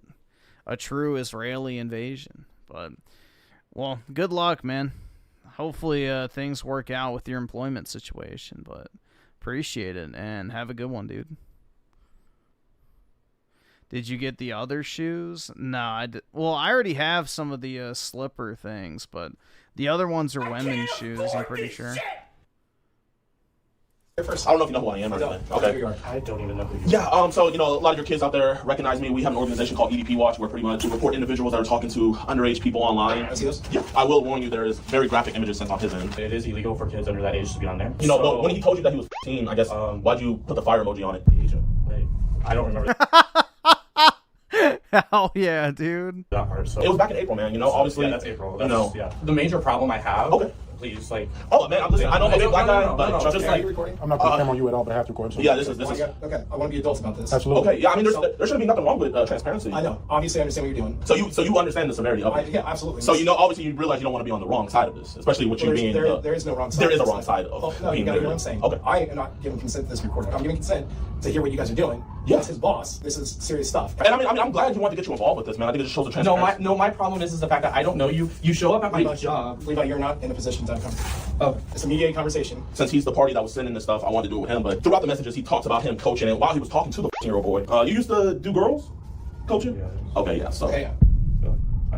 So in the messages before, he talked about how he used to do girls. The Marcus, can I talk to his employer? Yeah, I mean, yeah. You guys step out, please. Okay. I'm worried because I have people showing up, getting my information. Like, I'm freaking out. Well, you should. This is too much. Yes, sir. So, first off, I want you to know, I do appreciate you bringing this up to us. Yeah, I mean, totally. I understand you got a business to run and everything. I mean, I wasn't going to even get you involved. You have my word on this, right? Okay. I'm going to handle this. Okay. I'm asking, if you guys can do what you got to do, yeah, okay. We're asking you to keep the academy out of this. Okay, I'm not here to put the academy's name out here or anything. This destroys business, and this doesn't come up on background check. I understand that, and you have nothing to worry about. You know what I mean? That's why I was saying you don't want to be on the wrong side of this. And what I would mean by that is like, I'm not defending it. Yeah, I can see that. You know what I mean? And, you know, that's the whole reason, Levi, why I asked if maybe you wanted to just step outside and talk about this. You know what you did is wrong, right? Don't look at me. Well, I was told to stay here like a I think the first thing we should. This entire time. I'm not recording anymore now. He left. Your mic? My mic is not recording. We're more worrying about the business, whereas what we should be doing is worrying about the kids first. Well, first thing first, I don't even think we should be in the building personally. I'm asking you as someone that we're trying to defend, or not defend, but protect a vulnerable situation in youth sports here. You're saying you're trying to protect youth sports. I'm more worried about the kids that are down there. You're right, so am I. So, I mean, can we just wait outside while we get all this resolved? Nice to meet you, Marcus. Nice to meet you, man. And I totally get where you're coming from. And I promise you, I don't want you to think you're being painted any light or the academy. I didn't even mention that all it was No, I what he does. appreciate you guys are doing. I understand it. Thank you for bringing it to our attention. Let's maybe get a little bit off their property so we're not like at the front door or anything. You understand why these messages look bad, especially what you do, right, Levi? I'm not saying a word, and I don't really need to hear what you have to say. I'm just trying to figure out, man, is this a pattern? Have you done this more times before? Other boys that were 15 years old? No. So this is the first time? Yeah. That's what I came here to talk to you about, man. You know, when you let your employer know, obviously they're going to have to report it, you know? You're showing up at my house? Yes, sir. My information of where I live, which is definitely a problem, and you show up at my work, so... Your house information is public. I mean, you can find my house information if you look me up. You know what I mean? Really, my information is not that public. It is. I mean, your name is literally on the staff website for being an assistant coach here. You're actually digging deeper into their system, so you're actually hacking their system. How am I hacking their system? I can literally... Hacking the system? Oh, my God. I have a link to the website. I'm done. I don't know who you are. What do you want to know about me? Ask me a question. I don't want to know anything about you. And obviously, you're not comprehending. Is this your butt right here? Is that my butt? Yes. Yeah, that is. So why did we send this photo of your butt to a 15-year-old? You're literally not understanding this, like what I'm saying to you. I don't know you. Why did you send... I literally don't know you. You said, do you want to go safe or bareback? I literally don't know you. Bareback. Do you understand how this is... Dude, bro, do you know what he kind of looks like? Andrew Tate. A bad look? I mean, you're a volleyball's boy. He has that, like, you guys know the picture of Andrew Tate.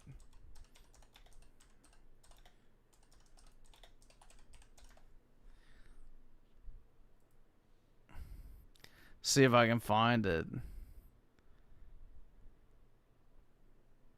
He kind of has that similar look.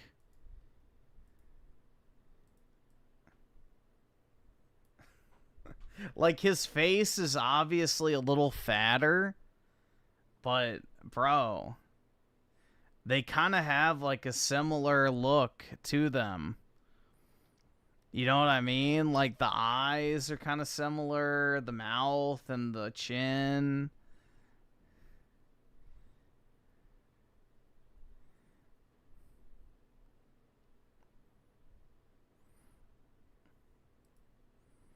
I'm trying to find that other picture of him.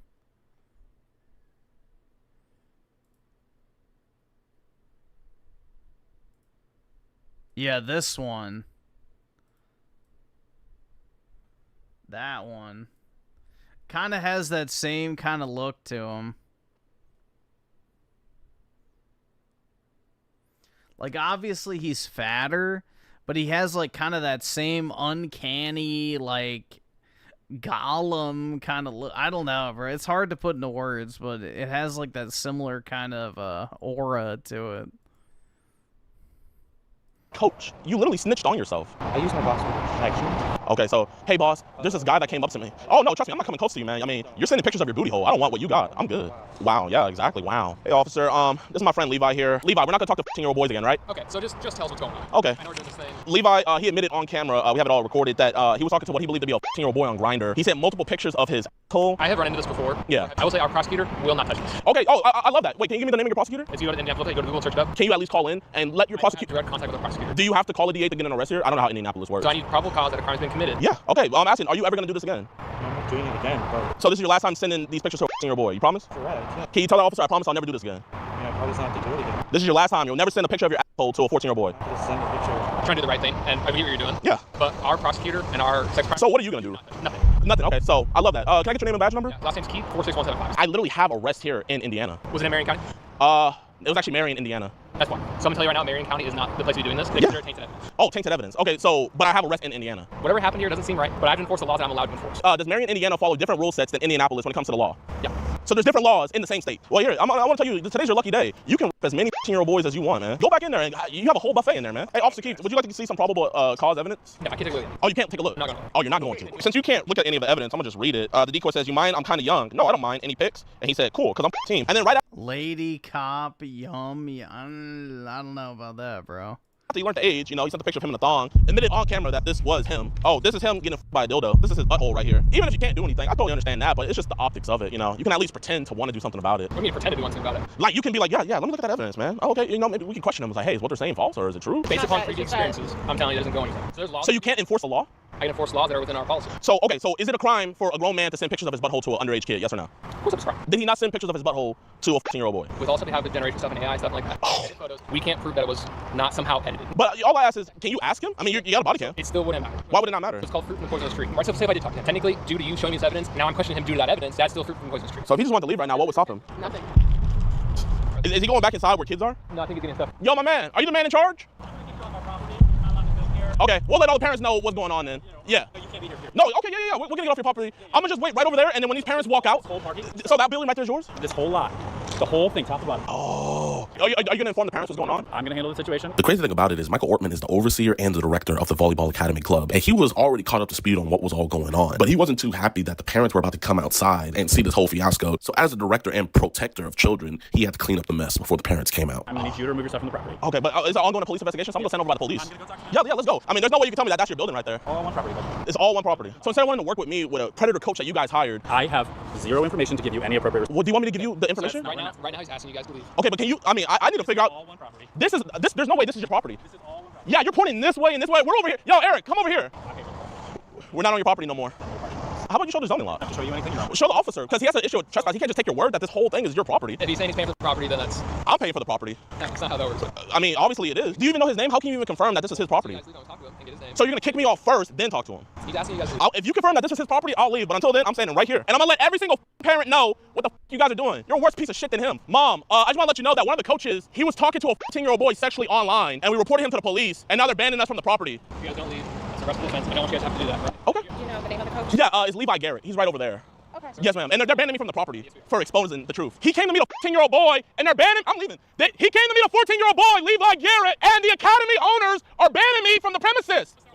Am I not? Yeah, I'm walking. Oh, man, you got so much urgency now, man. I love it, bro. Now real crime is happening. You can be a real cop now. Hey, I want you to drive real slow, but we're going to get off this property, though. It's not really surprising if they're in Indianapolis, though, because I'm pretty sure that's like the one liberal area of Indiana, so... Excuse me, family. That coach right there? It's usually a trend. He was talking to a 15-year-old boy, and they're banning me from the premises. Hi, I'm Sergeant Smith. Whoa, wait, hold up. Hold up. What's up, officer? What's up? Oh, yes, sir. We're leaving right now. Oh, trust me, officer. We love that you guys are doing your job with trespassing. We understand you don't care about child predators, but we're going to leave right now. We're in touch with the investigator. Amazing. Oh, okay, so what about us? Where do you want us to wait? No, you're not going to wait. Do you want any of the evidence, Sergeant? I don't. Oh, you don't? Okay, let's go then. Let's go. Bye-bye. A coach in there, Levi Garrett, trying to meet a 15-year-old boy for sex, and the faculty banned me for bringing it to their attention. So I just want you guys to know what your guys' kids are part of. Bye-bye. Great job. Amazing police work. Yes, ma'am. I heard you have a Facebook page. Oh, yes, ma'am. It's called EDP Watch. This is what the man looks like. His name, you've probably seen him. Well, he did leave. Oh, he drove off? He drove off. Okay. But I think they fired him. Here, this is literally every message. I'll give that to you if you want to. You can show the other parents. Cause Oh my God, is that picture? yes, ma'am. Oh. He said that to a 15-year-old boy. I appreciate what you do. Thank you so I'm much. sure that you don't hear that enough, but you are doing God's work. Thank you so much. I really appreciate that, and we're gonna stay out here and we're gonna keep on spreading the word. This coach right here, Levi Garrett, he works here at the academy. He was trying to have sex with a 15-year-old boy. 15-year-old? Yes. Yes, I love these videos. Oh, I literally saw him in there. Yo, my man, this coach right here, he was trying to have sex with a 15-year-old boy. He's like, I love these videos, dude. Right here. Yo, this coach was trying to have sex with a 15-year-old boy right here. You know? Yeah, they let him go. They're going to release a press statement tonight. And they banned me. Well, I don't understand why he was not allowed to leave. That's what I'm trying to figure out. Oh my gosh, the guy that banned me is walking over here. I'm on a public roadway. You want the evidence? I don't have an email. You didn't give me an email. They literally just, do you want the evidence, yes or no? If he's not recording, I can have privacy. If he's not recording? Yeah. Oh no, you just walk back then. I'm going to be respectful and appropriate. Yeah, no, walk back. Here, but if you want the evidence, you can take this. I'm going to disable it. Oh, you are? All right, hey, great job, bro. Why is a child predator still on your property? There's children on your property. Why, pink shirt man? Please don't flag my video when your face is in it. We're gonna go to the police station. We're gonna try to report all this. We're gonna try to get a case number because they didn't give us a case number. They didn't take any of the evidence, so I don't know what investigation they're gonna do. You shouldn't have to try this hard to chase justice, but we're gonna do our best, man. There's power in numbers, so whenever we make that call for you guys to call the DA or call the police department, we ask that you guys answer that call. Just blow them up, especially if you live in Indianapolis, and also, get some elected officials that do something about crime, man. Please. Elected officials that do something about crime. That's an oxymoron. Because they need the crime committers to be able to vote. Return when safe and dial 311 from your cell. Oh my God. My favorite part of the job. We have a meeting inside. What's going on? Can I help you? Are you on kicking on the doors? Oh, yeah. That's not a good thing to do in a police department, brother. Oh, man. I mean... Knocking on the door at a police department's not a good thing to do. The fuck? Okay. You know, you guys got a lot more manpower than I do, man. We have an organization called EDP Watch where we report online predators. We didn't get a case number. We didn't get a chance to give any of the evidence. I'll give you the case number. I would love that. I would love to get that. I would love to give you guys the evidence. I'd love to take the evidence, but I would like you to keep it until you get to talk to an actual detective. Why can't I give it to you guys so that way whenever the investigator gets to it, you guys can just tell him, hey, this is where it is locked up in evidence, which all the other 90 police departments we've ever worked with, including Indiana, have done. Okay. I mean, who wouldn't want to take evidence on the spot? I don't know, man. Listen, there's already been another officer dealt with this. She's on her way back to talk to you about all this again. I just want to give evidence, man. That's crazy. I'm begging. Will you take this flash drive, officer? Oh, man. This is crazy. They just don't want to take evidence. You're the one I talked to earlier. Yes, ma'am. All I want to do is just get the case number and give the evidence. That's all. I'm not asking you guys to go raid his house or anything. I just want to give the evidence. That's all. That's literally all. Hold on to that, like you were told before. Go ahead and take that. That's a report number. Can I ask why I can't give it right now? We've already been through it. You got what you need. Can I give you what you need? Still don't want that. So you don't want that? So you're saying right now you don't want that. I do not want that. Go on about your day. You have a warrant out of Texas. Take care of that. Women. Oh, no. I got a warrant out of Texas. Here, you know what? I'm going to leave your evidence right here.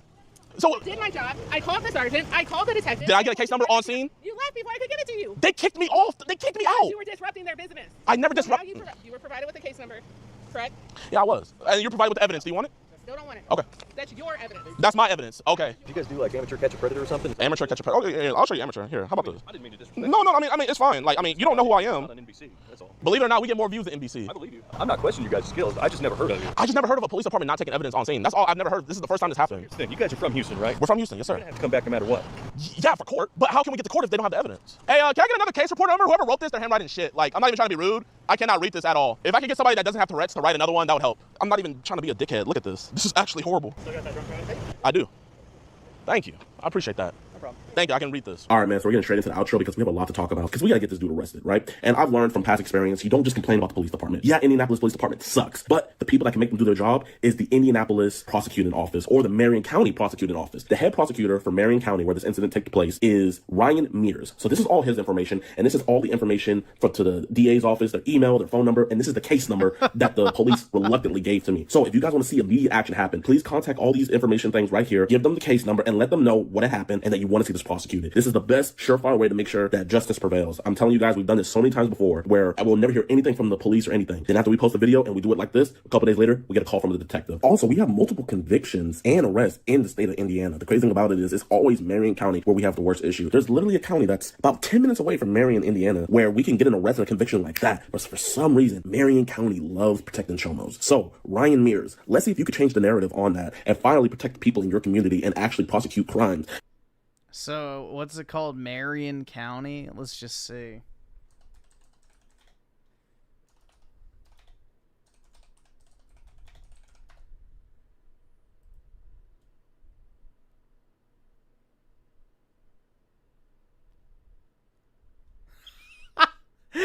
Bro, what did I tell y'all?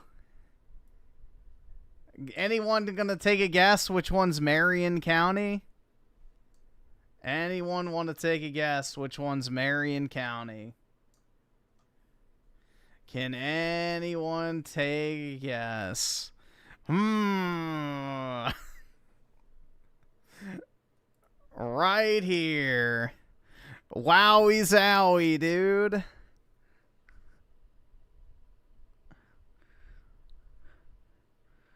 Who would have fucking guessed?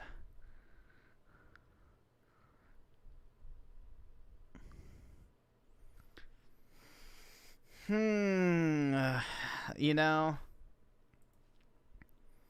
it's just truly incredible. Especially when it has to do with somebody that's a ball. Alright, well, we don't need to watch him talk about how to report it. Yeah, a coincidence, I'm sure. Alright, we'll see how this goes. Again, I don't know if we're going to watch this entire thing.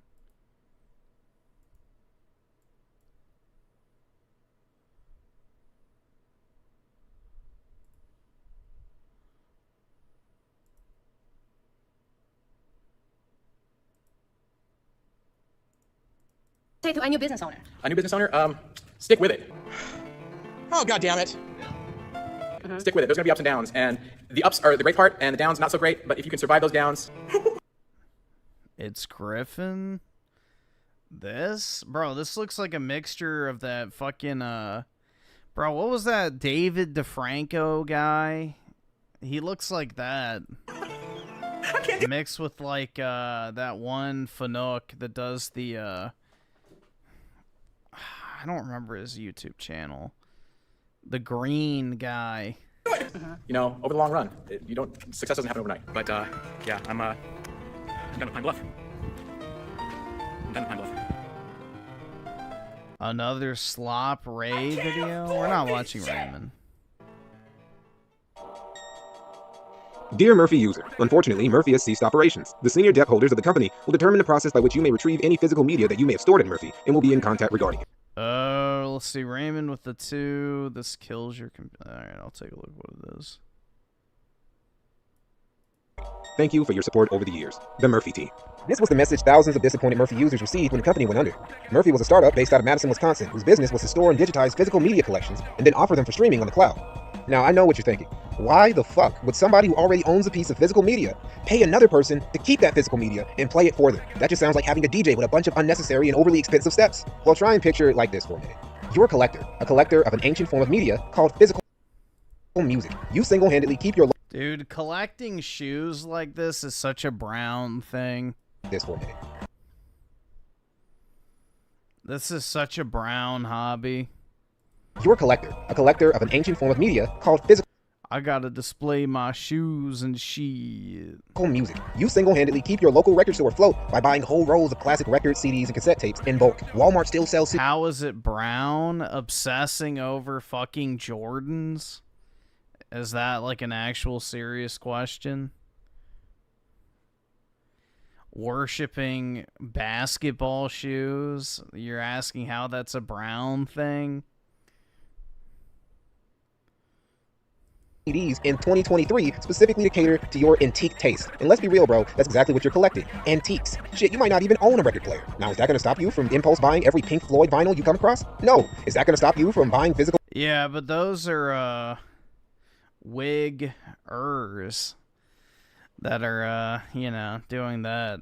It's not real white people. Albums of bands from your local scene that you and like 13 other people have seen live? No, you're collecting all them shits like they're infinity stones. And why do you do it? Because you love music? No, niggas, because you're a filthy hoarder. A physical music hoarder, but a hoarder nonetheless. I mean, look at this. I mean, really. This is all rock, and this is jazz over here. I just want to Yeah, nobody ever listens to these fucking things. stop doing it. From his living room to the hallway to the basement and attic, it's all records. Everywhere except my bathroom. Your bathroom. It doesn't have any records in it. It's too moist. And like all hoarders, you really have no business owning all of the shit you do. You really don't. I mean, how often do you actually listen to significant chunks of the music you've obtained? Never. How many of these CDs and cassettes have you only played once and never finished, or have never even played at all? You don't know, because you're like a squirrel collecting nuts. You're never going to eat all that. You just keep stacking them, and stacking them, because the act of doing so shoots off those happy neurons in your brain. But eventually, the uncomfortable question rears its ugly head. What are you actually going to do with all this stuff? How do you justify to your friends and family this giant collection of outdated media you retain, that stands cluttered in stacks ready to topple over like it's a Chinese ghost city? Well, for people of that audio Well, yeah, the fucking hype beast shit was like a bunch of dudes collecting Jordans and stuff, but again, that's like mostly a subset of, you know, the wiggers. I gotta be careful how I say that, because if I say it too fast, it might sound like something else. But yeah, that was only prominent during the hype beast era. Most white guys do not actually collect shoes. Persuasion, they were collecting shoes is retarded. Like, why are you collecting something you're never gonna fucking wear? I don't know, bro. Collecting shoes is actually fucking just stupid. Finally able to find some light at the end of the tunnel, thanks to Murphy. Like, I have a bunch of shoes, but I wear my shoes. I don't put them on a shelf and, like, look at them. Now they can send all of their Stone Age-ass media to some hipsters in Wisconsin who, for a generous fee, will keep their music stored and play it at the user's convenience via streaming from the cloud. Well, that was until Murphy got shut down. And why did it get shut down? Well, the founder, Preston Austin, he doesn't really know. He was off running a separate music service and left the reins of Murphy in his fellow music hipsters' hands. Now, I actually do know why Murphy got shut down. Google Cloud costs. See, all the storage it takes to host all this media is where most of the money goes for these types of businesses. Murphy being no different. The cost for hosting over hundreds of thousands of individual pieces of music especially proved to be pretty goddamn costly. So the dudes at Murphy had to look for solutions, and the Google Cloud service provider presented them one by recommending some changes to the way the storage was done. The guys at Murphy went through with this, glad to finally be able to cut some costs. At least that's what they thought they were doing. What actually happened was, because of these changes they made, they got hit with a surprise $30,000 bill for data address at the end of the month. And this was the final straw that broke the company, which was already unprofitable for years because of cloud costs they couldn't afford. And if they couldn't afford that, they definitely couldn't afford to burn through $360K a year. So, Murphy was done. Truly a tragedy for audiophiles everywhere, especially its users who now weren't sure if they were ever going to see their music again. See, Murphy had a clause that, for a small fee, they would send all of the music in their possession back to the owners if the company ever shuttered. But when everything happened suddenly imploded, Murphy's former customers weren't sure if that was even still on the table. It was quite the predicament. But when all seemed lost, the Murphinese had a hero descend to stop their records from being buried in some Wisconsin landfill. He came in the form of an autistic entrepreneur and tech savant named John Finley. Hi, my name is John Finley, and I started a company called Crossies.com. John Finley, also known by his ubiquitous internet sobriquet Pontifier, is an entrepreneur, inventor, futurist, real estate investor, and a married father of 3 from Provo, Utah. He also dabbled in politics for a bit, once running for mayor of Provo back in 2017. Fortunately for John, his political ideas were just a little too ambitious for his fellow Provoans, because out of the 12,879 votes counted in the 2017 Provo city election, he received a grand total of 98. Apparently, the city of Provo didn't want to elect somebody who was going to disincorporate it out of existence. Well, there's the disincorporation of Provo that I am pushing for, gathering enough signatures to call for a vote as to whether or not Provo should continue as a city. I think there are so many restrictive ordinances here in Provo that the easiest way to get rid of the ones that are oppressive, even if there are some good ordinances, is to just get rid of all of it. John's political takes were just a little too high IQ for his fellow Provoans to digest, and I'm not just saying that sarcastically. John's really got a noggin on him. Yes, I have had my IQ tested. I scored at the upper limit of the waist 3, where it stops being accurate. But yeah, he probably wasn't that bummed out about it, considering he told the voters, hey, if you don't like me, just go vote for somebody else. I don't know. I really don't know the views of the other candidates that well. But if you like them better, then you should vote for them. And they took his advice to heart. See, this is both a strength and a weakness for John. He's an honest, straightforward type of guy, almost to a fault. He'll keep it real with someone, even if doing so will be detrimental to himself. And this is why he opened a makerspace in Provo to begin with, and why John was really big on allowing as many people who wanted to make use of it to be allowed to. I'm pretty passionate about providing opportunities to people. We don't charge anybody membership to come use the makerspace. We have one piece of equipment that's pretty expensive to operate, and we charge $55 an hour to operate the water jet, but pretty much everything else is free. We don't charge membership, and we don't turn anybody away. See, John Finley is a man who thinks that the future looks bright. He's a true futurist who thinks we're just a couple decades away from solving most of humanity's problems. I mean, it's like the U.S., though, in all fairness. The only way to fix the problems that the U.S. has is to completely restart the entire system. Our government has become so bloated, inefficient, and bogged down in bureaucracy that the only way to truly fix the problems is to get rid of it entirely and restart from scratch. A futurist, I believe that much of the technology that we see, much of the problems that we experience right now, they'll be solved by technology. Long story short, we ain't voting our ways out of this, so there is no voter path to fixing the U.S. In fact, he's so much of a futurist that he's taken the steps to ensure that he'll literally live forever to be able to see the future. So I take a long view of the future, and I want to see the future. So I actually do intend to live forever. I don't think that I will die ever, and I've taken steps to ensure that I don't. I am signed up for an organization called Alcor, that is a cryonics institute down in Scottsdale, Arizona. I wear a necklace, I wear a little medical alert necklace that says, in case I die, do this to my body, so that they can call them down in Arizona, and they'll come out and freeze my head, so that I can be revived hopefully in the future. So fail, Mary will run aside. How's a guy like this end up being Murphy's messiah? Well, it all starts with John's love for music. While he isn't a straight-up audiophile with a robust collection like a lot of Murphy's users, he did find himself becoming more of a music connoisseur in his later college days. Enough so for him to develop, among a bunch of other things, a music streaming service startup called Crossies, which would store and digitize physical media collections and then offer them for streaming on the cloud. Our users send us their music and movies, and we make it digitally available on all their devices through the cloud. Oh, hey, that sounds familiar. That sounds a lot like Murphy. Yeah, coincidentally, John just happened to be running his own music startup that ran almost identically to Murphy. Now, unfortunately for our guy, he was struggling to find investors he needed for his startup. To add to this, in mid-2019, he was issued an eviction notice for his building in LA. When I was out in California, looking at, trying to start my business, and I needed a warehouse. But I was also living with my uncle, who got evicted. We started looking at real estate in California. It was so expensive. And this wasn't the first time John had trouble keeping a building for one of his enterprises. A few years earlier in his hometown of Provo, he started looking for a place to relocate his makerspace because his landlord had been jacking up the rent. And one location that really caught his eye the most was an abandoned jail in town. It's in pretty good condition. Just some tiles down in the ceiling. Yeah, try that. It had been vandalized, had a lot of copper stripped out of it, and had a little bit of an asbestos problem. But hey, from John's view, fixing all that would have been light work. He's a real estate guy after all, and he knew a thing or two about rehabbing distressed properties. See, I don't see any structural damage to the foundation. Here's like loading dock area. There's no structural damage to this building. But just like with the election, John's fellow Provonians just weren't filling his vision, and the city ended up selling it to a developer who promptly had the jail demolished. And this left John seething. I guess there's no going back. Boy, it sure looks like that's a sturdy building they're driving that thing around the inside. Wow. Why in the world did they want to demolish this thing? It's so ridiculously stupid. He wanted that jailhouse bad, enough that he was willing to throw down hundreds of thousands of dollars just to renovate it. He decided that, no matter where it was in the country, if he could find a place with as much or more space in that jail and that was within his target price range, he would buy it. And he actually did find it. A few months even before Murphy announced his termination, John had already purchased his dream location. So when John got wind of Murphy's demise, he found himself with spare cash on hand and a suitable location on deck and a perfect spot to act. And he did, by buying the whole operation. He bought a plane ticket, flew to Wisconsin, met everyone who had been involved with running Murphy, and had all of Murphy's assets transferred to the Crossies LLC, which was just him buying 1 million CDs pretty much. But hey, Murphy was saved. Blue sent you with the 5 Mafia Old Country is better movie game than any place. All right, awesome. Thanks, nigga. All right. Yeah, I agree with that. I mean, at least the story was good. So if you're going to make a movie game, at least make the movie itself good, which I definitely think that qualifies as good, personally. Unlike God of Snore Ragnarok or Horizon or Spider-Mid 2. But yeah, I actually did like the actual movie aspect of it. My name is John Fenley, and I just purchased the assets of Murphy. This, of course, was music to the ears of Murphy's former users, something they thought they were never going to hear again. Not only would John continue to run Murphy's service as it was being ran before, since it was pretty much just the same service as Crossies, he also presented a new opportunity for some of Murphy's users to get their music back. Well, that's what he said he was going to do, but then... My plan was to pull discs out of the boxes as I moved them, and it started to work. But more and more people decided they needed their discs back immediately. And it's not going to be possible for me to open all of these boxes before the move to Arkansas. So I've made an executive decision to stop doing returns until we get to Arkansas. As it turns out, trying to sift through over 1 million pieces of physical media is absurdly fucking time-consuming and tedious. Almost like the average person stopped using CDs and cassettes to listen to music for a reason. So returning of any audio paraphernalia was put on hold for now. Whatever. At least it was all being moved to a new, safe home in a beautiful Arkansas town called Pine Bluff. In ordinary circumstances, well, as ordinary as a nerdy nigga from Utah buying 1 million CDs could be, I could see this story I'm about to tell you panning out way differently. But our guy John made one mistake. Possibly the worst mistake of his life, because he might actually end up losing his life. Excuse me. I mean, having his head frozen and thrown into stasis because of this mistake.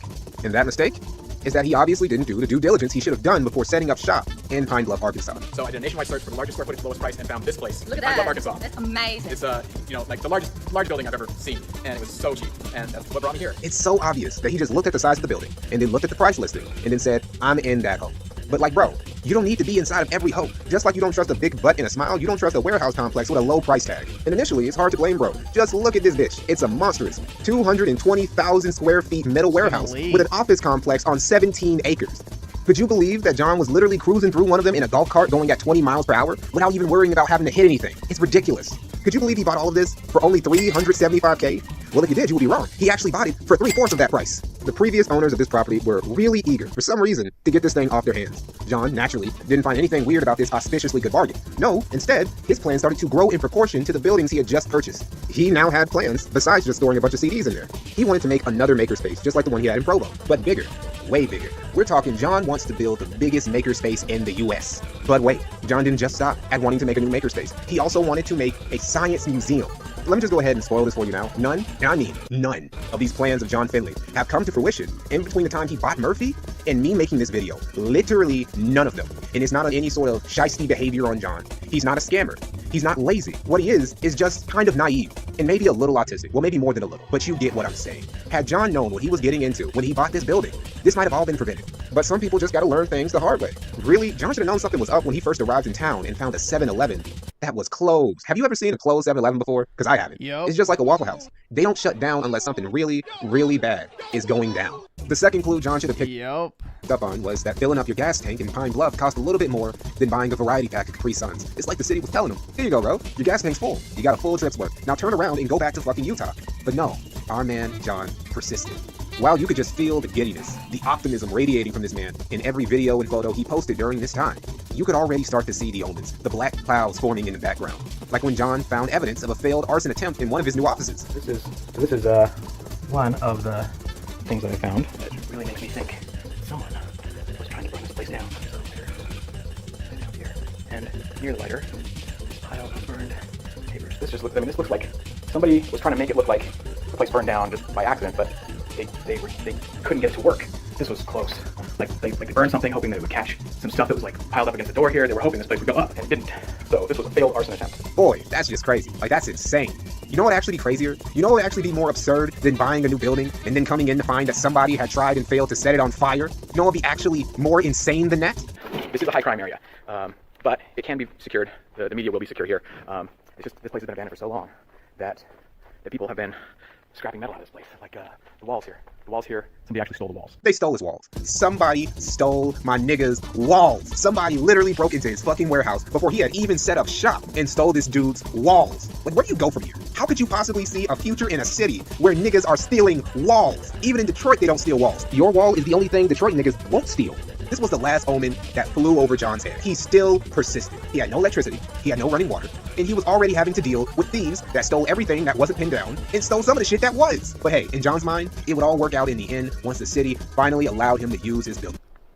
No permit for the construction, occupancy, or operation of any facility or improvement described herein shall be granted, nor shall any activity authorized by this permit be conducted on the premises until... I've got to get a whole bunch of permits. Permits involve architectural drawings. I can't unload the containers until I get architectural drawings done of the whole facility and have it inspected by the city, and who knows how long that's going to take. I'm exploring. It's ridiculous, bro.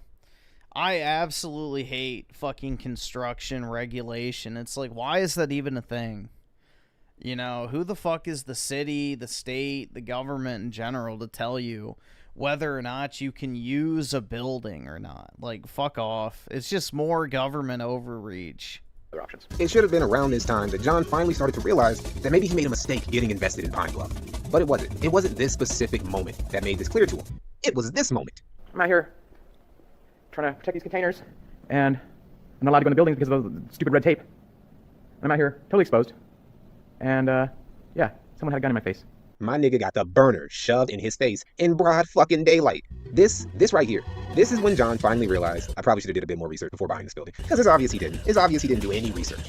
I have, though. I have done the research. So let's do a quick dive on Pine Bluff, Arkansas, better known to the rest of Arkansas as Prime Bluff. I want you to stop and take a minute to think about all the cities in the US that have the worst reputations. Now, maybe they're not actually the worst places in the country. Maybe they're pretty cool to live in so long as you live in the good parts, but they still got a bit of infamy to them. I want you to take those infamous traits, leave out all of the good shit, throw them all together, and you've got Pine Bluff, Arkansas, aka Crime Bluff. It's got Chicago and New Orleans corruption. It's got Baltimore and St. Louis's gang violence. And it's got Portland's retarded city council. The police crackdown on public busking has forced me to rely on inferior art forms such as miming and jesting for alternative incomes.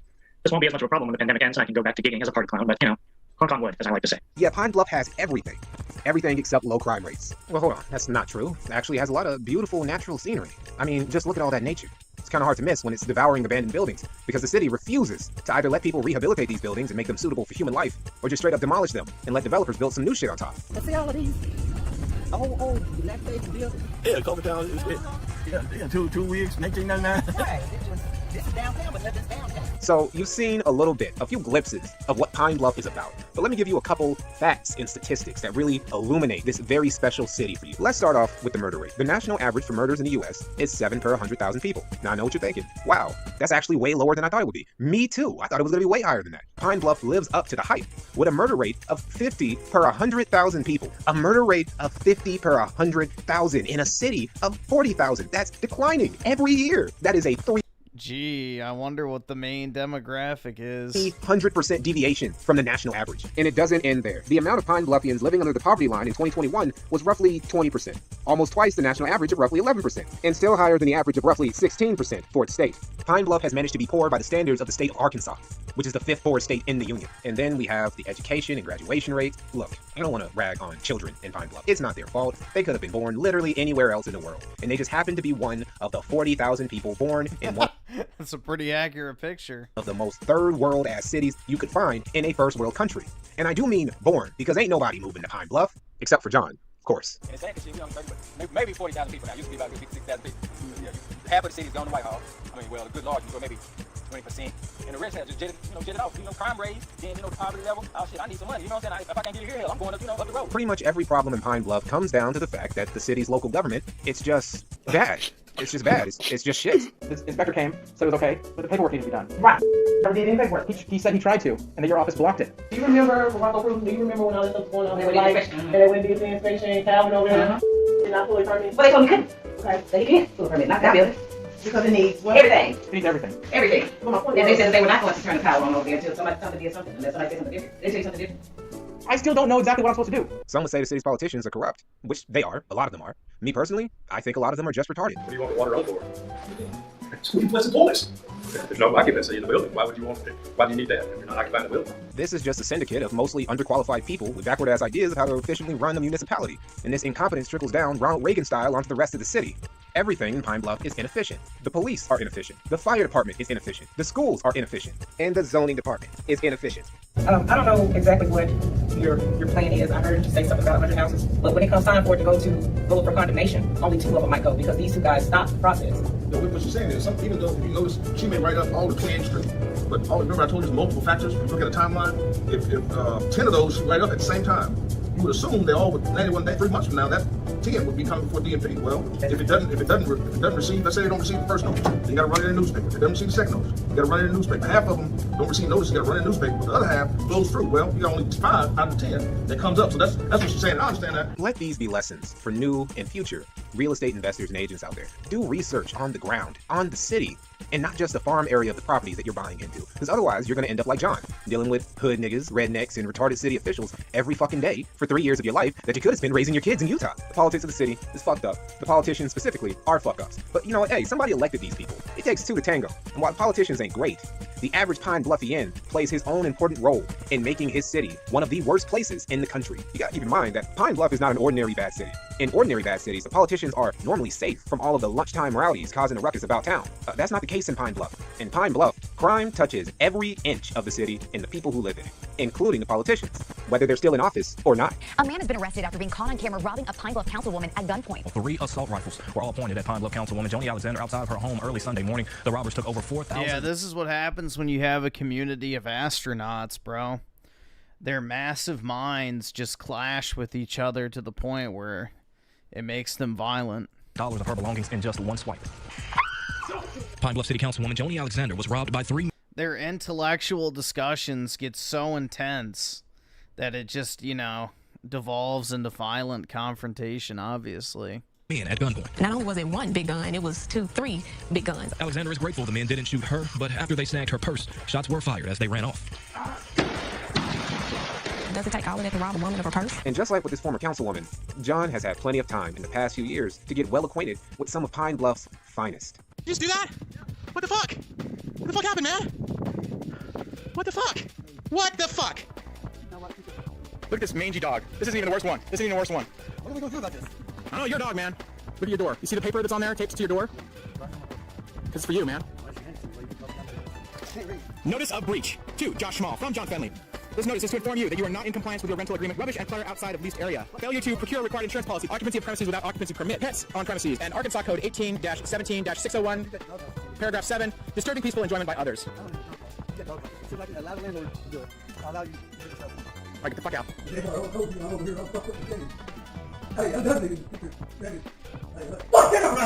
Oh my god. No, that's where you're going to keep go. That's where you're going to keep your don't leave. Don't leave. I don't leave. Yeah. I don't know. What do you have to give other people? What do you have to do? I mean, you mean, nigga, like, don't know, nigga. That's what I came out of top. Nigga, nothing to lose, John. I have nothing to fucking lose, John. I have nothing to lose. I have nothing to lose, bitch. John, what I got to lose? What I got to lose, bitch? No, this is not the end. This is blood, bitch. Take care of your fucking kids. Go see them, nigga. You know something about that? Apparently, this guy might have also stolen John's van and possibly set one of the houses he bought in Pine Bluff on fire. Believe it or not, he was actually one of the nicer Pine Bluffians John has had to deal with.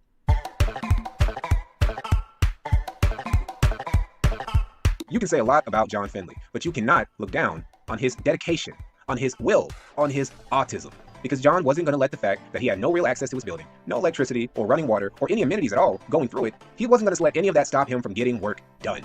I am here at the lake in Pine Bluff. I have kind of abandoned my facility at this point. I can't work through the red tape with the city. No power over there. No ability to unload the containers. So I'm doing the next best thing. I've got security over there watching the containers. The containers are all locked up. I've got mobile processing stations and connected over to the county building with Wi-Fi. I've got power. This is basically all I need. I can do the things I need to do here. I am determined. No amount of red tape, no amount of barriers is going to stop me from doing the right thing for the customers. John decided that fuck it. I can't go in my building to work. I'll just work outside. I'll just work in a tent. He even got a new cargo container brought over just so he could start separating and organizing things outside of his building. It's also admirable.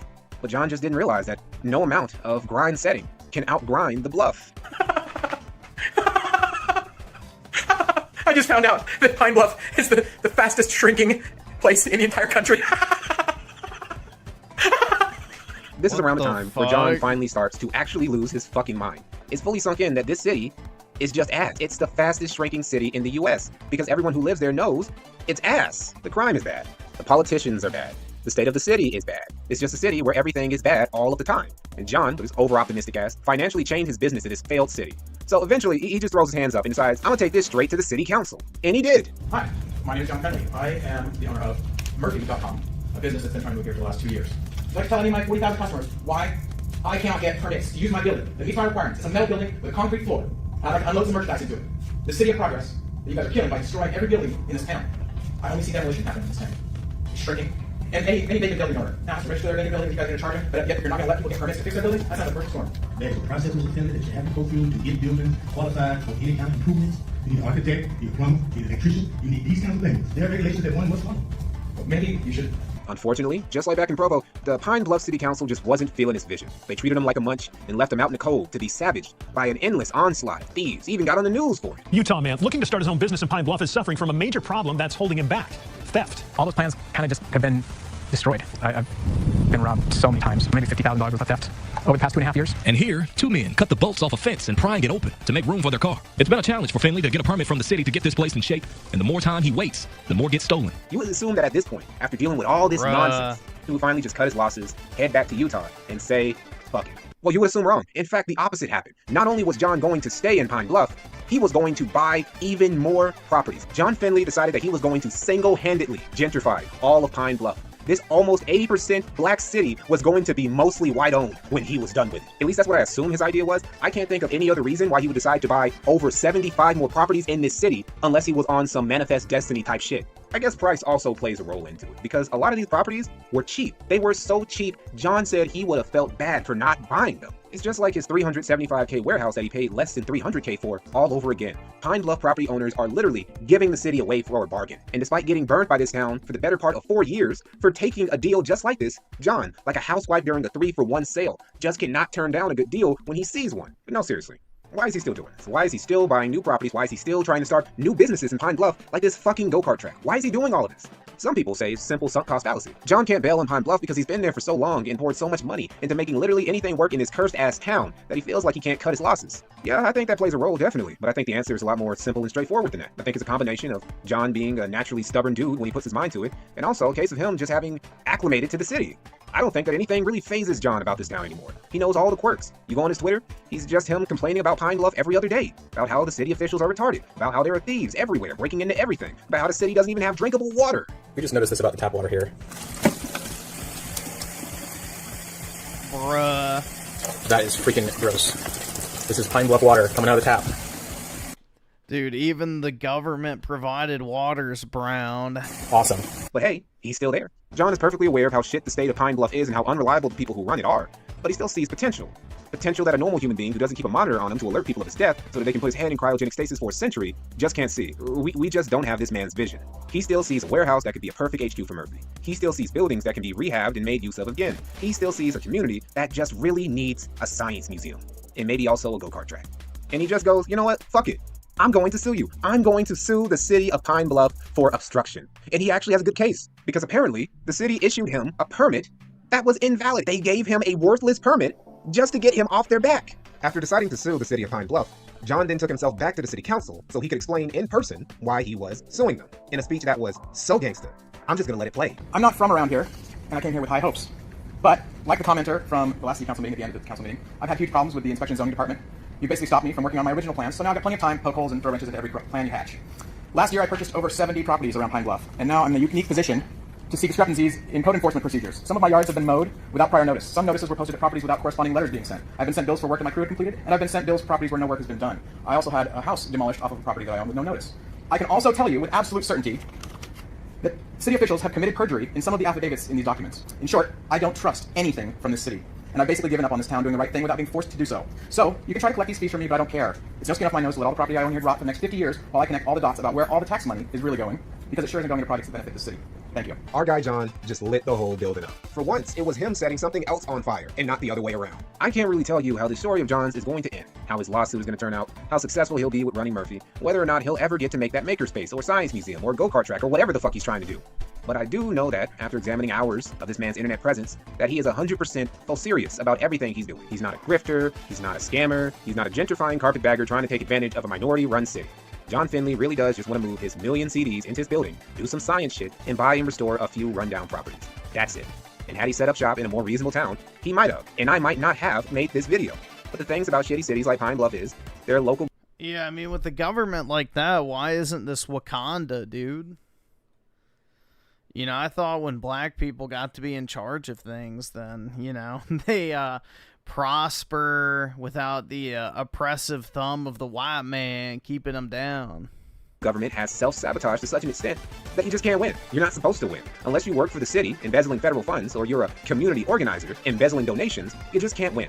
And in the end, even those guys don't really win. New this morning, the former director of the Pine Bluff Urban Renewal Agency is now facing serious allegations of defrauding the city out of hundreds of thousands of dollars. Public court records show Maurice Taggart faces 85 felony charges just filed yesterday, including 46 counts of forgery, 38 counts of theft of property, and 1 count of abusive office. And I understand that. Pine Bluff is a perfect example of a loserville, a city where everybody, from the top to the bottom, loses. And so it feels like this town is being destroyed by the vandals. I mean, these people were working hard to take all this wiring out of here. But in the process, the damage that they do to get copper pipes out of the walls. You know they didn't make $5 from the copper there. And they caused thousands of dollars of damage. Shit, that's a pack of Black and Miles. This is why this town can't have nice things. Is this shit. Now with all that said, can John Finley still manage to win? I don't know. Maybe. It'd be cool if he did. But, I'm not giving up. I'm not giving up. This, it'll happen. It'll happen. I'm not giving up. Oh my god.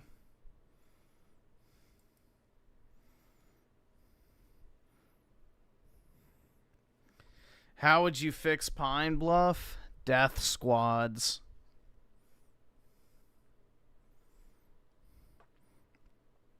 Lots and lots of death squads.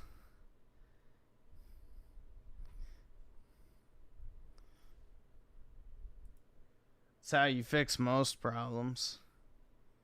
So this one.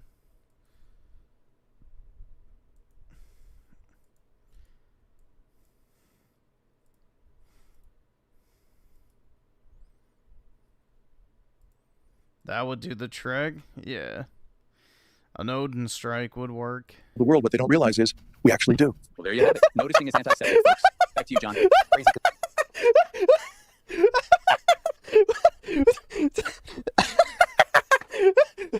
Okay. Holy shit.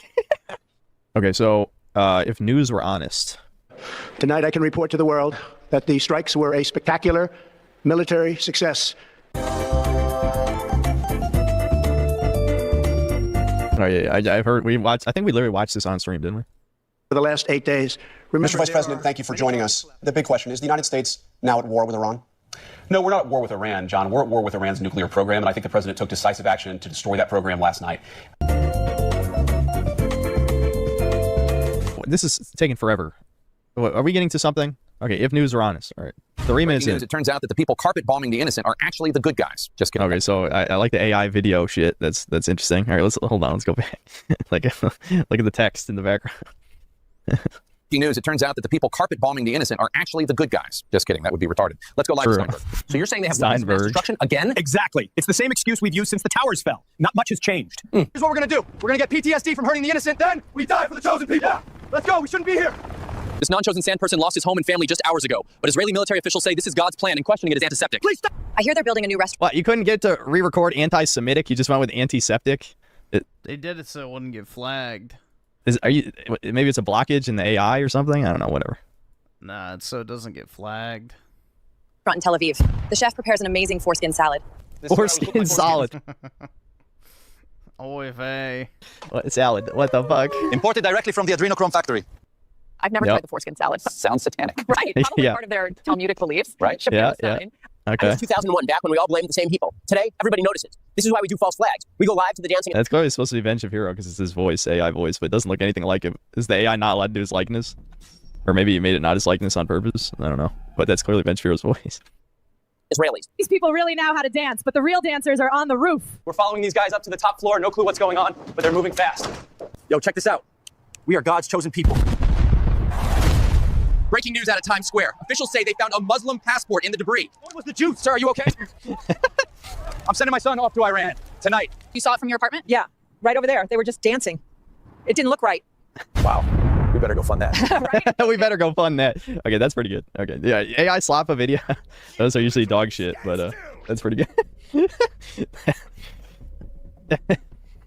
AI is already better than human content. Brutal black pill. Yeah, the only way you're going to be able to do any AI is human content. Edgy humor is going to be through AI. Because a human has to make the prompt. AI video. Yeah, you could cut the first 2 minutes and 55 seconds out of that video. I don't think that added anything. Algo synth. It only has 27,000 views. Obviously, Algo didn't work.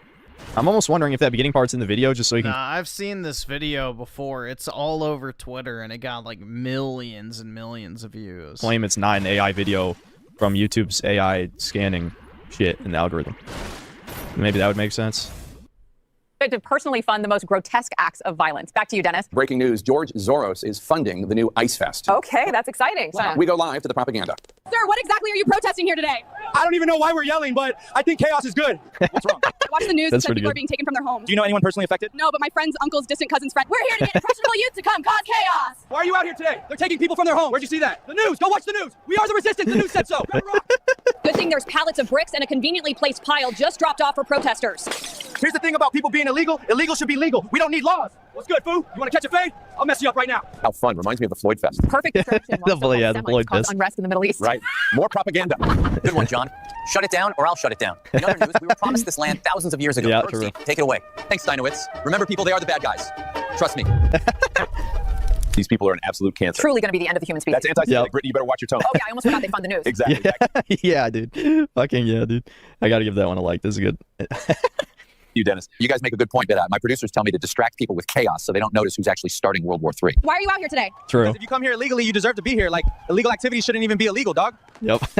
Well, this is a perfect way for the government to unleash martial law. Get ready for FEMA camps, folks. Dennis, welcome back to Jake GTV News. Tonight we go live with the people controlling our media and banks. Just kidding. That's anti-Semitic. Back to you, Simon. People say we control the world. What they don't realize is we actually do. Well, there you have it. Noticing is anti-Semitic, folks. Back to you, John. Crazy. I'm assuming he was drunk or something. Like, bro, what the fuck? Okay. Holy shit. Okay. That's a really... I know the Baphomet... Obviously, I saw the Baphomet statue. I know. That was fucking good. That was really good. Yeah, this is the best video suggestion in a long time. At least someone's making something good with AI. Holy shit. Best AI video I've ever seen.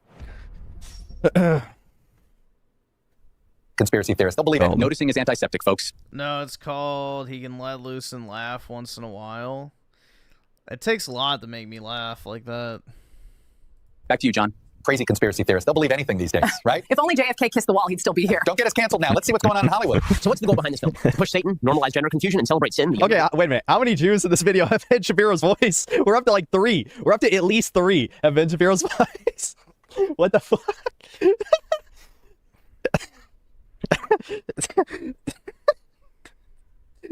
Okay, hold on. They learn the better. Stunning and brave. Back to you, Erica. Truly inspiring stuff, Shapiro-Stein. My executive producers just told me to share the real reason for society's downfall. Take a look at this. This is the real problem. Too much joy. Too much tradition. We'll fix that. Too many whites. Well, that's a problem. One pride flag and fractured home at a time. It's June, Pride Month. It's also Men's Mental Health Month. But no better time than now to let your junk hang out at the parade. Jackie joins us live at the Pride Fest. We're here live at Identity Fest, where sausage parties meet Scissor Central. Today I'm a pan-dimensional soul fox identifying as a pansexual. Stunning and brave. Back to you, Erica. What a powerful way to honor Men's Mental Health Month by not mentioning men at all. That's right, Erica. In other news, parents who don't give their kids puberty blockers are going to jail. We go live to Tandem reporting from the front lines of mental illness. We're here with a parent who listened to the Jewish community. What inspired this journey? He said he wants to be a girl. That's so courageous. Wow. That's... So, honestly, for those of you who are like, okay, how do you even make a new postal and it still feel like parody? There you go. There's your just literally do everything that video's doing. What the fuck? Dante from the game I won't play. Holy shit. Not gross at all. No, it's really not. And oh, hold on. Wow. He said he wants to be a girl. That's so courageous. Wow. That's not gross at all. No, it's really not. And now for the weather. Artificial clouds forming over the Pacific. Heavy aluminum particulates incoming with scattered bursts of direct energy interference. Could be another... Luca with the 2. Griffin, are you hyped for Black Ops 7 at all? Absolutely not. I have 0 interest in Black Ops 7. Lahaina, stay alert. Wow, climate change is wild today. Good thing Newscomb emptied the water reservoirs. Wouldn't want people putting these fires out. Come back to JGTV News. The average American can't figure out why they feel like absolute trash. We go live to a triple boosted science truster who says, it's just her genetics. It's just genetic? Yeah, literally. I never eat red meat. I switched to seed oils only because, health. And here I am. We're here with a man who's just glowing from head to toe. Sir, what's your secret to your health? Statins. 2023 Perfect Dog with the 5. I grew up being told if you go to jail once, you lose your voting rights. Makes sense why people are going to jail for 1 to 3 years and get their vote rights back. All right, awesome. Thanks, nigga. All right. What do you mean it makes sense? I mean, if you commit a felony, I'm pretty sure you're not allowed to vote. But I think it depends on the state. So I guess, what are you trying to say with that?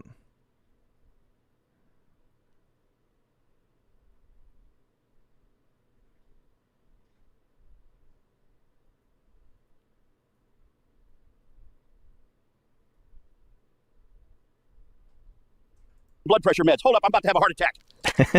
What's your secret? Oh, God. Just avoid the sun. I have skin cancer. That's why I do this. Good thing they listen to their doctors. Not much more they can actually do. True. Let's thank Big Pharma for being the main Holy source of funding shit. of all of our propaganda. This is literally like, okay, if you had to, like, literally, I know I already just said this, but it's like, okay, what do I want the writing of the postal successor to be? Literally, the joke's in this fucking video. This is perfect. If GTA was actually edgy, it would be like this too. Like, but GTA could not do this, obviously. But a postal game, this is a perfect clown world shit, 100%. Organization to ever do it. Can you believe we still trust those guys? They have good lawyers. They're Jews. Anyways, we promised to take the red dye out of the Skittles. Oh, thank God. Red dye was the real emergency. Let's not talk about the other colors, the fluoride, the chemtrails, and the deadly mRNA altering our DNA. Back to you, Jenny. Thanks, John. We're here at the local 7-Eleven and want you focusing on what's in the candy. And this way, you won't notice the rising autism and heart disease in children. Well, autism and child heart disease isn't that big of a deal. It's not like the jab causes turbo cancer or anything. Jessica goes live to find out how to prevent it. How are we going to prevent cancer? Do you know how much commission I make off chemo treatment? I think if you type in news was honest or something like that on Twitter, you should be able to find it. I don't know what the video is actually called. Next question. It'll pop up if he pauses it again right here, so just keep an eye out for it. What's the best way to stay healthy in today's world? The key to getting healthy is lowering your cholesterol. Trust me, I'm a doctor. Look, just trust your fat doctor. He once watched a 1-hour lecture on nutrition. We interviewed Harvard scholars to find out why. If you want to know the truth, we rigged the books to make you docile. You're cattle to us. Read the Talmud. Breaking news. Yeah, Asking true. questions might be an early symptom of anti-Semitism and being extremely based. How fun. Right? Dennis, take it away. Last time I noticed, I almost got JFK'd, if you know what I'm talking about. Those people are making society fake and gay. We go live with a homosexual at the Bop House. How does it feel to listen to the Jewish community? I'll never have a real relationship. Self-love, baby. Love it. We go live to the founders of OnlyFans. Just because we founded OnlyFans, Tinder, and all the major porn sites, Hollywood, Epstein, whatever, we're good people. Everything they said about us. Yeah, it's true. Yeah, it's true. Tunnels, 9/11, surveillance. According to the Talmud, Jesus is burning in feces. Yep. Yep. Wow. That's not satanic at all. Yeah. Later tonight, we reveal the entire Epstein list. Bert, take it away. Imagine siding with Jesus' murderers and calling yourself Judeo-Christian, right? Yeah, not me. It's almost like their father is the devil or something. Oh, shit. Do y'all want to see Melonie fucking retard's Jewish cuckold video? Apparently she made a video where she just like goes after this nun or whatever in true Christian fashion. She attacks like this Orthodox nun for not shaving or something because, you know, over in Orthodox churches, they don't do anything in order to, you know, like, express vanity. So it's like this old woman who has like a mustache or something, which is common with Eastern Europeans. They're hairy. And apparently Melonie Mac is like saying that it's a fucking man that's LARPing as a woman because she was critical of Israel. And because Melonie Mac is a fucking disgusting Protestant cuck, you know, anyone who says anything negative about Israel is obviously anti-Christian, dude. Because Judeo-Christian values and shit. Yeah, she's... Well, yeah, I don't really think you needed that to know that she was stupid, but yeah. My grandparents were in the pizza cost. Shut it down. We're live. Nobody said you weren't good people individually. But you know you guys don't belong in a healthy society. Just ask the rabbis. Tosboth Yebamoth, 98a. If you eat, oh wait, he's gonna read it. If you eat with a Gentile, it is as if you have eaten with a dog. Here's a good one. Baba Kama 113a. Jews may use lies to circumvent a Gentile. We may have done the whole Epstein thing, but I don't want to teach that because it would be antiseptic, you know? I'd rather teach them about the pizza cost and victimhood. Our producers just informed me that I love all the things you can say. You can't say anti-Semitic. You can't say Holocaust. That's all. We get these weird ass. They're not dog whistles because you know what they are, but it's fucking Jesus Christ. All right. release the Epstein files in fear of a rise in anti-Semitism. They're always the good guys in such victims, right, Randy? Correct, Ching Chong, but my name is Randestein. Well, that makes sense why they're always changing their last names. Wouldn't want us to know who funds the wars and open borders. Funny, we still call them our ally. Good morning, America. As the great noticing dawns upon us, we want to know, can you really bake 6 million pizzas in 5 years? I doubt it. Erica, take it away. Nope. Chloe and Michael, good morning. To put that into perspective, that's over 3,000 pizzas a day, every single day. The question isn't just can they do it, but how? We can't do it. It's impossible. How dare you even ask me to make 6 million pizzas? We don't even have a chimney. Well, they really got their work cut out for them. If I were them, I would just lie and say they did it. Right. Let's go live to the manager. Possible. There's only 505,000 pizzas in this whole country. You expect us to bake 6 million? No way. We're live in the kitchen, watching this crew frantically load pizzas into the ovens. This isn't possible.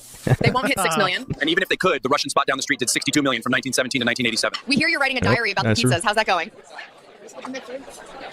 This isn't what it looks like. The diary of Right? I say just make it mandatory in every school and people will think it was real. I heard that. Yeah, the diary of Anne Frank that was written in ballpoint pen, which wasn't readily available until 10 to 15 years after World War II. Yeah, the totally legit diary of Anne Frank that was written in a pen that wasn't even available yet. Shocking. Oy vey. They have enough red sauce to make like 271,000. Not I. My question is, how are they supposed to retrieve the pizzas from the ovens? That makes sense. There's no ventilation. How do they get their pizza? How do they get their pizzas out? Just a weird pizza cost. The only problem with this restaurant is they don't have a chimney, so it makes going into the kitchen and retrieving the pizzas a difficult task. We're targeting military sites. We're targeting nuclear sites. We're targeting missile sites. They're targeting a hospital. In this hospital, there are patients who are immobile. They can't even move. President Trump will do what's best for America. I trust his judgment. He's a I tremendous see. friend. I see. So this is the other way to get around the AI. Is he put one last real video at the end. So he had like 2 minutes and 55 seconds of real video at the beginning, and then one clip of real video at the end. I see. Well, that was very funny. That was easily the funniest AI video I've ever seen, and it's not close. Holy shit. This guy is pretty fucking funny. What, did it say 613,000 subscribers? What?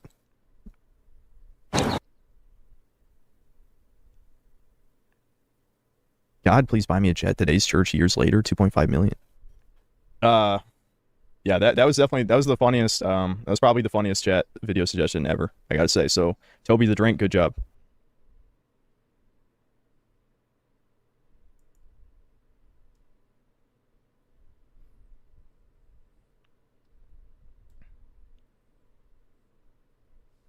Stop talking about Melonie like that. Here, let's see.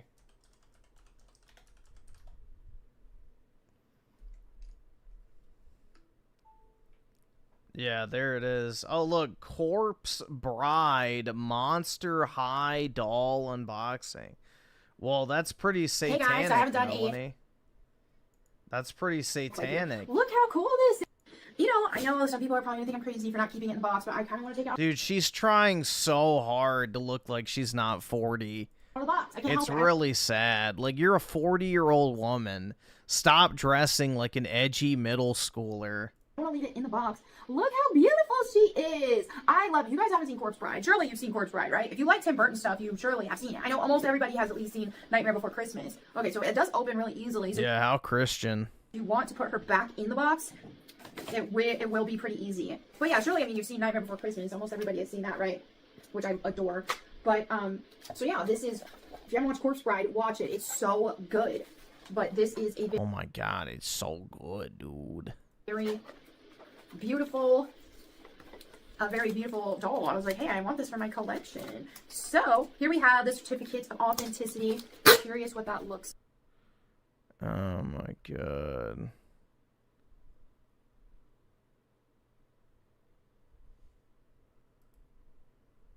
But yeah, let's see, where is it? Yeah, here it is. This is the Christian woman. This video is probably going to lose me followers, but I just don't even care at this point. Let's talk about it. It needs to be discussed. I really want my Catholic friends to weigh in the comments as well, because I'm a Protestant. But I'm just saying, the nun that Tucker Carlson had on his show looks like a man. I'm not saying that that nun is definitely a man. I'm just saying, I can't help but question, is this a man, right? So Tucker Carlson brought this nun on his show to talk about, I mean, to my knowledge, I didn't watch the whole thing, some anti-Israel stuff, because that is all what Tucker Carlson is about, right? She's looking more and more like a troon. The more, like, look at her. You could almost say that this is like a man trying to pretend to be a woman. Just with how thick that fucking makeup is, bro. She's trying so hard not to look like a fucking English teacher. Right now. And so I believe this is some pro-Palestine discussion with this nun who looks like a man. And if this is not a man, Lord, please forgive me. I'm not trying to be that kind of person. I am a Yes, you are. Christian, and so I wouldn't want to disrespect a nun. I'm not trying to disrespect the nun. Puts nun in quotation marks. It makes an 18-minute video shit-talking a fucking nun. Because she is unattractive. But I think that this isn't that. I think this may actually, again, not saying it's definitely a man, but I can't help but question it. Let's look at it. So you, this person, I don't. Okay. you first moved to the Holy Land in 1996? Correct. Yep. As an I'm not, yeah. Okay, y'all cannot call me crazy on this. I have to turn, okay, I have to Yes, anyone can call you crazy on this. turn this volume down because it's way louder on my thing.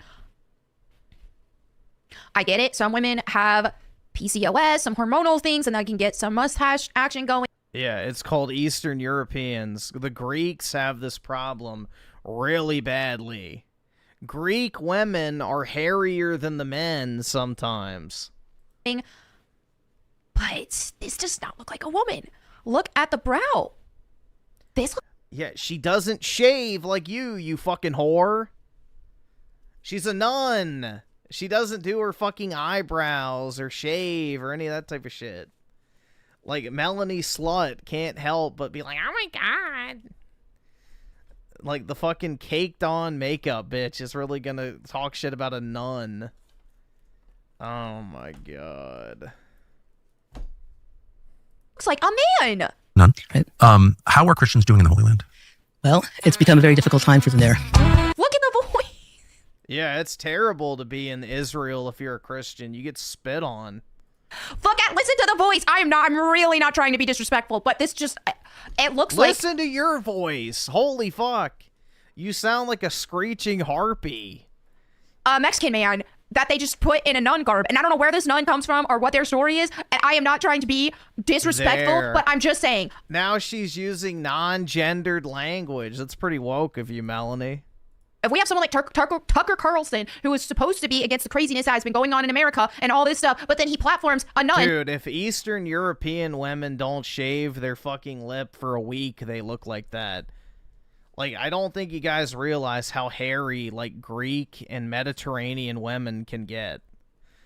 So, it's very, very common for them to have, like, a little stash like that. Or have very hairy arms and legs. So, Arab women have the same problem. Indian women have the same problem. It's just an Eastern thing. Who looks like a Mexican man because they have. Yeah, Latinas have it too. Yep. To align with him on the Palestine-Israel conflict, then he's just gonna not even address this at all. Like I'm probably gonna get some people that are just outraged by what I'm saying right now, but. Dude, she's simping so hard for fucking Israel. Fine. Okay, let's. We need to listen some more. Okay. She is an Israeli simp and thinks that, you know, the Israelis are God's chosen people. The people who openly reject Christ and say that he's boiling in a vat of piss and shit in hell for all of eternity is, you know, her chosen people, supposedly. Okay. Those permits, especially now. A Christian can't. No, without permission from Israel. That's a very bassy voice. Do you not hear that? The bass is as much, if not more, than Tucker Carlson. This just does not. It's really not. Really? That's just not giving female. It's not. It's around you. You're not. A Christian who lives in Bethlehem cannot go to Jerusalem, to the Holy Sepulchre, without a permit by Israel, and they don't usually give those permits, especially now. A Christian can't. No, without permission from Israel. Okay, look, now... Yeah, it sounds like every old woman ever. I don't know. I'm sure this actual discussion, I would definitely be curious, those who actually watch the interview, for some of you guys to weigh in the comments, let me know your opinions. I definitely have a lot to say about and I have said a lot about the Palestine-Israel stuff. A lot of you guys know I am on Israel's side with this. I am against Hamas and what they did, and I think that they need to let the hostages go, and I think that the Palestinian people shouldn't be supporting Hamas in these actions that have taken place. Because so brave. Hamas is a terrorist organization, and I do not support that. And to me, this is a very clear-cut example of what do you think's going to happen? What would you expect to happen if somebody came to America and some terrorist organization came to America and took hostages and then wouldn't release them? And then what? Right? People keep I've tried so hard to look into this situation and see what. No one cares. You're not intelligent, Melonie. You're not providing any insight on this whatsoever. People were on about when they were saying that Israel was wrong in this. I tried to see both sides of that, and I have not seen anything valid. She knows more than me. Yeah, I'm sure, bro. Melonie Mack, intellectual powerhouse of our time, especially when it comes to geopolitics. Only seen propaganda. That is all I've seen. I have supported the people and these who are acting like Israel is genociding Palestine right now. Okay, so let's just look at the situation first and foremost, right? What was the population of Palestine in 2023 compared to Is this video? To 2025. Dude, it literally is just her shilling for Israel the entire time. Nobody fucking cares. Let's look. Okay, in mid-2023, the population of Palestine was estimated to be 5.4 million. By mid-2025, 5.6 million. Worst genocide ever. Oh my god. So if this just is this, I don't get it. You're not going to get any shekels, Melonie. You're not relevant enough. Yeah, Israel is just trying to genocide Palestine. How? Bro. And I what do the comments say on this? See, this is just the Israel hate is what it looks like. Why is nobody addressing that this nun it looks like a man? It might be because you've never seen an Eastern European woman that doesn't care about her appearance. You know, unlike you, she's actually a woman of God who is more concerned about spirituality than looking like a painted whore for fucking super chat money. Man, I don't know. Like, if this is just This fucking tattooed, painted whore has the audacity to criticize a nun's appearance. Like, come the fuck on, bro. Seriously? very unfortunate situation of a woman with very bad hormones or something like that, then yeah, I feel bad. I don't want to dunk on somebody who, for their appearance, but I'm trying to look at the hands. It's giving male. It's giving male. Like, am I wrong? I am not trying to dunk on somebody for an unfortunate appearance. Oh my fucking god, dude. But this is straight up giving male. Okay, let's look at nuance, because I don't want to see look what we have here. Jews killed Jesus. What do you expect from them? That was part of God's plan.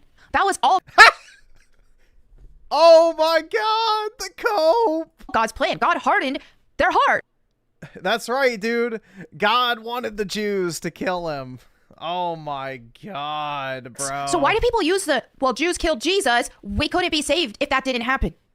Thank you, Jews, for killing Jesus. Oh my god. You're so right, Melonie. We should fucking just cuck ourselves to the Jews because they're the ones who killed Jesus. How kind of them. Holy fuck, man. Like, these Protestant bitches are the most retarded fucking Christians on the internet. Like, what? What? And that was all a part of God's plan since the beginning. Okay, I'm really curious how much of this is propaganda bots versus how much of this is real. That's why I'm looking at the newest comments instead of, but I'm telling you, these propaganda bots they are rampant. A lot of these bots, right? I'm not saying everybody who, Hey, Melonie, if the Jews were supposed to sell out Jesus, why the fuck did Judas hang himself in shame?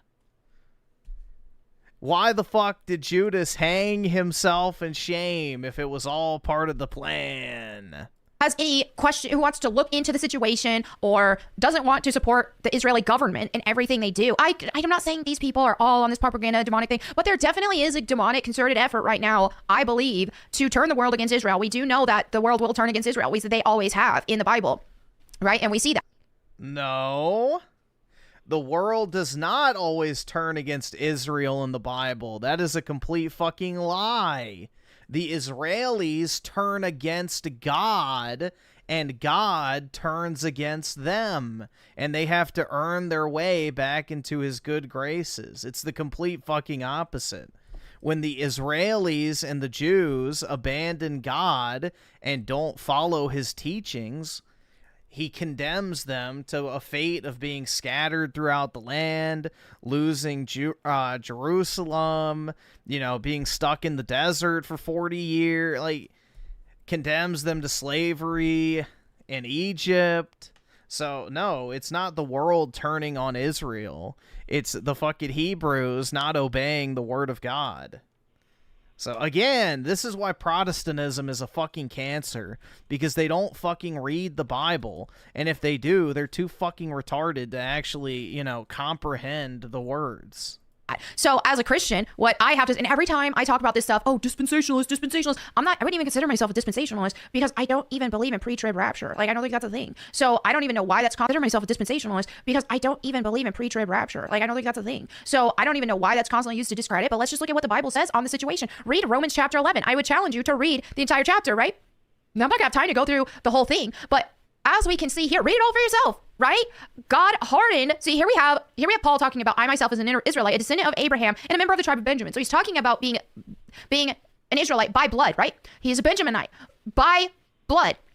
Okay, so blood Israel, because some people think for some reason that the church replaces Israel when that is not even biblical. What Romans 11 clearly outlines, and again, read it yourself, fact check me, read it yourself. God made a covenant with Israel, and God will see that covenant through, and God will save Israel through the blood of Jesus Christ. This will happen.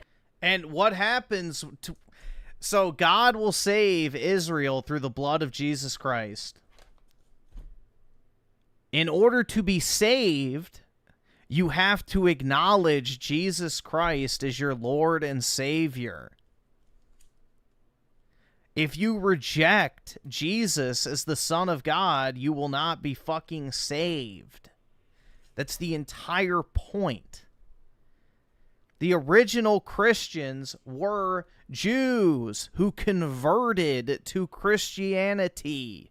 They were saved through the blood of Christ. The ones who rejected him were not saved. And this is like you're going to see that in the Bible, and you see that here in Romans 11 as well. So Israel by blood. Now, when it comes to Gentiles in the church being in on that promise, it wasn't a replacement of blood Israel. It still mattered, the genealogy, right, from Abraham, right? That still mattered. And so what? No, the blood is when you take Holy Communion. The body and the blood of Jesus Christ. That's the blood. Oh my God. It blatantly says here in this was that God hardened the hearts of Israel on purpose. Why? So that Gentiles could be grafted into that promise. So what is said here in God's word is that look at Israel like that, like a tree. God hardened Israel's hearts to make room for Gentiles. Cut some branches off, right? Not all the branches, but cut some branches off so that the Gentiles, which are another tree. No, the Jews didn't technically kill Jesus because they weren't allowed. So the thing is with Jewish law is they're not allowed to kill other Jews. So essentially what they did is they forced the Romans to kill him for them by a threatening open revolt. So that's the thing. Is essentially the Israelis, or I guess Jewish leaders at the time in Israel or Jerusalem, whatever you want to call it, doesn't matter, Judea, you know, they basically forced the Romans with public unrest to execute him to stop it. With the threat of, you know, open revolt. So, yeah, they didn't technically, you know, nail him to the cross, but they might as well have. So that some branches can be grafted in and added to the tree of Israel. And then God says, look, it's already unnatural to be able to put branches from another tree onto another tree.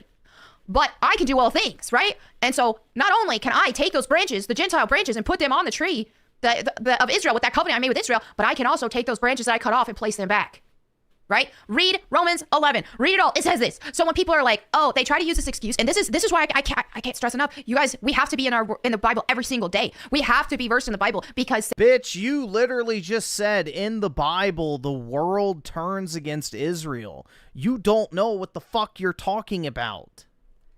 Almost every single thing negative that befalls the Israelis or whatever in the Bible is a direct fucking result of their inability to follow the teachings of their own fucking, you know, religion. Satan and the enemy is trying to fool people and will always be trying to fool people, has always tried to fool people, and will use the word of God and twist it and corrupt it into something that it's not to try to get people on a demonic path. Look at what happened. A demonic path covered in fucking tattoos, wearing a fucking choker. Right, when Jesus was walking on the earth and he fasted for 40 days and he was caked on fucking emo makeup, unboxing a corpse bride fucking figure. Shut the fuck up about anything demonic. Dear God. Hungry, and Satan tried to get him to worship him and all this stuff, right? And how he used scripture to try to twist scripture out of context to try to tempt Jesus. So he's going to do the same for us as well. So whenever you see people say things like, the Jews killed Jesus, and acting like we should hate the Jews and condemn the Jews. Hey, Melonie, what did Jesus do when he arrived at the temple to the Jews? There's only one instance of violence that Jesus did to anyone in the Bible. And I'll give you a hint. When he saw the money changers in the temple, he whipped them and flipped their tables over in a fit of rage.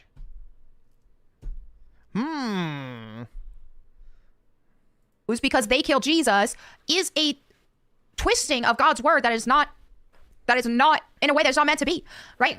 The Jews killing Jesus was God's plan. God hardened their heart himself. It says it here. I know some people, they believe in absolute 100% free will, so they can't comprehend that. They can't, but the Bible does tell us that God can harden the hearts of who he wants to harden and soften the hearts of who he wants to soften. So, okay, let's play devil's advocate here. And let's say that's the case. In that instance, why didn't they have a change of heart once they realized what they did? If he momentarily hardened their hearts, then why did it not, cease after that point? Why is every future generation of Jews still continuing to deny God's work? Doesn't make sense. We don't have 100% free will. God can and does override that sometimes. Some people don't like. So he just keeps overriding it generation after generation after generation and generation and generation just for the lulz. I want to say this stuff, but it's in the Bible. Read the Bible. Don't like me saying it? Read the Bible. Read the Bible, right? So all I'm saying is, hey, be careful. Be very careful with any kind of propaganda that is designed to make you hate, honestly, any group of people based on their race. Like, obviously, we shouldn't be hating people for their race. But also, when it comes to Israel, God made it very clear in his word that he will bless those who bless them and curse those who curse them. And some people want to pretend like, oh, well, that means this, that means the church, that doesn't mean Israel.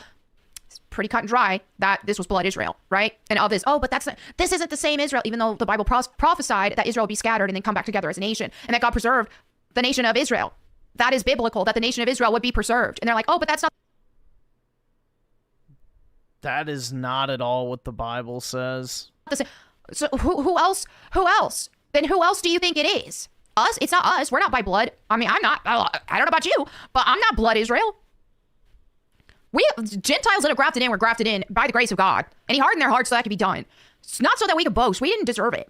Okay, if you're saved, those of us who are saved, we didn't deserve it, but we got the opportunity to be grafted in because of God's plan, and not of our own doing. And to be at a point of boasting and considering yourself the true Israel over actual blood Israel that God made the covenant with is wild to me.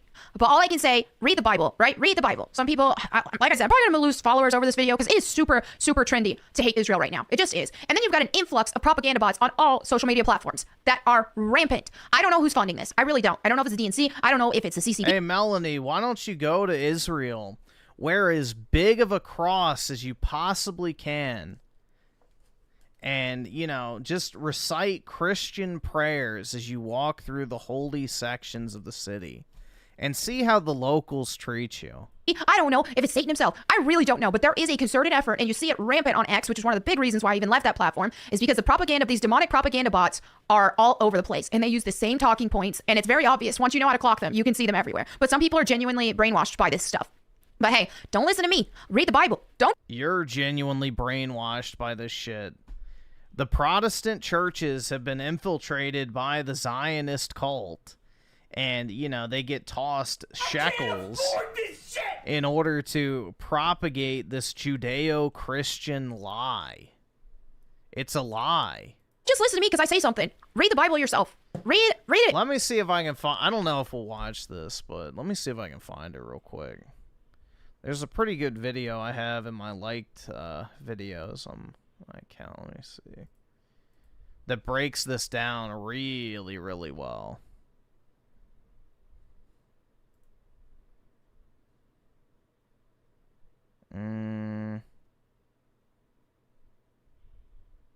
Yeah, this is it.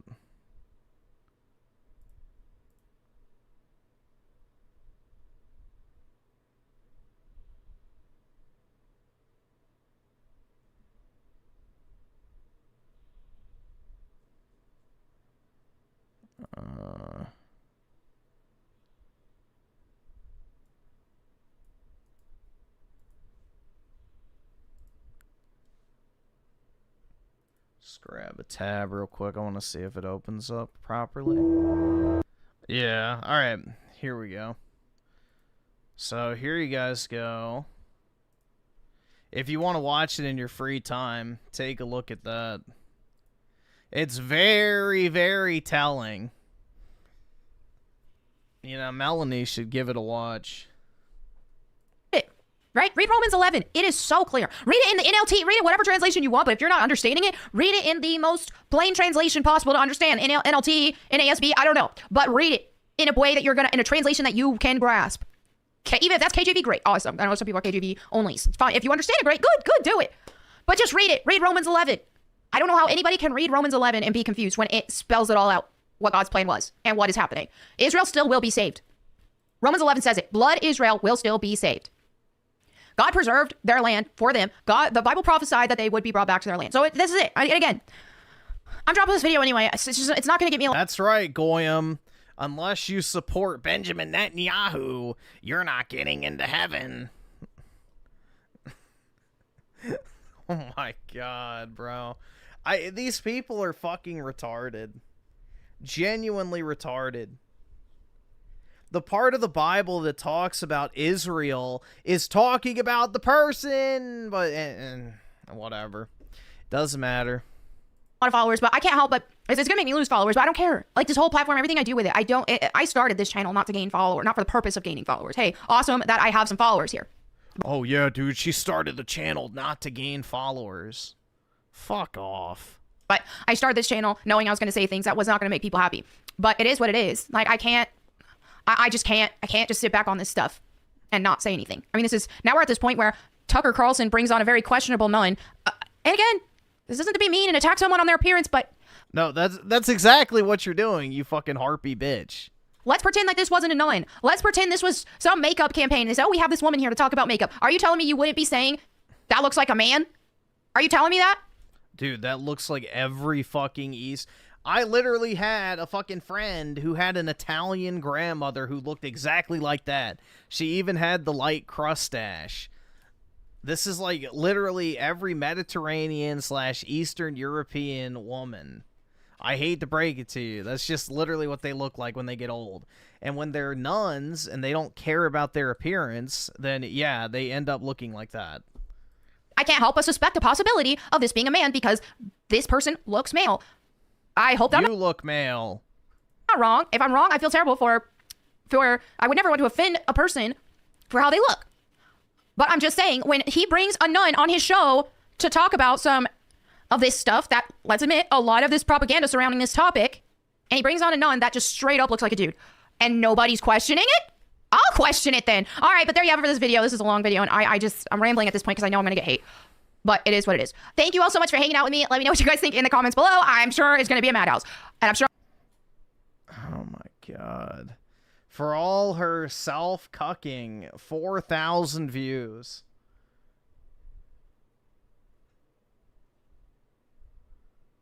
Yeah, the nun does look like a man, but there's a lot of older women, aka Baba, especially in Eastern Europe, that have those features.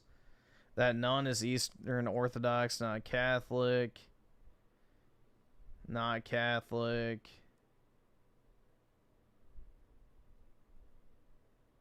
All right, awesome. Thanks, nigga. All right. I did know a woman like that.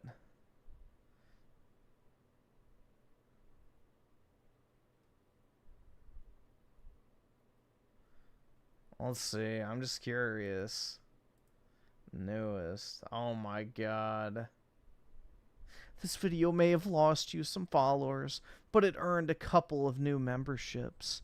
I deeply appreciate and admire your conviction in not joining the Jew hate train of a lot of the right-wingers and sadly Christians have jumped on lately. You're truly Bible first over money and fame. May Jesus keep you safe. Oh, wow. Well, according to the people she's defending, Jesus is boiling in a vat of shit and piss. So I don't think he can help you. Being so disrespectful for some woman. Is the nation of Israel made up of people who believe in Jesus or only by blood? Judaism doesn't believe Jesus Christ is the Messiah. Jews believe the Messiah hasn't arrived. Yup. Imagine a chick dressed like satanic gothic style and is a whore who likes to show off her cleavage and skin, is trying to talk about a nun who gave her life to God and doesn't care about vanity. How rich. Yeah, that's exactly what I was saying.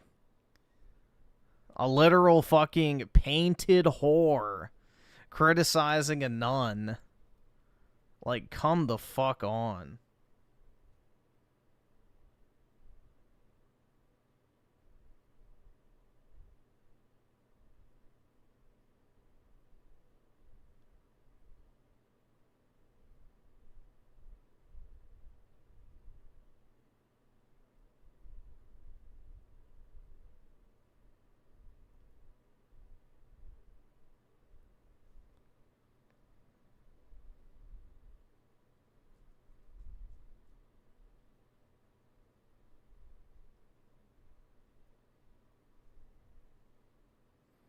Let's see. So 2023 Perfect Dark with the 5.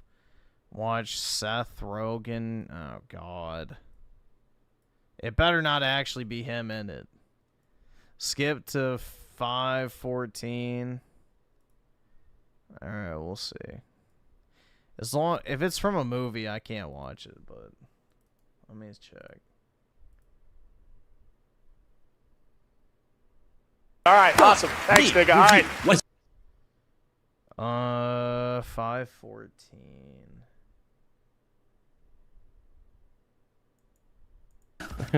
Well, Indians after developing the worst modern military service rifle in existence. If you're not familiar with what the INSAS is, Dude, anything the Indians make is pretty bad. it was India's attempt to develop their own combat, fighting rifle, chambered in 5.56, and it borrowed quite a lot from the AK platform. In fact, in a lot of ways, it's basically India doing a shittier Galil. It is widely regarded as one of the worst combat weapon systems ever built. I mean, don't get me wrong, it looks like it might be kind of cool, but from everybody that has weighed in on it, it's pretty much just shit. And India and shit go together like... Just like the Chinese guns, they're terrible. Well, India and shit. And if you're mad about that last comment, let me just... Let's see. Musashi with the 2. She is Jewish. Who knows? And Hayden Akers with the 5. Apparently, the Obama State Department attempted to pay religious institutions to support Hillary Clinton. Oh, yeah. That's been going on for a very long time. They do it with black churches all the fucking time, which is why it's crazy they have tax-exempt status. And Musashi with the 5, she is of early years section 200%. She is a Jew. She is just LARPing as a Christian. She has the nose, the lips, and deceptive eyes. Dude, she has the 1,000 cock stare for sure, but I don't know if she's Jewish or not, but yeah, that was absolute, like, just self-cucking to her Israeli masters for sure. Remind you that one of the most popular photos... And I love how she hid it under the pretense of the nun. Like, she clickbaited people with the nun and then made a 15-minute defense of Israel. Floating around of the INSAS rifle. It's literally sitting in shit. I don't make the rules. I'm not happy about this. I just notice shit. I mean, there's so many examples of how to do it properly, When the Cold War service rifle got a long stroke gas piston. Or let me see, an FNC, a SIG 550 series, a Beretta AR-70, coming soon, by the way, and a Daewoo at the bottom, which also coming soon, and I might have an interesting guest star for that. We'll see. We might have to find a roof to film that video on, but only if you guys are good little boys and girls. On today's episode of Brandon Figures Out Who in His Audience Has a Praise Kink. Now, I know lately on Gun Meme Review, it's usually like one central theme, and then maybe we'll sprinkle in some just random gun memes here and there. This episode, we just have a bunch of fucking random gun memes that I've collected over the last few months that, I don't know, they bring me joy. So let's go back to the basics of you and I, shall we? What makes Gun Meme Review Gun Meme Review? Firearms expert reacts to fictional guns. Yeah, that probably wouldn't work in real life. I know that's supposed to be like Jonathan Ferguson, most likely, what they're talking about here, but I feel like I'm kind of getting some collateral on this one. In my defense, fuck you. 20th century gun development be like, where the fuck do we put the sights? Really high up, really low down, really far back, really far forward. On the side, I just need to include that STG-44 variant that's just like a curved barrel that has like the little mirrored shit on it. Fuck it, we refracting sights. Where we put the sights? Fuck it, round a Kona. Fuck rock salt and nails. Home intruders get to go to the pocket dimension. That's just fucking gnarly, dude. Imagine breaking into somebody's house, you hear a loud bang, and then suddenly your skin hurts, and you're being chased by the Hat Man and a bunch of spiders. That's from all the spiders. When you're cleaning your rifle after the range, and now your ears are ringing, and your cat magically turned into modern art. Fucking reminds me of that scene from Boondock saying, She didn't even argue with the nun's talking points. She just insulted the nun. Yeah, exactly. She didn't even mention what the nun was talking about. It was literally just, people are saying mean things about Israel. Thanks. I'm doing it. It is. Traffic jams, but my... Dude, the reason why Israel and India love each other is because Indians are, I'm not trying to be mean, but they're a very soulless society. Like, the only thing Indians care about is money. That's it. Indians only care about money. By and large. They don't fucking care. They will lie. They will cheat. They will steal. They will do whatever it takes to make money. Like, that's why, number one industry in India is scamming. They're not honest people. So when you combine, a dishonest people who love money and a dishonest people who have a lot of money, it's a match made in hell. My Glock don't. It seems like something that would come from fucking Dracula Flow. Rome wasn't built in a day, but this 9mm certainly was. Give me the fucking fentanyl. The USFA Zip 22. Sometimes life is like cock and ball torture. Without the cock and balls. I am in Spain. And the S is silent. Yeah, the Zip 22 still, in my opinion, probably one of the worst fucking guns ever made. We just did a video on that a couple weeks ago, and if you think it's a shit gun, just wait. When the sound design for gunfire in a movie is perfect. Speaking of which, guys, if you have not got a chance to go see the movie Warfare, it is fucking incredible. Probably one of the better war movies I've ever seen. Not like in a dramatic, like Saving Private Ryan way, but like it is, everything's very, I guess raw is the right word for that. Gunplay is immaculate. Sound design, everything. They're happy servants of the rule. Yeah, I mean, well, that's where the whole like caste system mentality comes into play too. You know, that's the reason why, you know, globalists love to import Indians, is because they'll work at a job with zero expectation of advancement. They'll basically just sit there and, you know, do the same repetitive task over and over and over and over and over and over and over and over again with little to no, you know, increase in pay or, you know, variability in work. So they're basically just, you know, almost like drones in that sense. But yeah, the caste system mentality is what enables that. Same with the Chinese. They have a similar mentality when it comes to that type of stuff. It's fucking good. If you're a gun guy, go watch it. If you're a fan of military stuff, go watch it. We let A24 cook again, and they gave us a banquet. When you finally buy your dream gun, but it jams constantly and is kind of shit. Fucking story of our lives, brother. Had the opportunity to play with a lot of cool guns, and I've acquired a lot of cool stuff in the reference library. And man, the one thing I learned is that some stuff is popular for a reason, and some stuff never took off for a fucking reason. I actually got this post from Zach, who's my shop manager. He said, meet with every cool 60s to 80s. 2023 Perfect Dark with a 5. You can stop since you missed it. An Indian guy sitting on actual shit was the clip. Hold on. I remember he mentioned it, so let's see. I'll pull it back up. Service rifle in existence, and SAS is. It was India's attempt to develop their own, doing a shittier Galil. It is widely regarded as one of the worst combat weapon systems ever built. I mean, don't get me wrong, it looks like it might be kind of cool, but from everybody that has weighed in on it, it's pretty much just shit. And India and shit go together like, well, India and shit. And if you're mad about that last comment, let me just remind you that one of the most popular photos Okay, yeah, I see it now. Floating around of the INSAS rifle, it's literally sitting in shit. I don't make the... All right, awesome. Thanks, nigga. All right. There you go.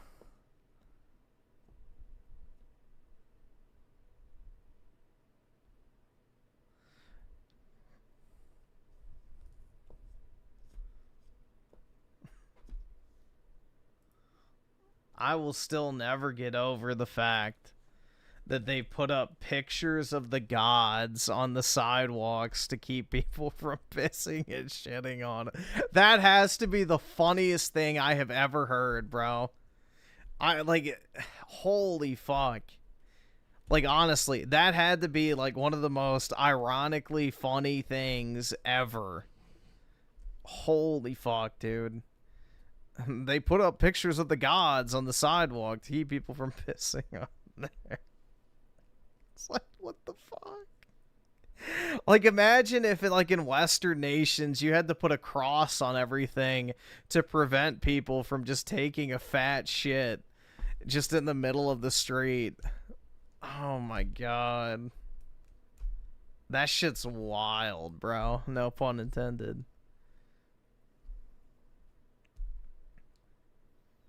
Absolutely brutal, dude.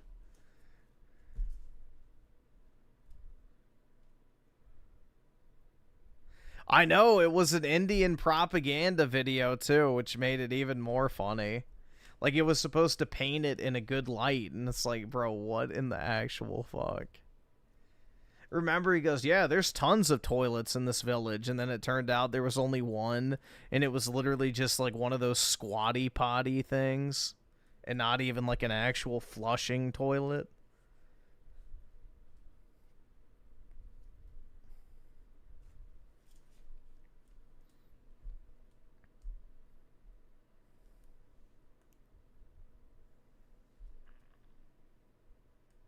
Yeah, all cultures are not equal. That's the biggest lie that's ever been told. The melting pot bullshit is a joke. That quite literally is, you know, Jewish subversion.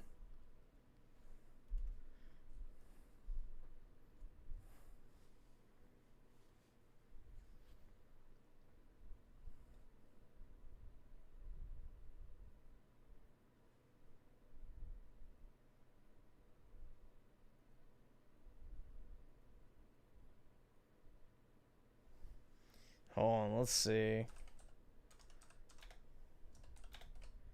I just want to watch that clip about pissing on the sidewalk again. Foreign trolls are constantly The foreign troll, the constantly commenting on my channel, saying that Indians go bathroom on the side of the road because there are no public toilets here. There it is. Designs on them. But how they live, slums, has a really negative connotation to it, right? But they're not unhappy, sad places as us foreigners imagine. It's people getting on with life and starting their own kind of like industries in these slums. They have their Yeah, it looks like PewDiePie if he went to the crack pipe. own industries where they make money, and yeah, slums aren't what you think. Anyway, different video. Ciao. So you would have noticed that those toilets, they have these beautiful designs on them.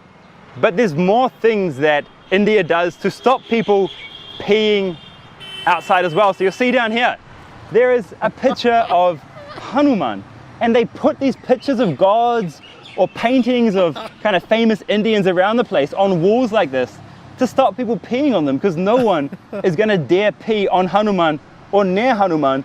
Oh, I will. Because gods and famous Indian people are so respected here. And if someone sees you peeing on Hanuman, you're going to know about it. So there you guys have it. That's the reality here in India. Most people have access to toilets and they're not defecating out on the street here. Not what you thought, right?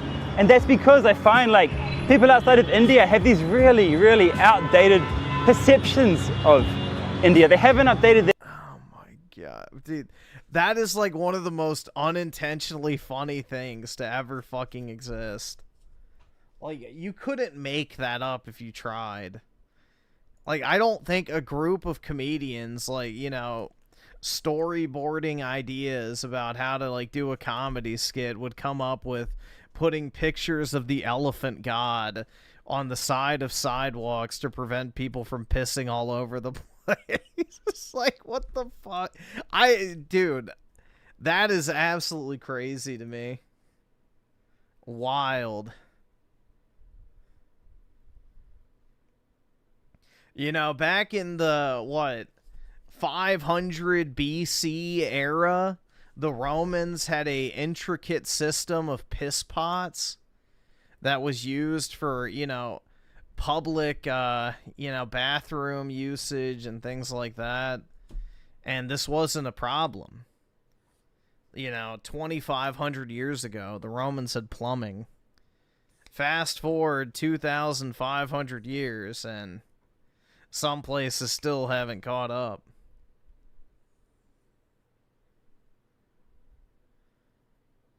Yeah, the Chinese just piss everywhere, too, apparently. Most of China is a shithole. That's what people don't realize. Like, there's 4 or 5 cities in China that are nice, but the rest of the country is, like, fucking terrible. Like, China is literally a third world nation with a few first world cities. Yeah, they still use the sewer systems in Rome that the Romans built back in the day, actually.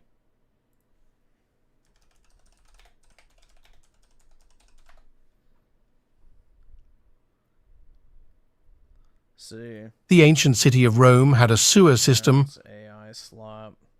I was gonna see if somebody was filming it because, yeah, it's still in use today. Imagine a sewer system so advanced, it's still in use 2,500 years later. Welcome to the story of Rome's Cloaca Maxima. Built in the 6th century BC under King Tarquinius Priscus, the Cloaca Maxima was designed to drain the marshes between Rome's hills and prevent flooding. But it didn't stop there. This engineering wonder evolved into a complex sewer network, connecting homes, public baths, and fountains. Crafted mainly from stone, parts of this underground channel are still operational today, showcasing its incredible durability. By channeling waste into the Tiber River, the Cloaca Maxima helped stave off disease and improve public health in ancient Rome. The existence of such an advanced sanitation system highlights the Romans' commitment to urban infrastructure and public health, centuries ahead of their time. So next time you think about modern plumbing, tip your hat to the ingenuity of ancient Rome. Remember, history isn't just in the books, it's beneath your feet. Imagine a sewer system so advanced. Yeah, well, where do you think the word cloaca comes from? So, yeah. Yeah, it's like the bridge that connects the Castel Sant'Angelo to the rest of Rome. Like, that bridge is still used today. That was built during the ancient Roman times. You can still walk over it. The thing is with Roman concrete, the longer it sets, the harder it gets. So a lot of the concrete that was, you know, placed 2,000 plus years ago, it's actually more stable and, you know, structurally sound than it was all those years ago when they originally built it, because the concrete gets harder over time. So it's an ingenious formulation.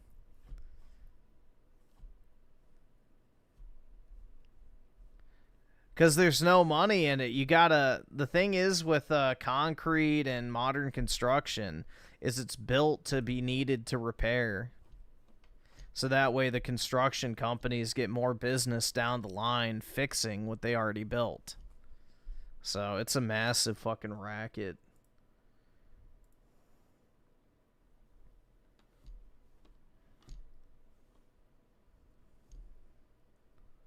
It's like, the... What the fuck? I became trans. Jeez. Brutal. But, yeah, there was like this, metro station in DC where, people cheaped out on the material and they had to redo the entire tunnel. So... It's an age-old problem of engineers and stuff cheaping out and trying to cut corners. Like the Romans would just, you know, if you cheated the state, they would just execute you for treason.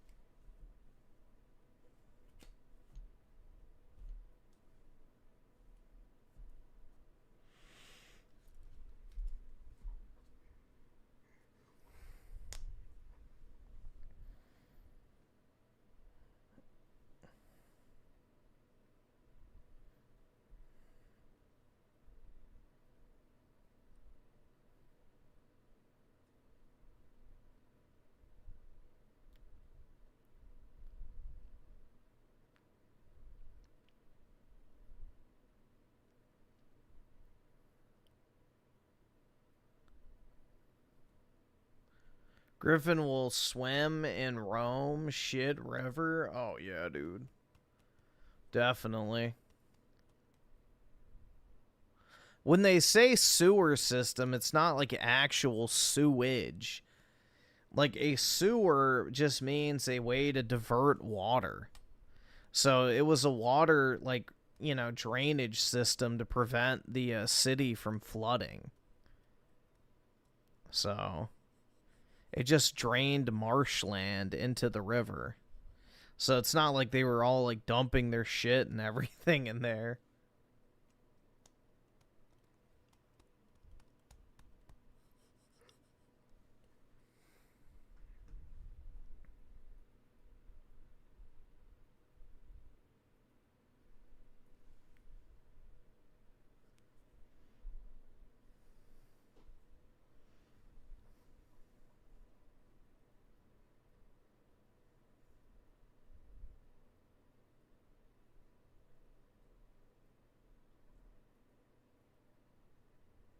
Based. What she said to me? What? That was me like 3 years ago. Why is nobody grabbing it from his cart, bro? There are over 50 boxes of Pokemon cards. Just grab one. He's not gonna chase after Of course he would say that. you because he has another 49 boxes to protect. Or at least call him out. Call him a loser. Look at this mongoloid, bro. Say it out loud or something. Make him feel insecure or some shit, dude. What she said to me? Based. Why is nobody grabbing it from his cart, bro? There are over 50 boxes.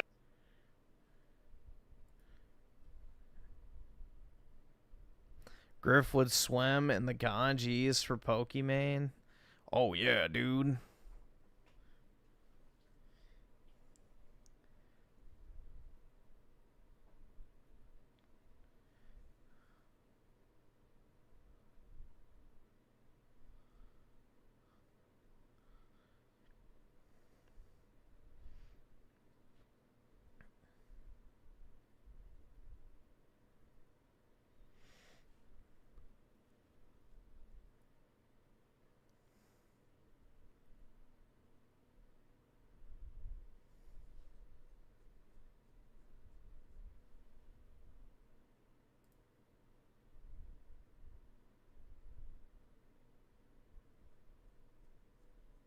Let's see.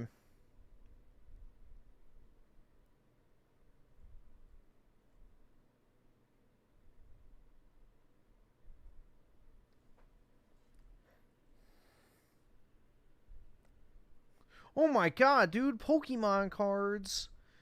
Get your wallet ready. What a bunch of dorks, bro. Save up your money to buy Pokemon cards. And they're like buying a $20 box. Like, bruh. If you have to save up your money to buy a $20 box of Pokemon cards, you should just not buy it.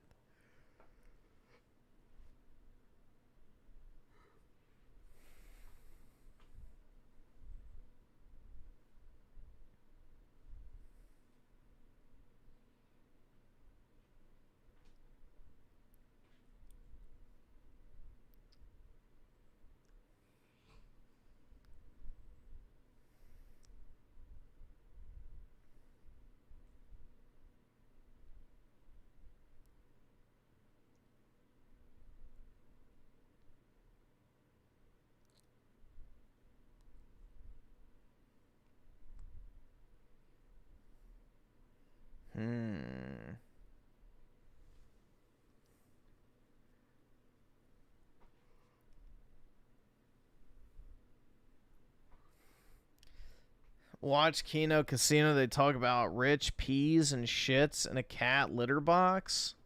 I guess we can.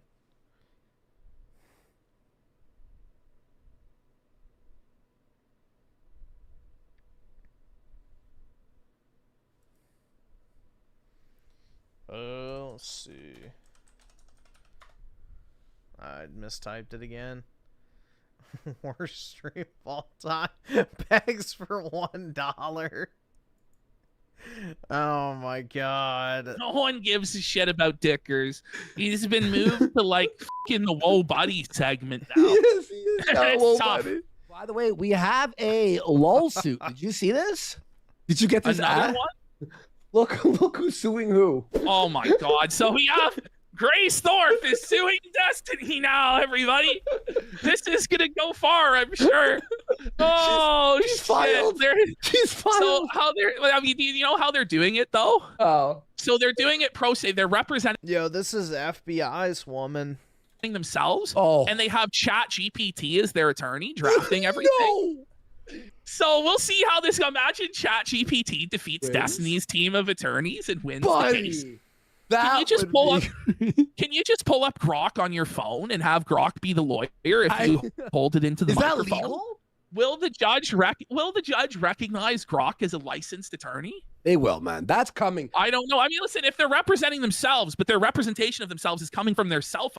Honestly, we might be getting into a situation where, you know, AI is a better lawyer for like, you know, mundane lawsuits like copyright disputes, I don't know, like property disputes, divorces, things like that. I feel like we're going to get to a point where AI will be able to do all that type of shit because it's super mundane, like, you know, pretty basic shit. There's not really anything ultra complex about that. Especially anything financially related, very easy to do with AI. Oh, is that okay? Yeah, man. We're going to have to consult fucking Sean. Sean, you want to call in and explain? I think it's like potentially criminal, Sean. This is getting crazy. They have AI now. It's going to be out soon. Where you, dude, I just found out that one of my cards I bought for I think $60 about a year or two ago. This Piplup is worth $550. Gaming. That's actually crazy. Could move around the video now and play it like a game. Yeah, Andy was showing me this shit earlier. He was really excited. And then Grok now, the porn, that's too far. If you're gooning to AI Grok porn, you're sick. Okay? You're well, there is one Sorry, guys, I'm coming down with something. guy we know in Mexico who is fucking gooning to the AI Grok because Grok takes his clothes off now. They listen to Ralph. Listen here, Elon. Why doesn't you take your clothes off, bitch? What the f? You're lying to me. You're not taking it. So they're like, holy f, this is our best customer. He's buying all the microtransactions and outfits and everything. He's outraged. We got to get the partial nudity in, and so it was written, and so shall it be done. Vox Populi, Vox Dei, Elon, autism, etc., etc. Yeah. All right, let's go into our Whoa buddies. A lot of you might remember the professional wrestler Ryback. Ryback, back in the days of 2013, was a big main event wrestler in WWE. He wrestled John Cena for the WWE Championship and CM Punk for the championship, and he was at WrestleMania, and he was a really big deal.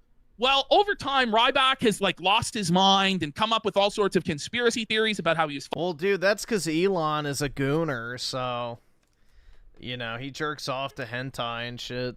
Fired, and mostly he now just like rips off Ken Dominic Productions and eats like fast food in his car and gives. Which is kind of odd to me because it's like, bro, you're the world's richest man and you can't bag like a 19 or 20-year-old like sorority chick from a college and just take her to Pound Town. Like, I don't know, man. That's what I'd be doing. Reviews, okay? Okay. Like, I don't know why he wanted to have that kid with that fucking weird Jewish bitch who was like the right-wing grifter who ended up like trying to sue him and all this other shit. Well, this was just shocking to me. This is what Ryback is up to nowadays. I do my punishments, so.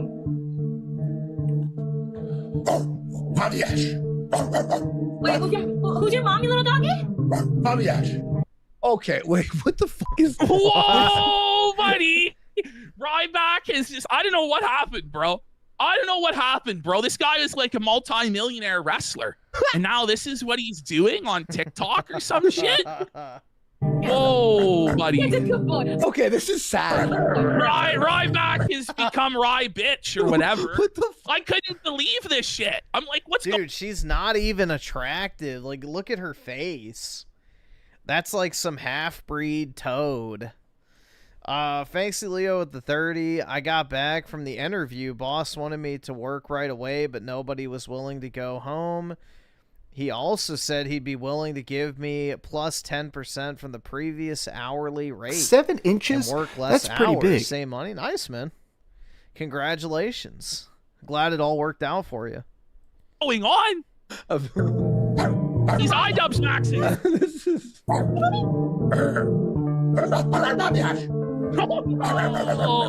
Dude, that is not a Khazar face. That's like half Arab and white, or maybe Arab and Latina, like that. No, that's not a Khazar complexion.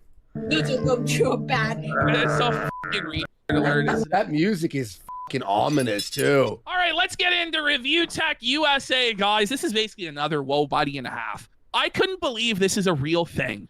But it is. Rich. No, I'm just kidding. That's never happening. You'll get to the Review Tech documentary on Friday. Don't worry, chat. Yes, let's go. Okay, so guys, here's Review Tech. The things that Review Tech USA is willing to tell people, and then you're like, what is he hiding? If he's willing to admit this, what is he covering up in that Dropbox of his? Do you know he said that he lost in 5 days 5 kilos? No one believes that. It's a total fucking lie, buddy. Like, so he was fasting for 5 straight days. It didn't happen. Fuck up, Rich. And it also takes like a... Nah, bro. When you say Khazars, you're talking about basically Hungarians. Which, no, they don't... So... Like, if you're just talking about general Jewish people, then maybe, but Khazars are not, like, Semitic Jews. They're Eastern European Jews. So they're, like, basically just white. Long story short. There's a huge debate in the Jewish community whether or not, you know, Khazar Jews are Semitic Jews, and if they... it's a whole thing, but... they're very different. You know, the Khazar Jews are basically indistinguishable from white Europeans, is the point I'm trying to make. Weak for it to start fluctuating proper, you know? Like, yeah, he's full of shit. Should be like me when I was a teenager. I used to pee in my cat. A teenager. Okay, so it's not even like he is like 5 years old. A child. He didn't know any better. He's a teenager. He's in high school, and he's... listen to this. Teenager, I used to pee in my cat's litter box. I think I've told this story before. What? He would pee in the cat. What a bum. His litter box, buddy. Whoa, Lock buddy. him up, bro. He's an animal. He's a freak. Buddy, holy shit, are dude. You fucking that's disgusting. We used to have a home. We used to live in a townhouse, and my parents furnished it. It used to just be So a wait, basement. it's even worse. It was a fucking town, so everybody had to deal with the stench of his piss radiating from the litter box. And he's like a biblical flood of fucking diabetic piss into the cat's fucking litter box. This is terrible. It fills up and is clumping up. Townhouse. Furnished it. It used to just be a Lock him basement, up! but they furnished it into a home theater room. And Wait, you pissed in the home theater room? In the home theater room? Do you not have any fucking dignity? You fucking swine? Home Do you not theater have room. any fucking decorum? Was he raised in a fucking barn, bud? But he calls it a home. He couldn't have even stuck his acorn out the window and just pissed. Home theater room? At a basement of a fucking townhouse? So you mean a living room? Like, you know, it's not a home theater. Was there like 18 recliners? Shut the fuck This up. guy's just desperate for any attention. You know, he's floundering. He's struggling out here. No one gives a shit about Dickers. He's been moved to like fucking the Whoa Buddy segment now. Yes, he is. It's tough. be a basement, but they furnished it into a home theater room. And furnished it to a home theater, to a room with a couch and a TV. Right. Back room had all the audio equipment for the Dolby Digital surround. Oh, yeah, surround sound. And he like, The no one sound gives a shit about the Dolby Digital, the Dolby Atmos. Tell us about how you pissed in the fucking litter box. He's like, gets sidetracked on these autistic side quests. Guys, no, it was really good. It was 5.1 Dolby Atmos. And we had, oh my god, the rear center speaker. We had, dude, I feel like those sound systems 9 times out of 10 are a waste of money. I feel like all you really need is like maybe one good sound bar, a subwoofer, and maybe one additional speaker. But the people who buy like these massive fucking, you know, multi-speaker setups and everything, I feel like are just getting scammed. Like, it's really not that different, but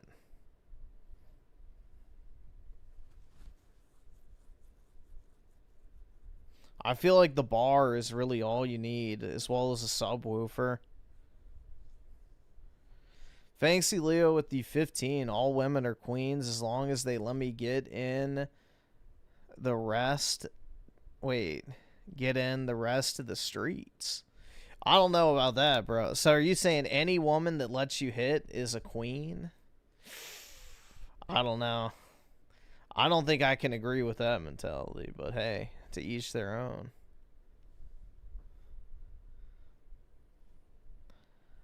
Some women are definitely not queens.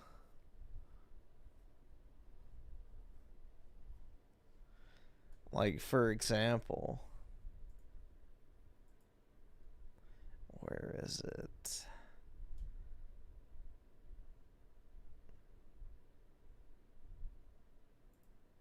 There it is. That is definitely not a queen. That's a queen, but definitely not that.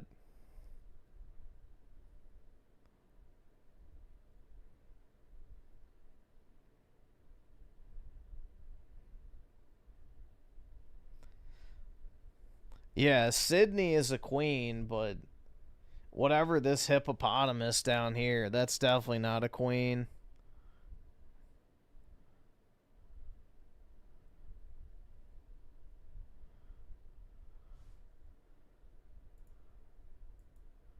At the subwoofer, guys, and it was actually a Sony model X37. Yeah. Like, shut the fuck up, Wow, Rich. I got a sound bar, you know, in my townhouse basement. Dolby Atmos in 1998 in the townhouse.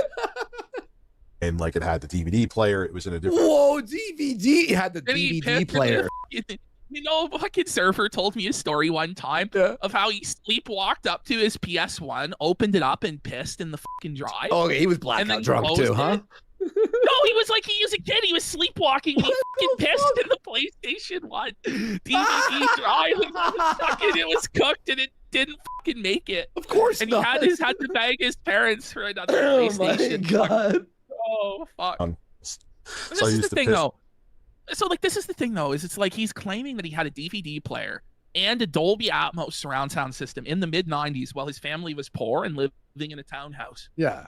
It doesn't even make sense. In the cinema room? What do you call it? The film room? The home entertainment The home entertainment center? Who calls the it home that? theater? The home theater? That's crazy. It's the litter box. Dude, we used to have. This is worse than quartering. He pissed in, like, if he goes, okay, there's like a mop sink on the floor of the furnace room. I pissed in. Okay, that's a bit gross or whatever. Then he pissed in the litter box. Used to be too lazy to go upstairs and piss. So I used to piss in the litter box. Dude, we He's used to have a fat! big fat black He's guy. lazy! Wait, big fat A black big guy? fat black cat? What? Oh, I thought you said black guy. Okay. Oh, So they I had used a to- black guy as their servant in the townhouse to clean up the litter box. Review tax racism rearing its ugly head once again. He's wearing a fucking Black butler guy. suit. And he's fucking whipping him. Review tax whipping him to get him to clean up the piss in the litter box. I like the way you clean, boy. Whoa. Piss Took the his eye out with the whip. litter box. Dude, we used to have a big fat black cat named Sebastian. And my dad used to think, like, damn, Sebastian's taking some big ass piss. And so they're like digging, and it's just clumps like that. Oh my god. He didn't even clean it up himself. What a fucking bum, bro. What a fucking bum. Jesus. Fancy Leo with the 15. That thing isn't a woman. That's something else. I don't know what, but it's not human. Hey, man, that's racist. Don't say that.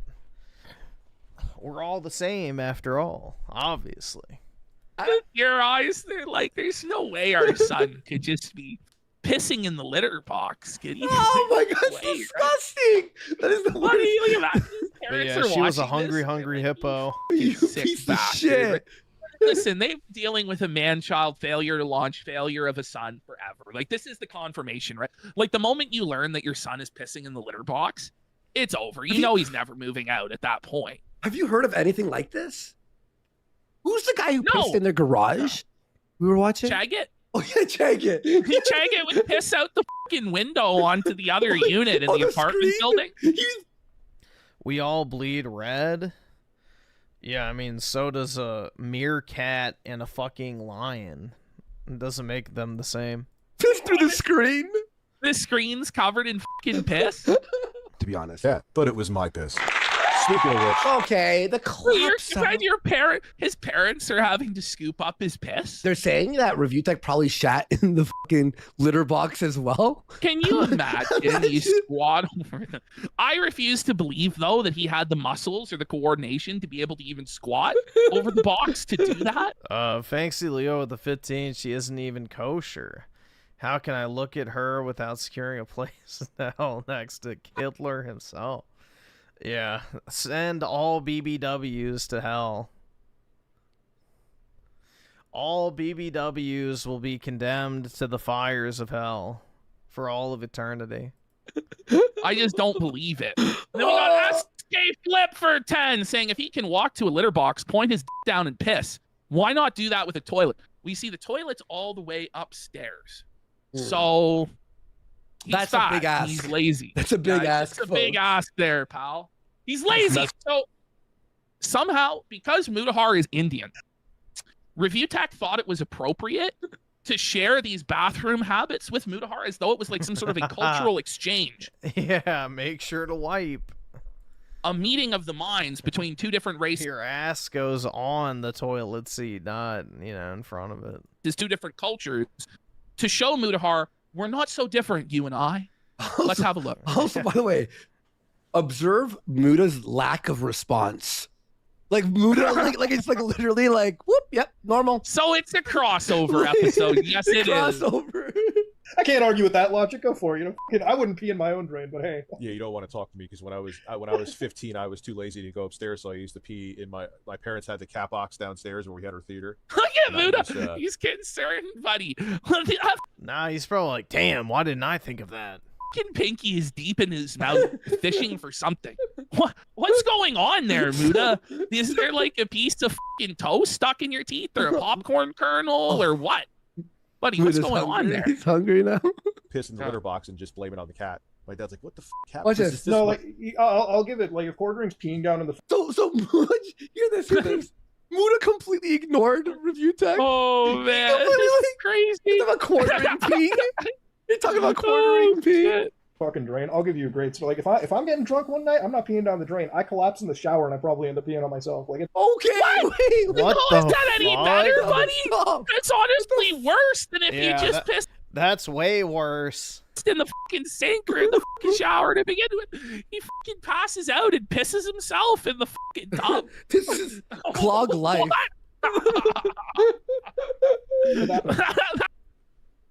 All right, guys, I have something I want everyone's input on. I forgot about this. So I want you to let me know if you would or would not. I'm right. All right, ready? I'm interested to gauge the response. Riley. So she was way too cool for any of these guys. All right. Let me know your thoughts. I'm 24. I'm from Houston, Texas. And honestly, I'm down for any good adventure. I just got scuba dive certified and I'm planning to go to Australia this summer. So I'm super excited about that. And then I just picked up skiing like 2 years ago. And I honestly love any themed party. Like those are like my favorite things to go to, my favorite things to plan. And I'm looking for someone that wants to be my adventure buddy and it's someone that I can trust in and is going to be there for me. Aww. If any gentleman would like to get to know Riley more, please step forward.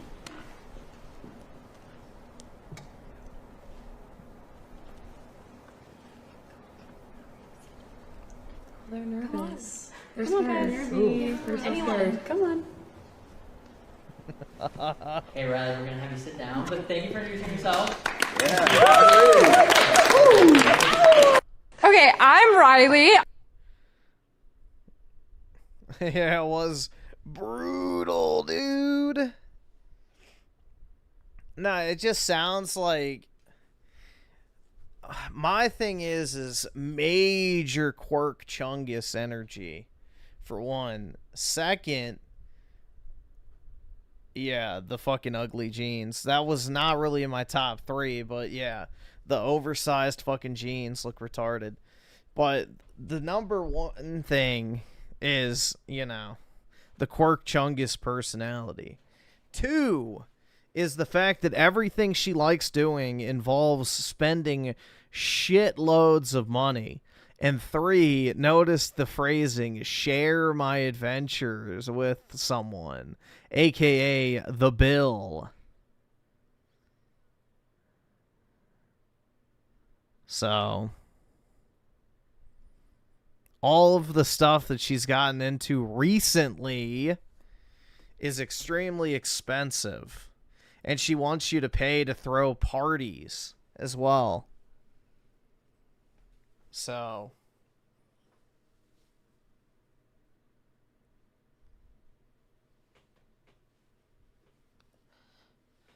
do I wear baggy jeans? Nah, my jeans look like they were painted on, bro. You can see the veins of my cock through them.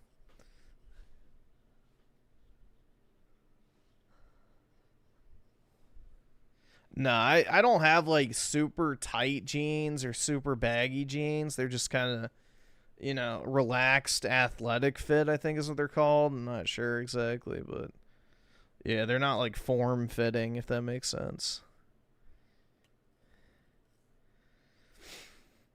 Only Griff can say, oh yeah, dude, I could save her, absolutely. But would I want to? Well, you don't know if she has a tattoo or not. There's a lot of real estate that's not shown. I'm 24. I'm from Houston, Texas. And honestly, I'm down for any good adventure. I just got scuba dive certified and I'm planning to go to Australia this summer. So I'm super excited about that. And then I just picked up skiing like 2 years ago. And I honestly love any themed party. Like those are like my Like, bro, there's a lot of real estate that's not showing. favorite things to go to, my favorite things to plan.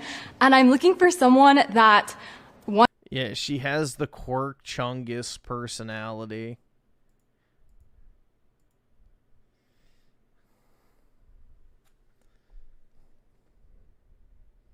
Yeah, basically, I want a rich guy to pay for my vacations and parties.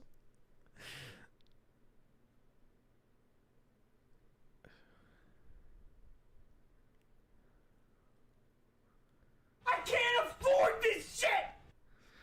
Fancy Leo with a 15. I ain't paying for adventures unless I have a ring on it.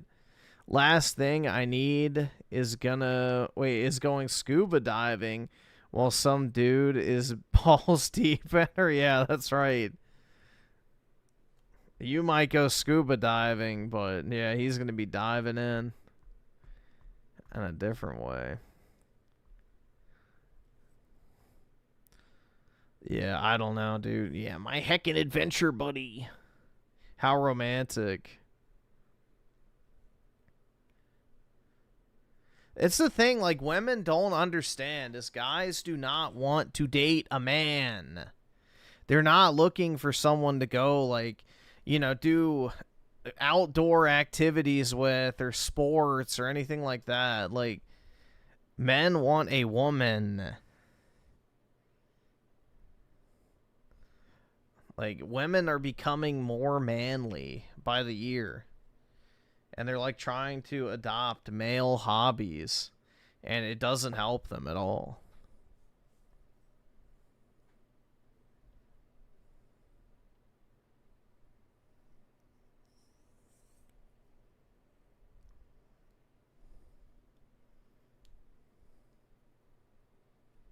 You just want a woman to love you? But FBI, how is that going to be possible, bro? Fancy Leo with the 15. Thank you for going on this 20K trip with me and paying 75%. You're the best adventure buddy I could ever ask for. I know. Thanks, adventure buddy. Now I'm going to go get piped down by Diego in my hotel room. Have fun sleeping in the car. Like, bruh. I can't afford this shit!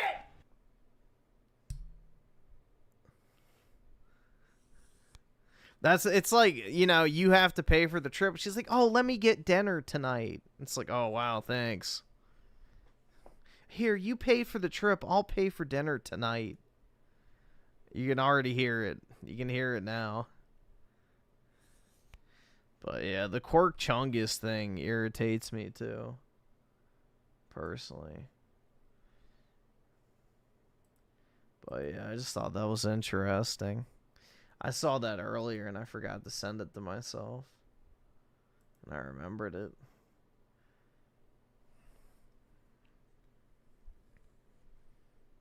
Lol, Griff is crushed. Everyone in the chat says they'll pass. Why am I crushed, bro? I don't like the Quirk Chungus.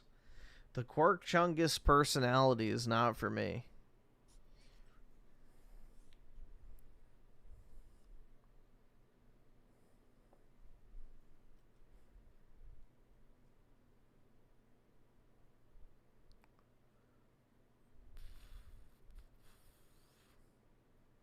Guy tries to sell $11,000 Pokemon card. Does he buy it, bro? That card looks pretty weird. How much is it? It's around $11,000. $11,000? $11,000. Why? Nah, that shit ain't worth it. Is this card worth $11,000? I have no idea. How much did you spend on it? Too much. Almost 10,000. So you're saying that you almost spent $10,000 on a card, but you don't know anything about it? Pretty much, yeah. How many of these exist? Like 37 in the world. Not just in PSA 10s, but just like in total. What is the card called? Japanese promo. What is the card? This is a Zapdos 1999 TMB phone promo from the magazine. Okay. I have no idea if it's from a magazine or not. And you don't know how someone will... Dude, that's how you know we're in a bubble. Short everything. There's a bubble. There's a bubble. Who the fuck is going to shell out 11 grand for that piece of shit, bro? The only people that are going to shell out that kind of money for that card are people who think they can flip it. And eventually somebody's going to get stuck holding the bag. Fancy Leo with the 6. Here, take $10 and a sandwich. Go treat yourself. Yeah, exactly, man. And send in your hotter friend. We'll get that back in the day, do you? So what do you know? Can we cut this? Do you think you're actually going to sell this card for that much? I do think so. You're Nope. probably going to lose money on this. What do you think, Mr. Sam? Do you think it was a bad idea for him to buy this card for what he paid for? I told him not to buy it, but he already bought it. This Yeah, anybody should have not bought is a really bad video for you. I was thinking that too. We can't do this. We can't do this. Yeah, we can't do this. This is not going to help me sell the card. That card looks pretty weird. How much is it? It's around $11,000. $11,000? $11,000. Yeah, dude, nobody's paying for that.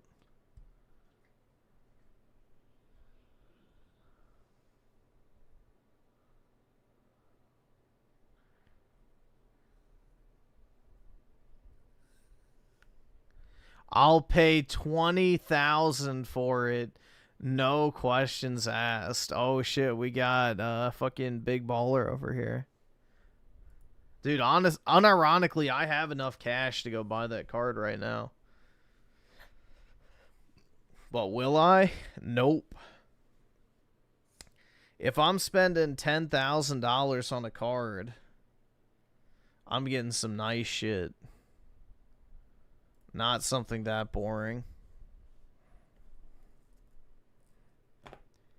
I'd get like a first edition Venusaur from base set. Or something like that in the PSA 10. Something cool, actually.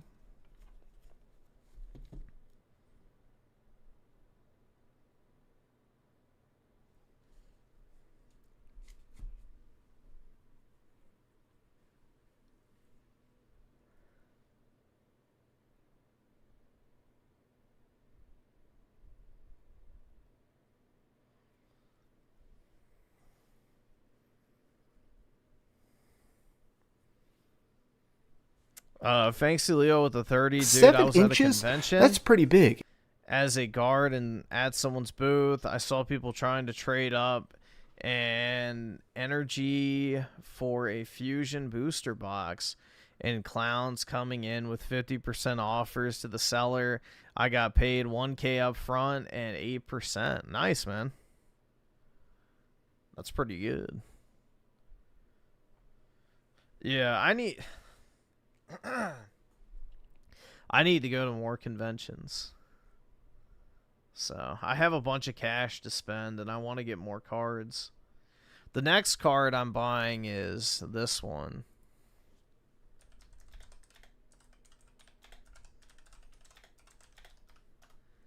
I think this is the next card I'm going to get. Let's see if I can find a picture of it. Yeah, that's good enough. I'm going to get one of these. That thing's pretty sick. It'll match my other one.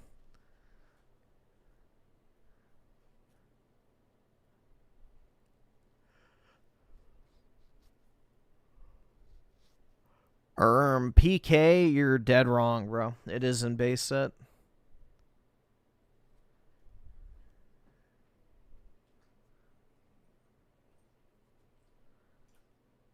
But yeah, this is like, I think 4,200 right now, which isn't bad. I think that's a good price.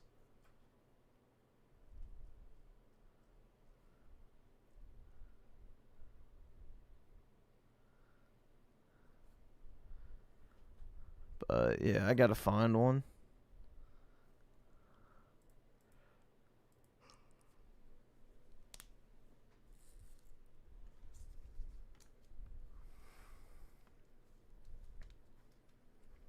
Is Mewtwo a Pokemon god? I don't know if he's considered a Pokemon god, but it's a very, very popular Pokemon that's like god tier popular. Has scalping gone too far? I make nothing. Zero. I'm selfless. At this point, whoever buys from these scalpers are part of the problem. Hypothetically, dude, who is this chicken neck Nelly? if he was never able to sell any of this, why is he heiling Hitler while talking about fucking Pokemon cards? he would go broke and never scalp ever again. I just don't understand why people buy from him and it's like, Sieg, heil. then complain right after about scalpers. Like, that shit's badass, bro. like, dude, if I've got a ton of those. Those are the Charizard Super Premium collections.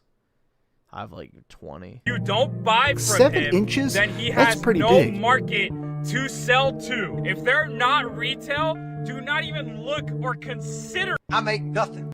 Shut the fuck up. Throw it out. I make Is nothing. this guy's like Zero. entire channel this? Yeah, he's just some chicken neck Nelly.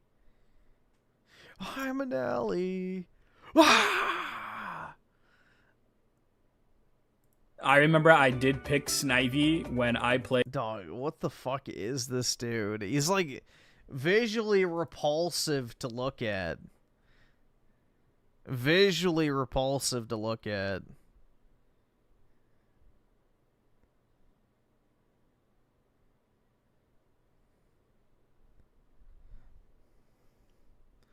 Like, bro. It's like a literal mongoloid. Yeah, I'm an Ellie. Hold on, do I have that? I thought I put Alex on the podcast, or not fuck, on the soundboard. I guess not. I gotta do that still. Fancy Leo with the 30. Hardest part is blocking little kids that try to steal $500 cards by accident. Yeah, can I look at that card? Okay, and then they slip it in their pocket. Yeah, without getting criminal charges. Lucky for me, I look like a monster from under their bed. They didn't get near me. That's good, man. Yeah, it's super easy to like pocket that shit, especially if you have like a stack of cards or whatever. You can just slip it in the middle and walk away, and nobody's the wiser if they're not paying perfect attention. And then also Fancy Leo with the 15. Don't buy from the secondhand market, but support the multi-million-dollar retailers who pay me minimum wage. Yeah, exactly. It's so dumb, bro. Like, if the cards weren't worth anything, then the scalpers wouldn't exist. So, the demand is just so high. Not to mention the distribution is now scalping the prices of products before it even hits, you know, local game store shelves. So the manufacturer's suggested retail price, I think, for a Pokemon box now is like $164 or something like that. And if you buy them from distribution, they're like $230. So that's the thing. It's like you can't even buy booster boxes from distribution at under MSRP. So how do they expect to sell things for MSRP when you can't even get it from distribution for that price? So this is just, you know, retarded drivel from fucking retards that are trying to keep people from buying shit so they can keep the prices low. Why is everyone using that Bleach song? Because the Bleach OST is pretty good.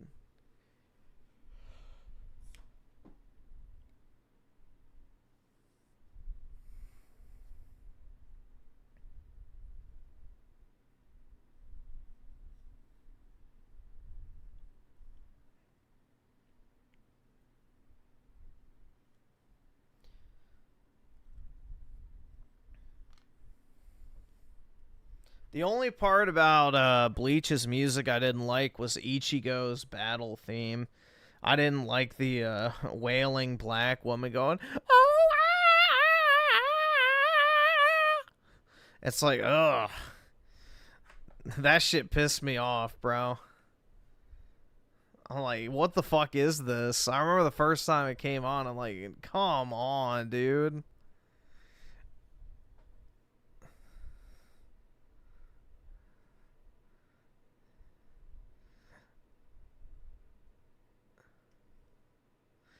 Why Griffin nerd talking about some Pokemon cards?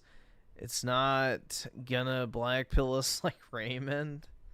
Nah, the ultimate black pill is that if you invested in stocks for the past 20 years, you've made less than 1/4 of what you would have made if you would have bought Pokemon cards.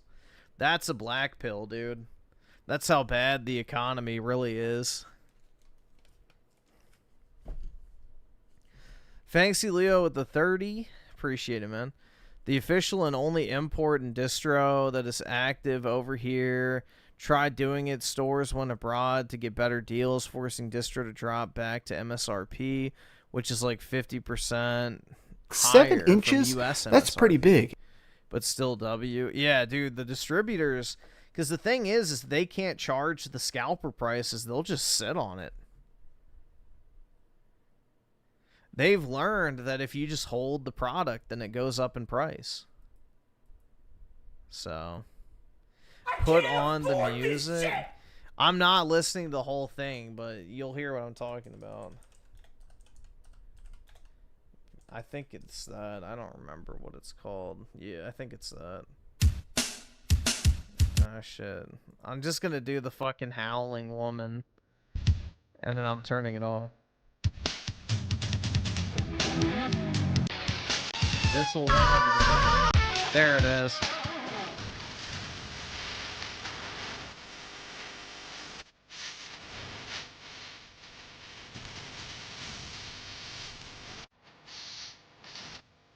That shit is so obnoxious. Like, bro, I don't want to listen to that shit when I'm watching anime. Like, come on, bro.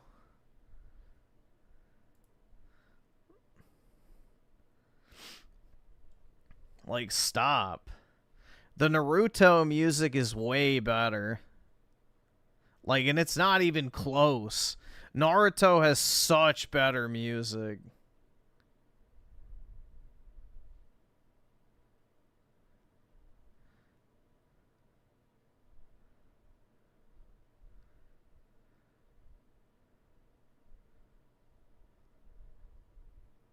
So while Naruto is the inferior, I guess, storyline, you know, it has far superior music. I can't afford this shit!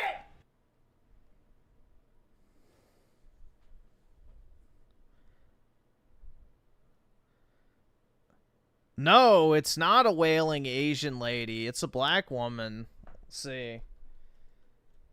Singer, Bleach, #1.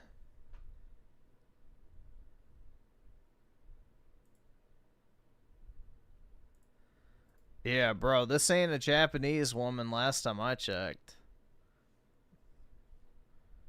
That's definitely a black woman.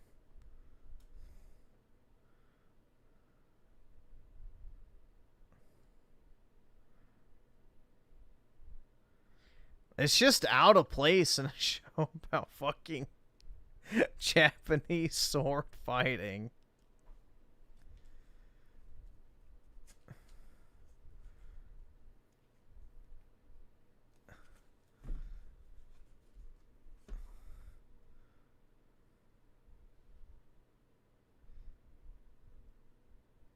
Like, the Naruto... Like, I don't like Naruto as a character, but Naruto's, like, theme in the Naruto series is way better than Ichigo's battle theme.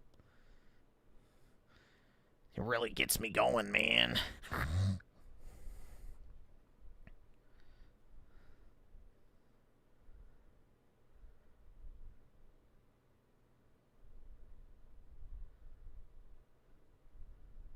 Put on the... Nah, dude.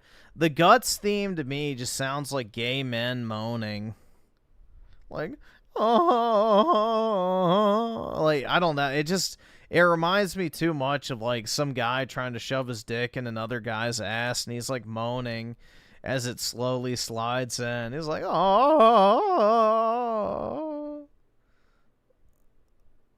I can't do it, like... Ever since I forgot where I read that originally, but it's like the sound.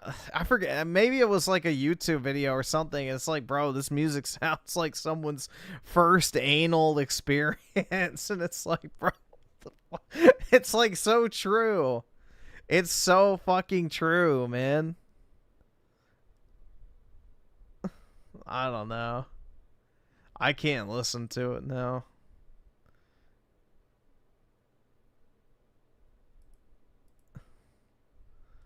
Like, hold on. We'll just put it on real quick. And tell me I'm wrong. I'll ruin it for you. Why the fuck did it put reaction? I did not type that shit.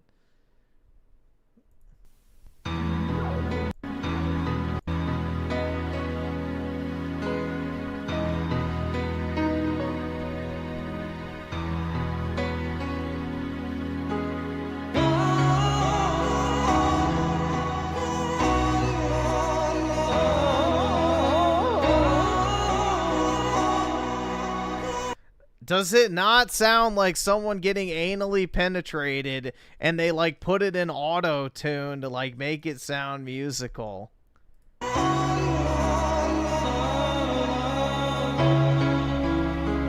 Like, bro.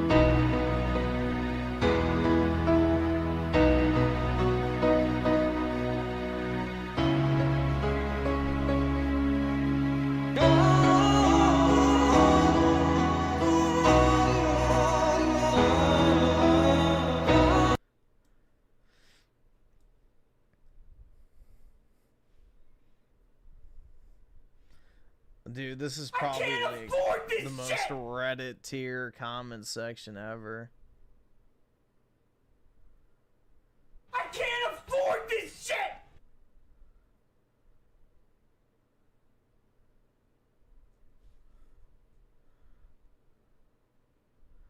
And Griffith sold himself for money. Yo, where can I sell myself for money?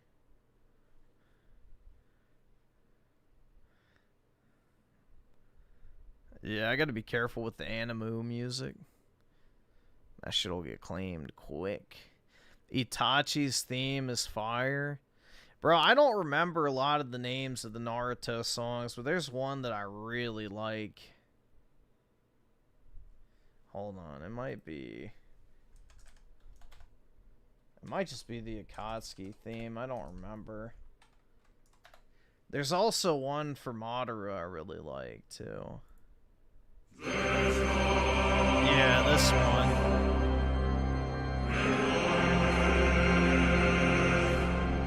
Like, bro, say what you will about Naruto, the music for this fucking series was so good.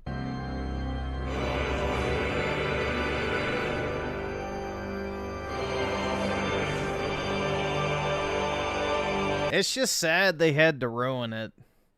They absolutely fucking ruined the ending to this series. It pisses me off.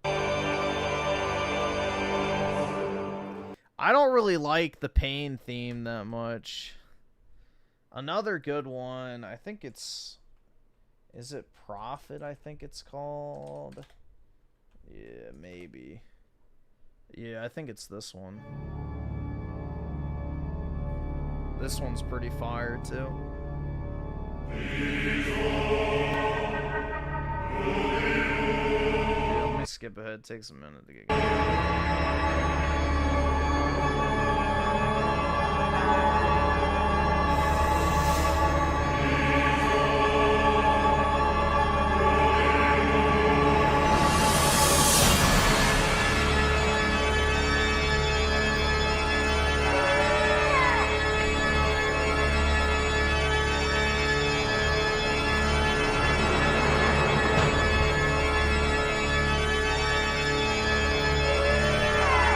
It sounds like Pirates of the Caribbean more than anything to me. Yeah,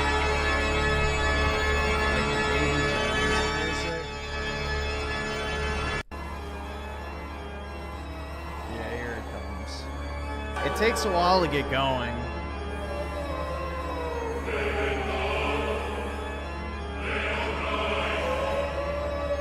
Y'all will probably like this part. I like the first part better.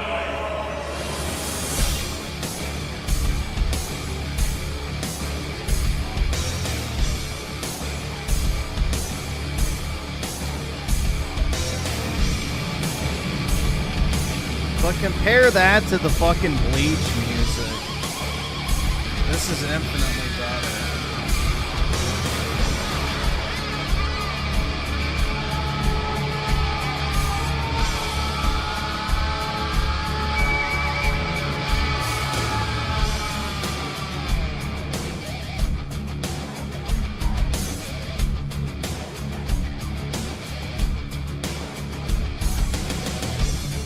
Alright, I'm not gonna let it play too long just in case I get a copyright, but yeah. I don't know, bro. The Naruto music is so much better. It's so much better. The Bleach music feels half-assed. Which is a shame. Because it's the superior series, I would say. Naruto is ruined? Bro, it already was ruined like 8 years ago. Probably longer than that. Fuck, how long ago? Was it like 10 years ago?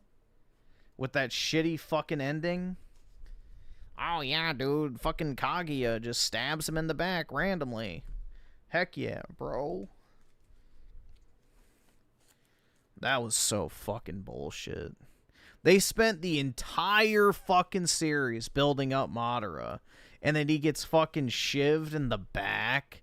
Like, really? That was so gay. So fucking gay. That's when I stopped. I've never actually seen the real ending to Naruto, because I don't fucking care. They ruined it for me.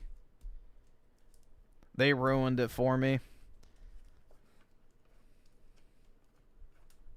It just proves that anime creators do not know how to fucking write an ending.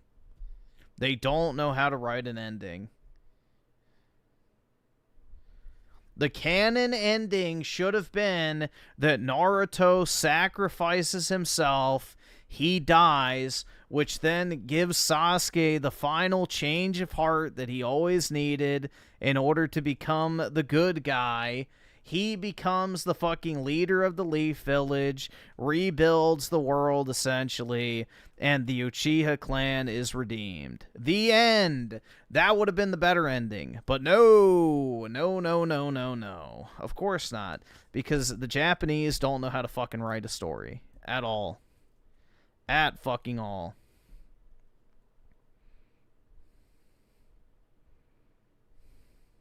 Because the whole thing is like Naruto, you don't even need Naruto as a character. He's completely irrelevant to the overall plot. Naruto is literally completely irrelevant to the entire plot. The only reason he's in there is because he's the fucking Nine Tails whatever host. And aside from that fact, nothing he does actually matters. So, and what's sad is they make him so fucking unbearably cringe after the original series.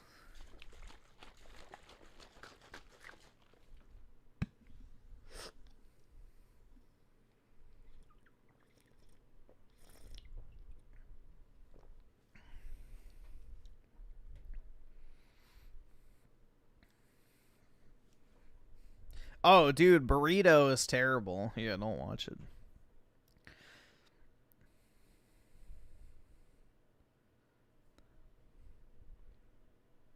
Let's see. Thanks, Leo, with the 15, but going and buying in bulk is like MSRP in the US. Oh, yeah, definitely, bro. Yeah, if you got a distributor that ups the price 50%, then yeah, pretty much anything is better than that. And also with the 15, the fight better be lit in a major canon event if I'm hearing this, but OP track... Oh, One Piece? I've never listened to One Piece's music, so I couldn't say for certain. But I do like Naruto soundtrack a lot.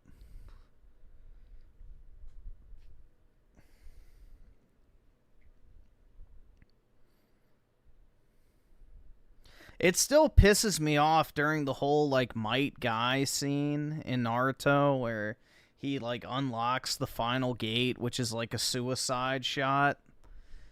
And he goes through, like, that awesome, like, fucking lead-up, and he, like, literally blows off half of fucking Madara's torso, and, you know, he was, like, supposed to die, and then fucking Jesus Naruto comes back and revives him. It's like, bro, why? You just got rid of the entire point of his sacrifice. It's, like, so fucking gay.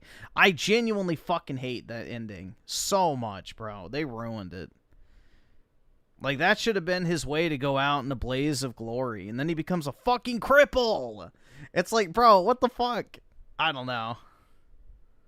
They ruined it. They ruined so many things. Just like where they were too fucking pussy to leave everybody dead after the Pain arc.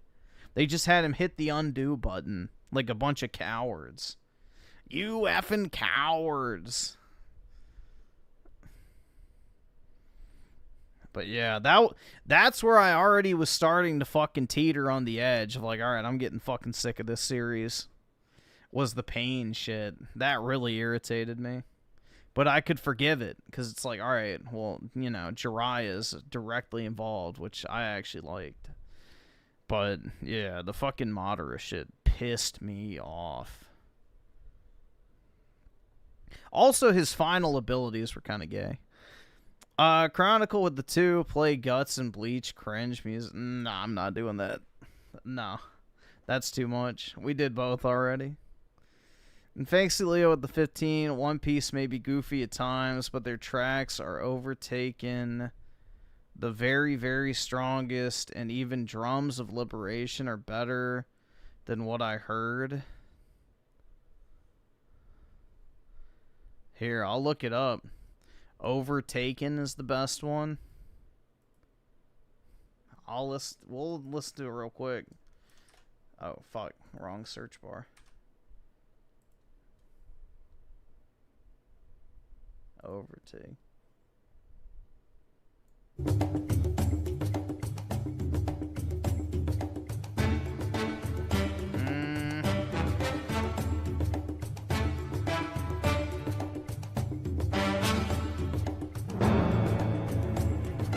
I don't know.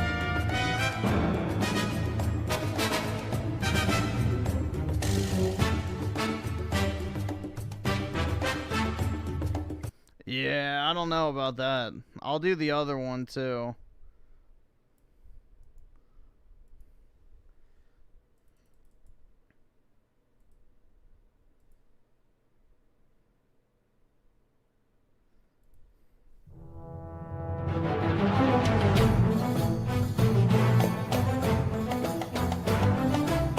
This one's definitely better than the other one already.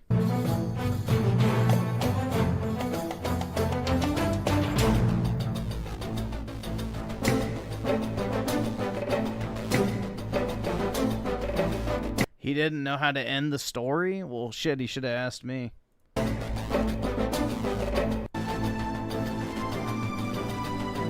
Dude, all he had to do... Nah, you know what?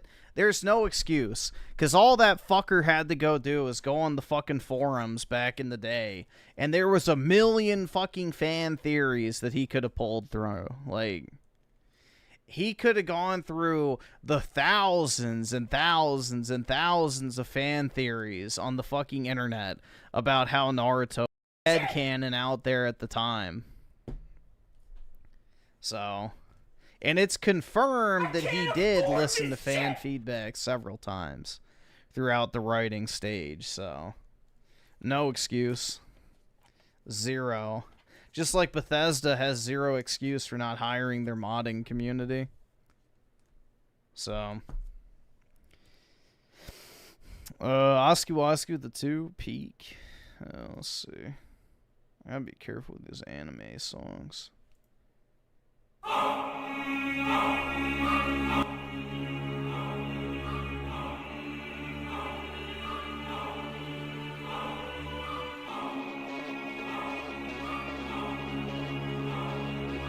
7-minute man with the 2, Eisen's theme Tretch.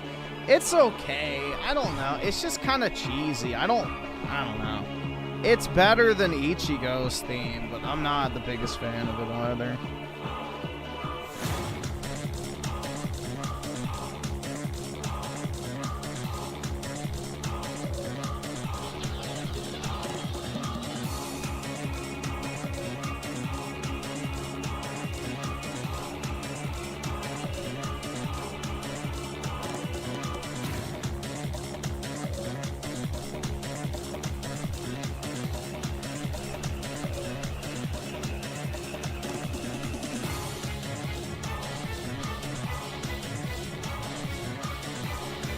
Dude, they're not going to have busty bitches in Ninja Gaiden 4. If Microsoft is even remotely involved in that.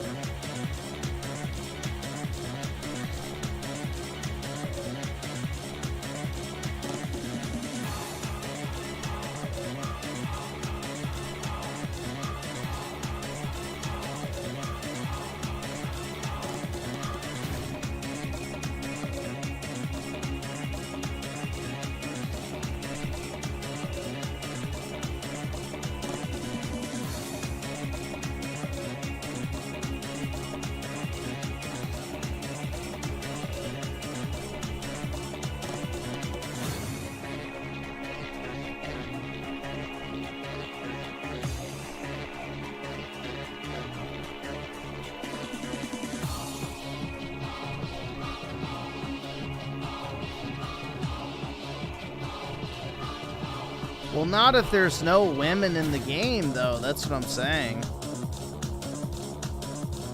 Have they shown off any female characters for the game at all?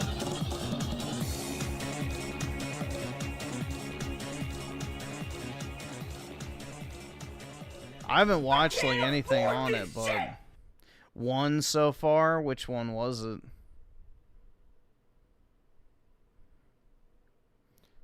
Oski Woski with the 2. Let's hear it. Yeah, but they haven't shown that whatever, the blonde chick, right? The actual busty one. Oh, her? Is she playable?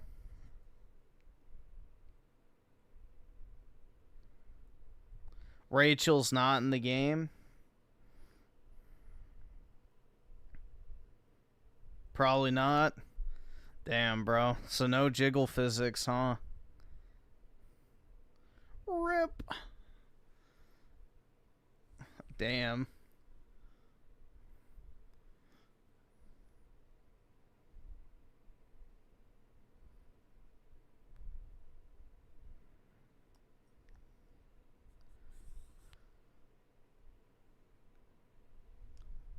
Yeah, maybe they're just not going to reveal it, and then it'll be like a surprise.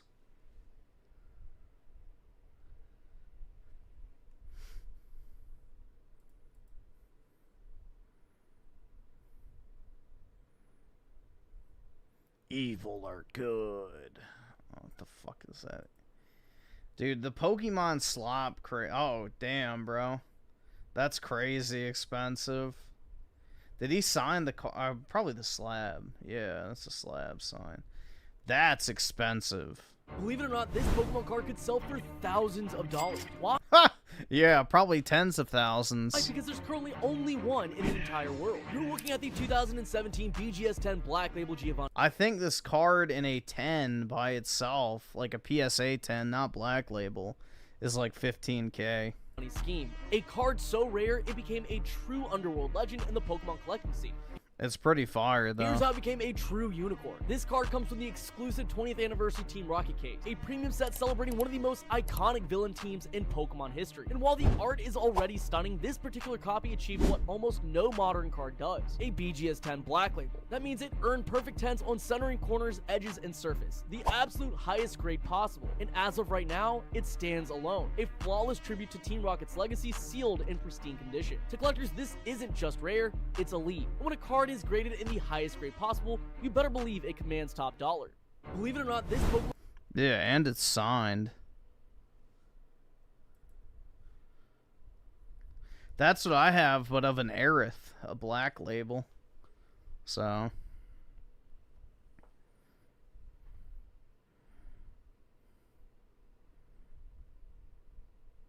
FBI gonna goon hard if Rachel's in the game.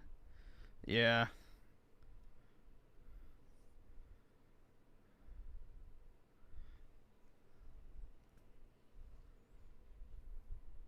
Dude, look at this fucking dog shit. All these stupid fucking modern Giratinas. People are like, yeah, dude, that's worth $2,000. It's like, okay, bro. Yeah, not for long. We shall see.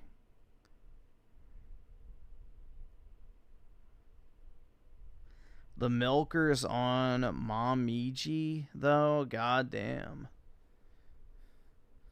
Are her memories working overtime?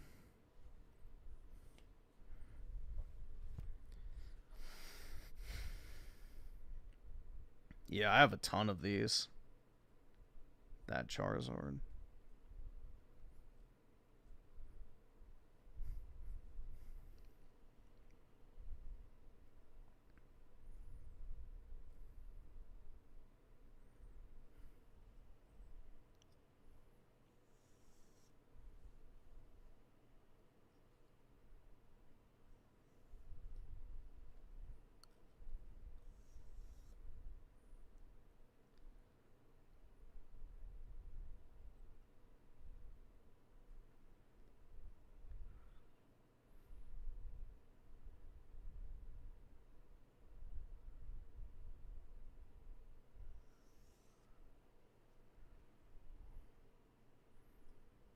Dreamy Now? Did he make a video? I didn't see one today, but maybe. Oh, I just typed in Dreamy. Let's see. Dreamcast Goy.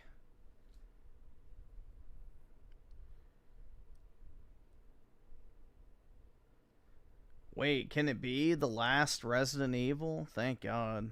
Fuck that game. PS5 has won. The Game Pass killer is here. Hey there, gamers. Dreamcast Guy here, and today we're talking about PlayStation Plus because they just had the best month ever. They just announced the August games, and they are fantastic. I have to admit that I'm a bit freaking out because they're bringing back 2 games I have been begging to return to PlayStation for over a decade. Resident Evil 2 and 3, the original games, are returning on Tuesday. But let's go through all the games because people are saying this is the Game Pass killer. That finally, the last couple months of PlayStation Plus have been good. They're finally being good again. But this month is the best of the best. Hands down.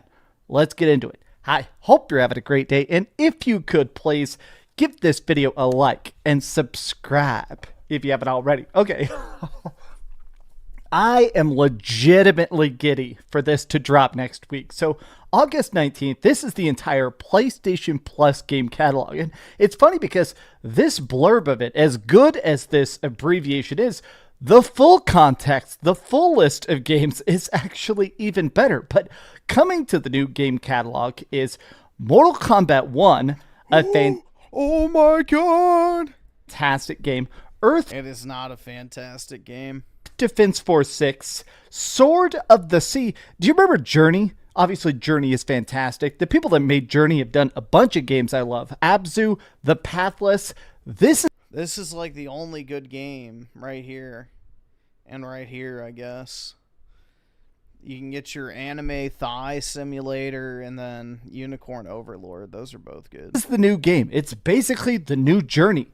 The screenshots and trailer of it look fantastic. That's coming out day and date on PlayStation Plus. That's awesome. Spider-Man Remastered. Look, if you have not heard of Unicorn Overlord, this was one of my favorite games when it came out of the entire year. It's a strategy game with auto combat. You basically build a party of ranged, magic, healers, defenders, and you go around different maps and basically have to try to defend this kingdom. It's extremely addictive. It's all hand-drawn art. In fact, let me just show you that real quick. This is the list of all the games. Oh my gosh, why do they not have any screenshots for Unicorn Overlord? The whole game is this hand-drawn art. It's the new game by Vanillaware and Atlas. It is 10 out of 10 fantastic. But what's funny is the fact that when you see all of this, it's already good. But look at the stuff that didn't even make the list. Harold Halibut. Harold Halibut is a freaking game that's claymation. I mean, oh my god, no way, dude. Straight up, the game is full claymation. This is insanely cool. The part of it that's extra funny is they're also dropping a new game trial. So I don't mess with these very often, but I've had a lot of people that basically have told me... Yeah, they're dropping a game trial for Death Stranding 2 because it fucking flopped. Comment section that they like this, that what they essentially do is if you have PlayStation Plus, they allow you to play a chunk of a game. It's usually 2 or 3 hours, but for Death Stranding 2, there is a 5-hour demo available. You can play the first 5 hours of the game. Now, I'm just going to straight up say, this is very smart because if you play the first 5 hours of Death Stranding 2, you're going to buy it. The game is gorgeous. It's... Nope. If you play the first 5 hours and don't kill yourself, then they know you're an idiot and you're going to buy it. Big, it's jaw-dropping, it's fun, it's addictive, and oh man, that first 5 hours has some plot twists that that make you want to play all of it, right? Okay, but let me go into this because this is the part that honestly is good and bad. PlayStation Plus Premium. Now, I have harped on this a lot because this is such an inconsistent thing in that PlayStation Plus Premium is expensive. This is the highest tier. It is basically the Game Pass Ultimate Special Edition equivalent for PlayStation, right?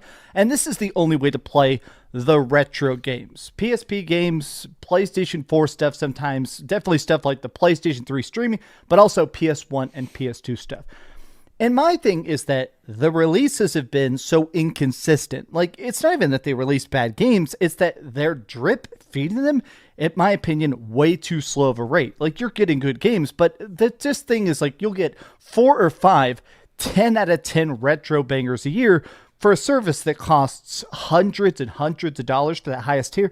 To me, it just seems too much of a drip feed. But this is the original games. They say straight up here in the description, it's the original game, the original PlayStation 1 version, but now enhanced with upscaling, rewind, quick save, and custom video filters. So the same thing we have for all the PlayStation 1 games, but I have been begging for this for literally 10 years. Ever since they first started releasing PlayStation 2 games on PlayStation 4, I have been begging for these to come back because they're some of my favorite horror games ever. Ever. I am obsessed with the original Resident Evil 2 and Resident Evil 3. And I like the remakes, of course, but these games have just been...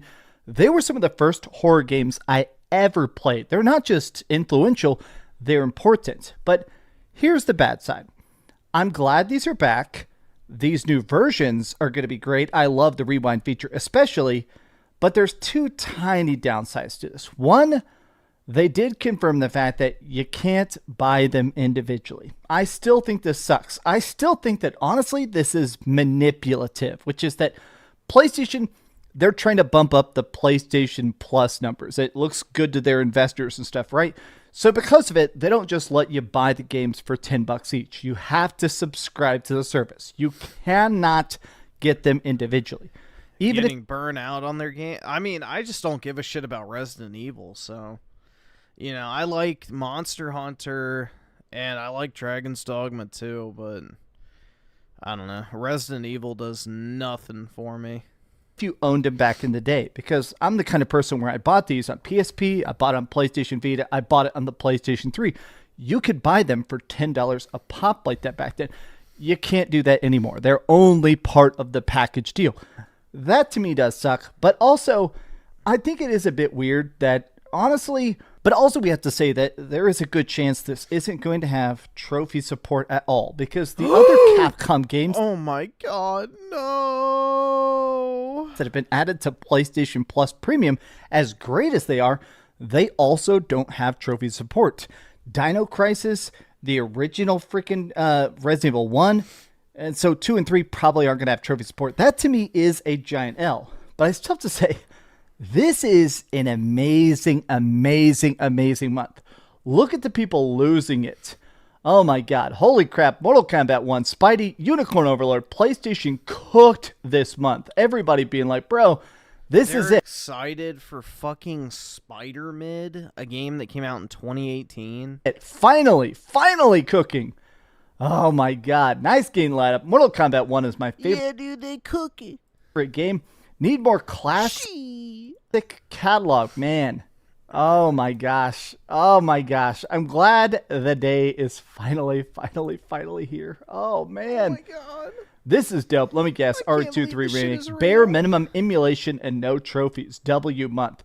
That to me, it is still weird that PlayStation, they by their own reporting, premium numbers are way up. People love the PlayStation Plus premium service. It is weird how much they do try to bare bones it, you know? Like, you'd think that if they actually put more money into getting more PlayStation 1 games and putting them on the service, more stuff like that would be more popular, but it does seem like PlayStation kind of skims by. I don't know. I'm extremely excited. What do you guys think about this lineup? Tell me your thoughts in the comments down below. And if you enjoyed this video, be sure to give it a like, subscribe. Dude, that Indica game was fucking dog shit. It was utter dog shit. If you haven't already, and please keep dreaming. I'll be honest, I think 99% chance, unless some crazy thing happens, next week when this drops, I think I'm going to do a dedicated review of it of the Resident Evil 2 and 3, just because I love those games and I would love to do a deep dive talk about them. And also I can beat both the games in like 2 hours total. I can beat both the games in like 55 minutes, legitimately. I've got old Resident Evil speedruns on the channel. I used to love doing that. Oh, man, yes, we won, brothers. We won. Thanks so much for... Dreamcast guy, was that a reference to Hulk Hogan, the notorious racist? Oh, my God. You might as well have just come out and said... Nigger Hal Hitler. Jesus Christ, bro. Wow. That is shocking.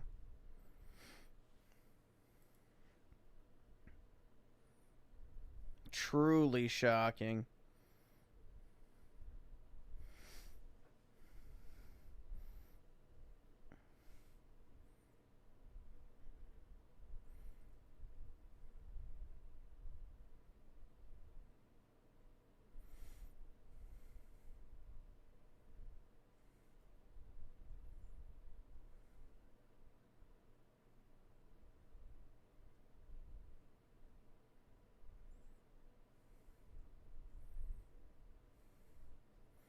$250,000 of video games.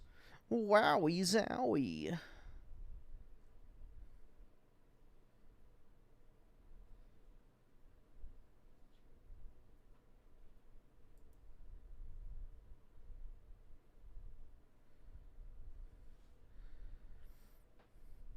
Yeah, I'll probably check out Lost Soul Aside. Bro, I've had that video of the, like, original trailer in my liked videos for, like, 10 years. So, yeah, I'll have to check it out.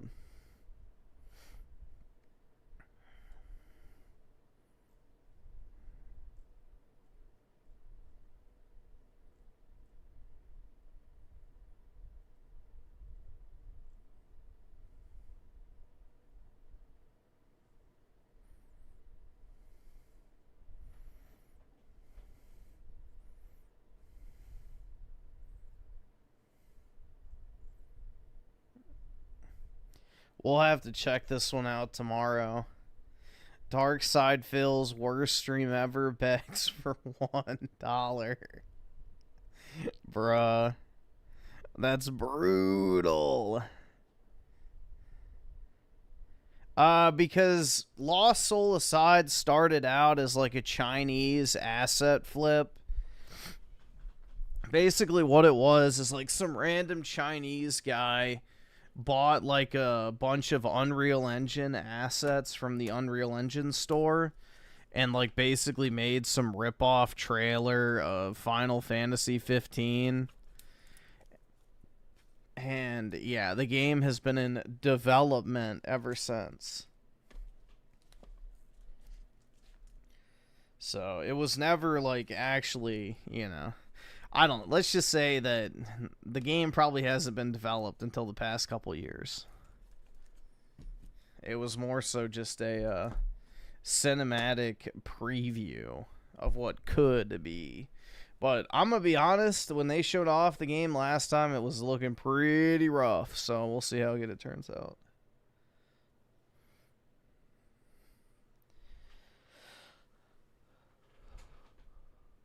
But it's been on my radar for so long, I'm going to buy it.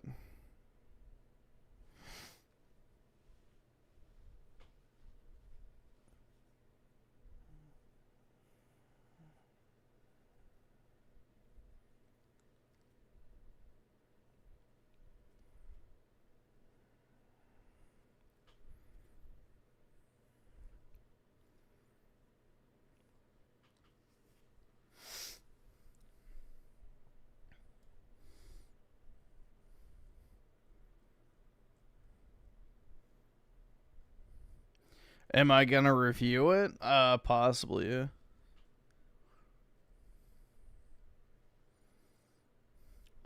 Might as well.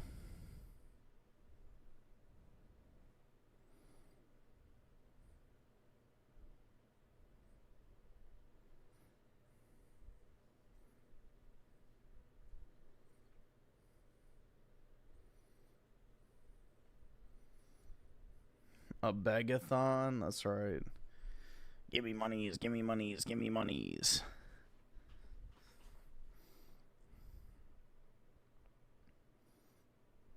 No, you don't want to move to Japan.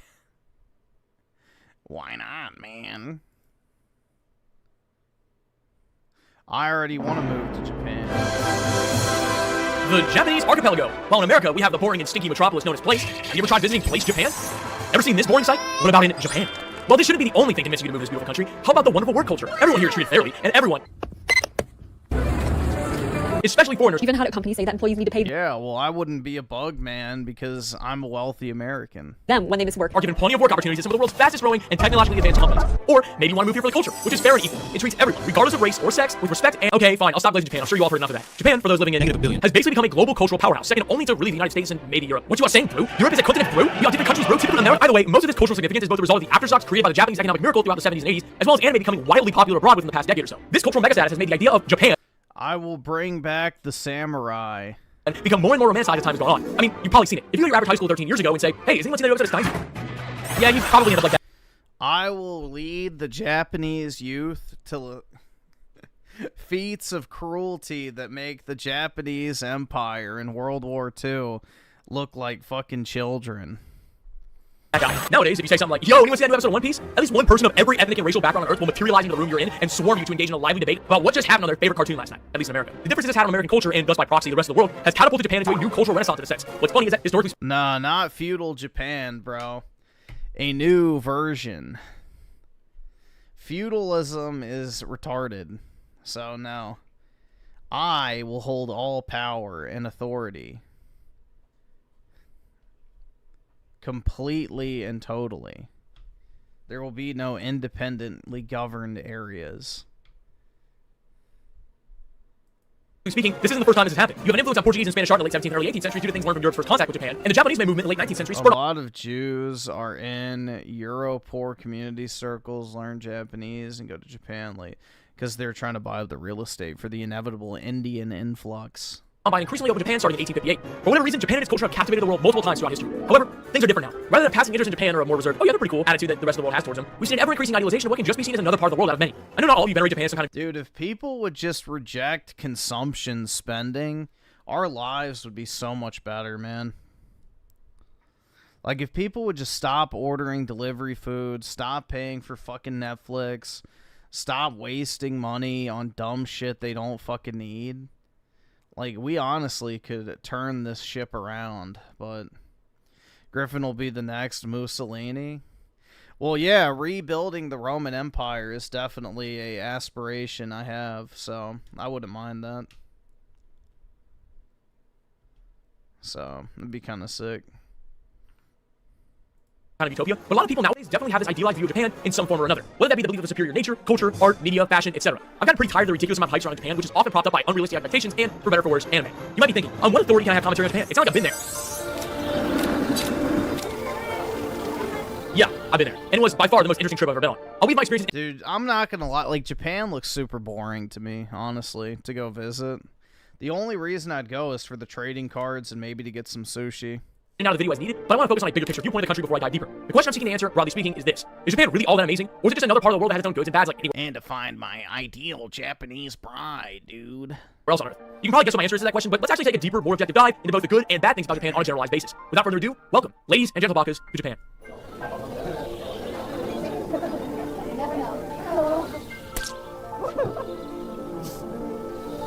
Now, to begin, is Japan a bad country? No, not even close. Sorry, contrarian edgelords, I'm not going to be bashing the country as a whole for just having some issues. As an American, we all know how big of a double standard that would be.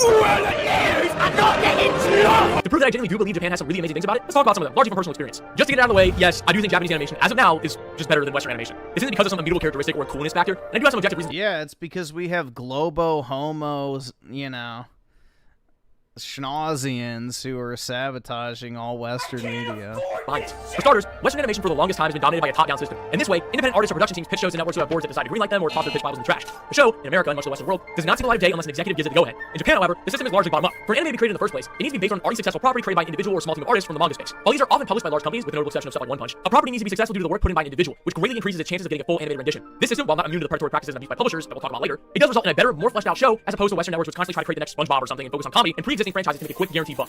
Yes, Japan is indeed a beautiful place. While it's not the only beautiful place on Earth, there are certainly few countries which are as consistently beautiful as Japan. I don't think Japan is that beautiful, personally. Riding on the Shinkansen and watching large open fields go by with mountains in the distance, or taking a like, that's beautiful to people? It looks like communist block housing. $12 round trip funicular to the top of some mountain to see the best views my eyes have ever laid themselves upon, or literally taking a local train to the airport on my way out. Japan genuinely is one of the most beautiful countries I've ever visited, and that's saying something after I've climbed No. mountains in the Alps, hiked through the Grand Tetons, and marveled at St. Peter's Basilica. However, I'm not going to pretend that Japan... Dog, what? You went to St. Peter's Basilica and you said Japan is the most beautiful country? Oh, fuck off, bro. It's pretty everywhere, just like the US, just like Europe, just like anywhere else. It has its more boring and dull places. Don't believe me? Let's do an experiment. To try for yourself, go to Japan, I'll do There is no fucking way you went to Italy and you think Japan is more beautiful. Then drag the street view marker to basically anywhere north of the Tokyo Ain't no way. Metro. There's a pretty solid chance you're gonna land somewhere that isn't ugly, but isn't the most beautiful place you've ever laid eyes on. Or let's just take the opposite approach. Drop it literally anywhere. Pretend you don't see Japanese text, maybe at a Walmart, a mobile gas sign, and oh, there we go. We've just invented rural Montana. All that aside though, Japan is definitely a culture that values and appreciates natural beauty, so you get more spots like this compared to this. Yes, the people here are very polite. The only rudest I ever encountered here was from some like middle-aged North English dude who I caught a glance of a couple times at a gyoza restaurant, only for him to walk by me and say, "You're a fucking deckhead," multiple times before his friend came to apologize for his being very drunk around, which I've never heard any British person ever being drunk in my life before, if you can believe it. Every person I encountered would always try their best to be friendly, inviting, and always greet me or whoever I was with a smile. And to the Western-born Japan glazers racing to the comments to tell me how I was probably oblivious to the fact that they were shy and won't really tell people off. First of all, that's not true. I've seen it happen. And second of all, I make sure to be as polite and gracious as possible when it comes to interacting with different cultures. I'm not running around Shinjuku with my shirt off spouting expletives at locals like what might happen in the walled city of New York or Trenton, New Jersey or something. However, as I mentioned earlier, a major drawback with this politeness is that, yeah, Japanese people are quite shy. I'll go more into this later, but it's just a caveat to everything I've said so far. Yes, as a musician myself, Japanese music is really secondary only to American music and beats it in some respects, and its ability to weave different styles and customs together to create some really cool and unique fusion music. Classical rock fusion, an inherently unique style of jazz and funk, Vocaloid, basically most modern genres of music here today are either descended from American or Japanese forms of music, or at the very least are echoes of earlier styles from those countries. But really quickly, we have to do Too Much True Roll Call! I'm already bored of this video. I should go to India? Absolutely not.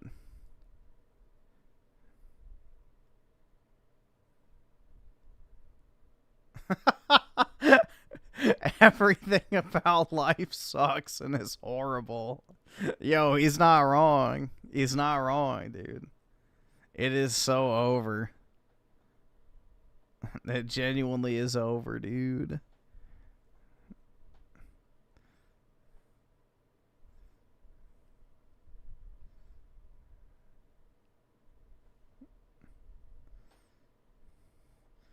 Mexico or Japan? I'd probably go to Japan over Mexico. There's not anything I want to do in Mexico. Like, I'm not a beach person, so there's, like, literally nothing there for me. So, I would go to Japan, because at least I could go buy cards. And take advantage of the exchange rate.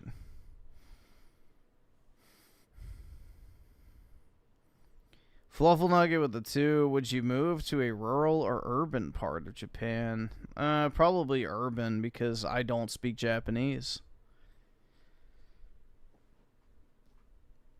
Nor would I have any interest in learning to speak it.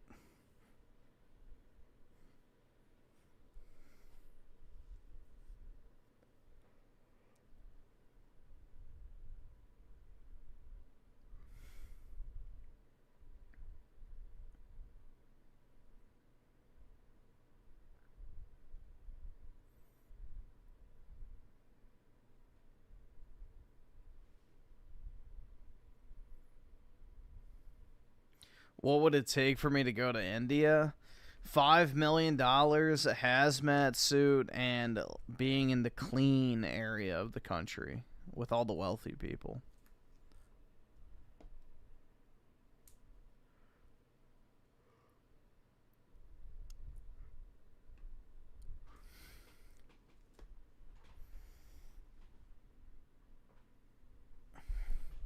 I'm not a a skinny white woman, bro. I'm not really afraid of the Indians trying to rape me.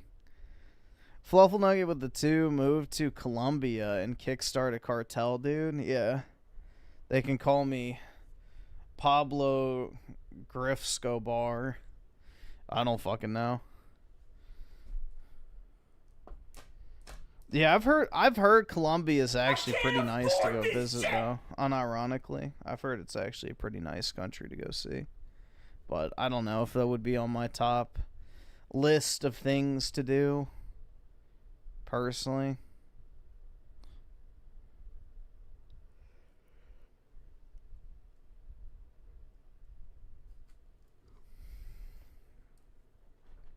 Shakira, bro, I don't think she's in Colombia. Pretty sure she probably lives in, like, California or something now. Or in, like, Europe.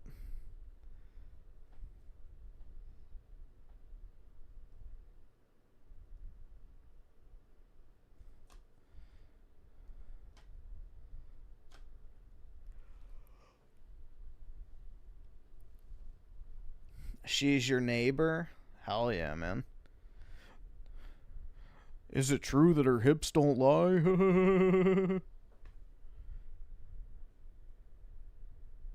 Yeah, Shakira is about as Latina as I would go. So if you guys think of like what I would say like yes to in terms of a Latina, then there you go. The white ones.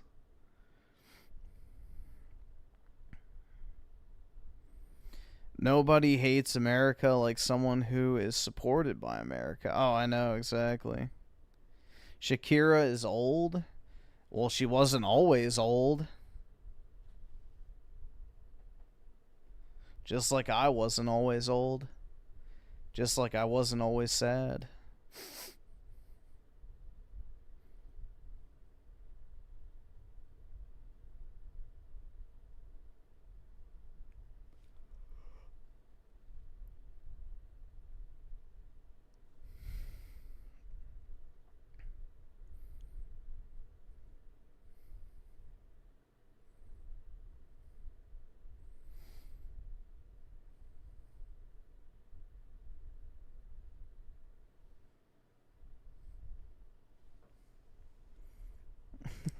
Dog, what the fuck are these videos? For some of you, moving to Japan would be a dream come true, right? But interestingly, I know so many people from overseas that moved to Japan and hated it. I lived briefly in Japan a while ago. The year I spent in Japan was probably the most unhappy.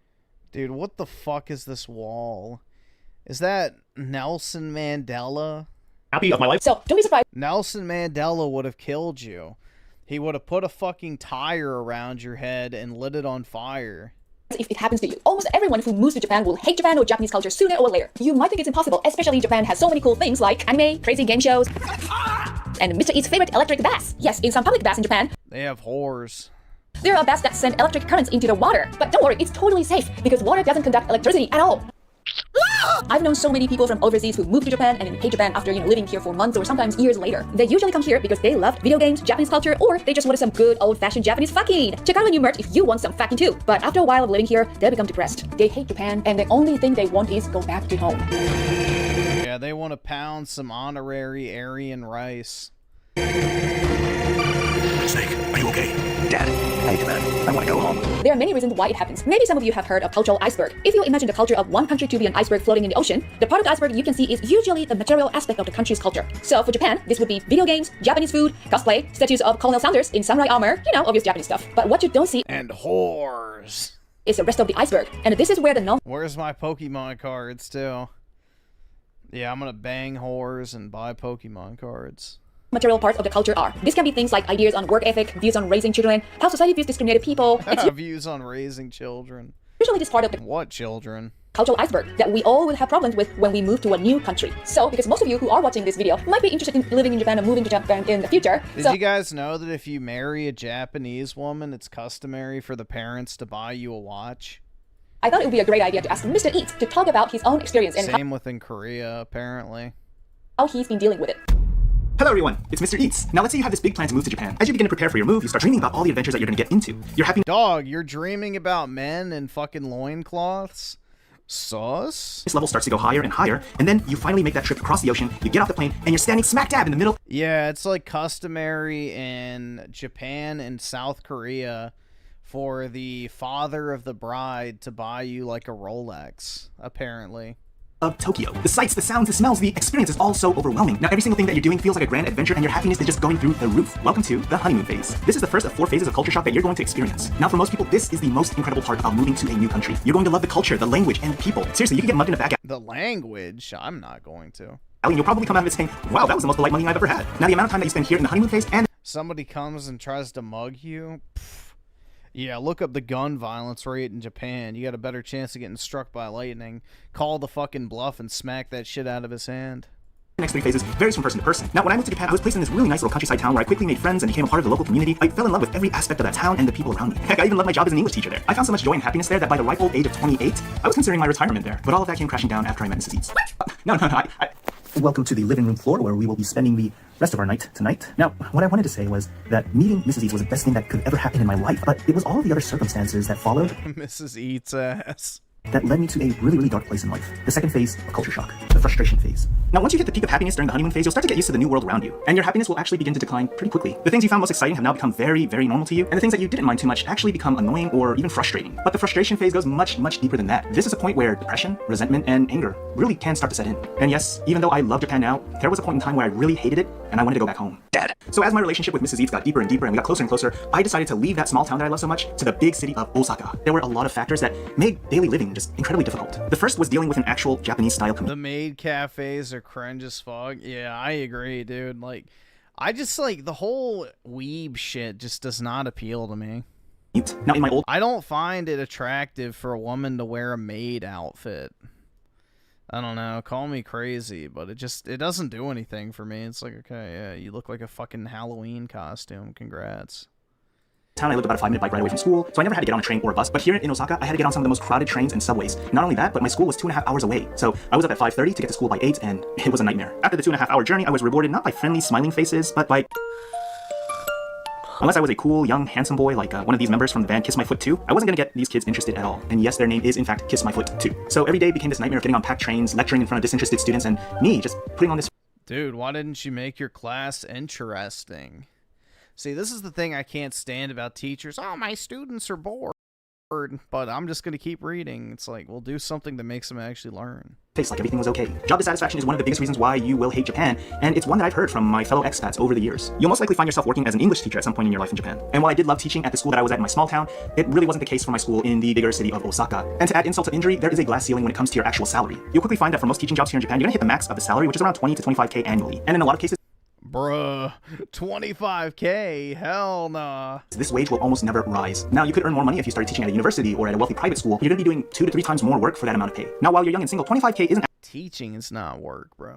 Actually that bad. But once you start to settle down and you want to have kids, that 25k is not enough at all. And I haven't even mentioned that it's pretty common for Japanese women to quit their jobs after the child is born. So if you are a man and you are only earning 25k from your teaching job, you're gonna have to pick up a lot of part-time jobs to quit their jobs after the child is born. Just think, guys, this could be your future. So if you are a man and you are only earning 25k from your teaching job, you're gonna have to pick up a lot of part-time jobs in addition to your full-time job just to make ends meet. And trust me, it is insanely common how many of my expat teacher friends have part-time jobs on the side while they're still teaching full-time jobs. And here's another reason that you're gonna hate living in Japan. The differences in work culture and relationships at the office. Yeah, I've had really good teachers and I've had really boring teachers. The really good teachers are the ones that, you know, you learn the most from, and they don't actually make you do like a bunch of stupid tests, quizzes, assignments, or anything. They just make the class interesting and give you like real useful information.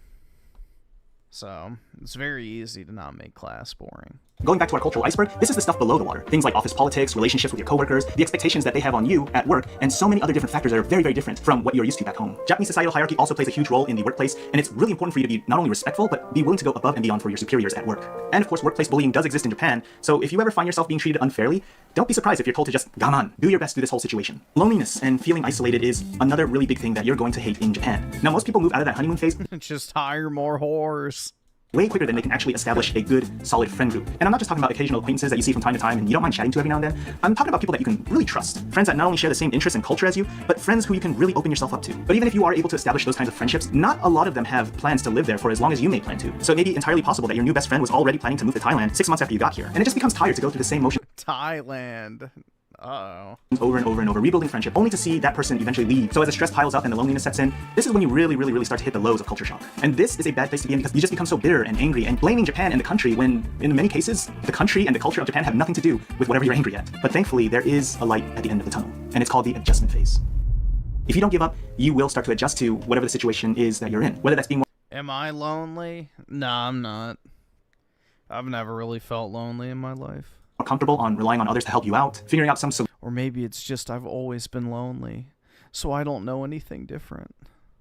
Solution to something annoying that's happening in your life, or maybe even getting your language skills up to a point where you can comfortably say things that you want to say. You'll eventually start to find some solutions, these little wins to problems in your life that make things a lot easier on yourself. And then eventually you're going to hit the final phase of culture shock, and that is the acceptance phase. You're finally going to be able to stop putting your own expectations onto Japanese society and trying to control things around you, and instead learn how to control yourself into better fitting into how Japanese society works. Of course, there are still going to be things that will bother you from time to time, but you're going to be in a much better mental space to deal with those problems. You're going to become more comfortable with your day-to-day life, and it's not going to feel like every day is a struggle. So what are some culture shock tips you would give to someone who is planning to move to Japan? No matter who you are going to go through the phases of culture shock. And when you do eventually go through the frustration phase, always remember that if you can stick through it, you're eventually going to go through the acceptance phase, and then things will become much better after that. Try to learn the language as quickly as you can, because I would say that probably 95-99% of your frustration is going to be because you don't understand and you can't say what you want to say. Try to make friends with the locals. When you have friends that are local Japanese people, it's a lot easier to rely on them. And it's nice to know that these people are going to be here for as long as you plan to stay. Have a stash of your favorite foods in the closet for emergency situations whenever you're really missing home. There's something magical about it. It just makes you feel so much better, and it just relieves just a ton of stress. Yeah, I need some seed oils. I'm missing home. The same thing happened when I was living in New Zealand.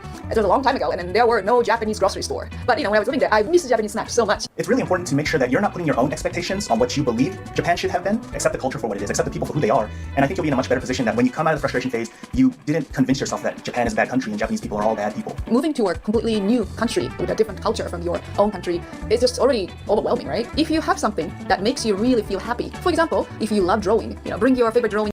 What if nothing makes me feel happy? The kids to Japan, and then whenever you feel frustration or when you feel lonely, you start doing whatever you really enjoy doing it. If you're not happy, make yourself happy first. Then you can challenge, so you can recharge and then try again. So we talked a lot about the ups and downs of living in Japan, and everybody is going to go through them, but I'm pretty sure I can say that there's one absolutely positive thing that you're going to find when you're living in Japan, and that is a Japanese convenience store. Yes, there's just so many amazing things about them that I talked about in this video. So isn't it amazing how nice it is to live in a high-trust society where you can have nice things readily accessible at all hours of the day and not have to worry about the youths and astronauts descending onto said store and stripping the shelves because we was kangs and she...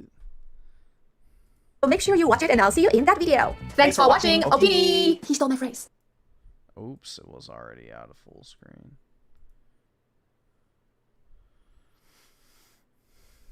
Damn, that's clean. What the fuck? Believe it or not, this card is worth 100. That's fucking fire, bro.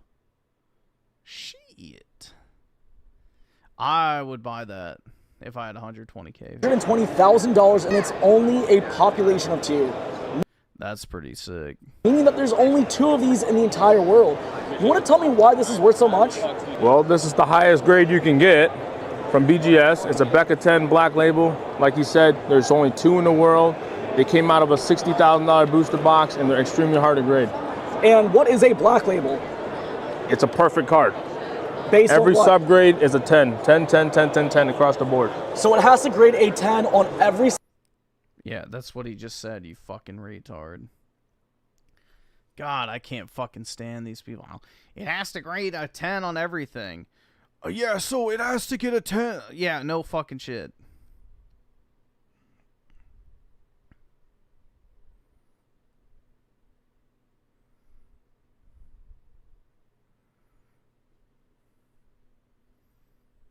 card found after 24 years. This Pokemon card is so rare that after 24 years, one just surfaced and was bought for $270,000, making it one of the most expensive Pokemon cards in the world. The year was 1999 when Pokemon Snap was released for yeah, the these are so lame, bro. I don't understand why people shell out so much money for these. Nintendo 64, and 2 contests were ran in Japan to promote the run of the game. Participants of the contest They don't even look that good. would have to play Pokemon Snap and take pictures of Pokemon and submit photos they wanted to enter. 5 winners were then picked from each contest and would have their Like, look how lame that look. Like, why would I want that? It looks like shit. photos made into official Pokemon cards. Out of 10 cards, 1 shines above the rest. The Pikachu Snap contest card. For the longest It's just, like, so lame, bro. Wow, I'm gonna spend $270,000 on this. On fucking this? No, absolutely fucking not. You can literally get one of these for that same price. Hold on.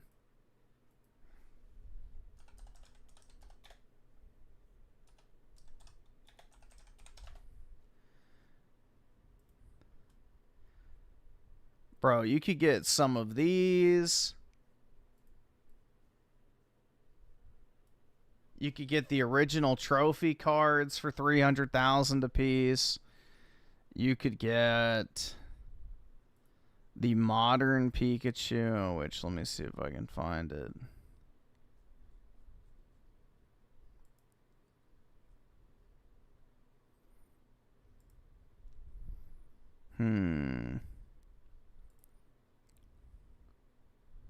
Where's #1 trainer?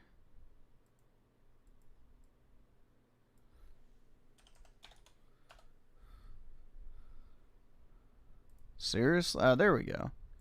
Yeah, you could get this for the same price. That is an infinitely better card. That is an infinitely better card than whatever the fuck that shitty ass Snap promo is. For the longest time, it was theorized that the card was lost and it would be impossible to acquire. But through the efforts of experts in the hobby and $270,000, this card now belongs in the hands of one of the biggest and mysterious collectors in an Arab. His name is Marwan.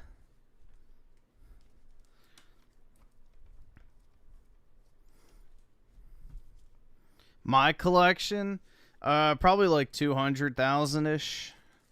I'm not entirely sure. I'd have to add up all my boxes. And then I'd also have to look at all the recently solds from all my EXs that I have vaulted, and then all of my other slabs and stuff. But I would say like 200,000 plus.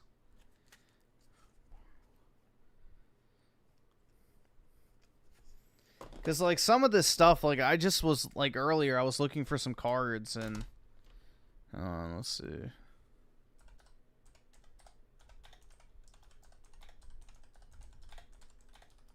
Like, this card, for example, is a $550 card, which I didn't even know. And a PSA 10. I don't know what fucking grading company this is. Tag. But yeah, this card is like $550 and a 10. I bought it for $60. So I have a bunch of stuff like that that I have no idea how much it's worth now. So I'd have to like check all of the stuff I have and just see what's gone up or not. But yeah, I'd say like 200,000.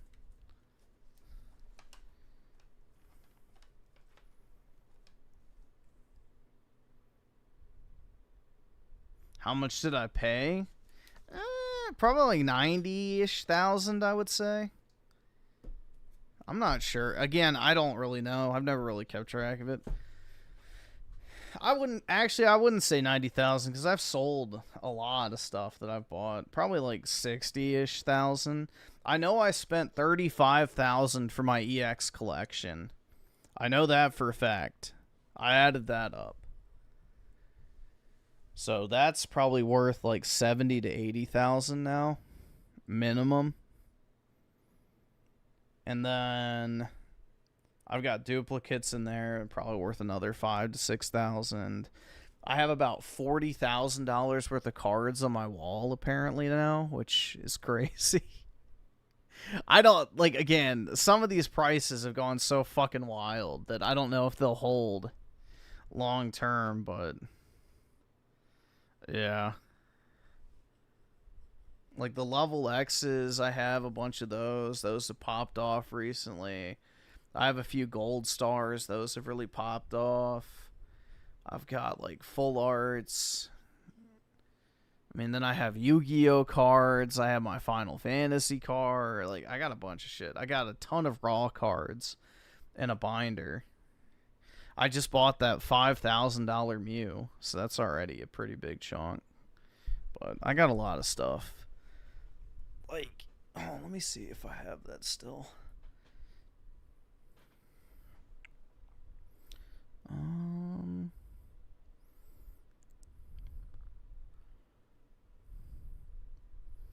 I want scent.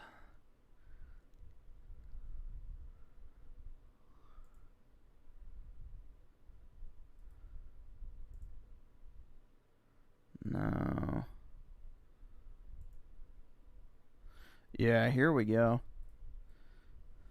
Like, these are some recent cards I bought. Hold on. It's way too zoomed in.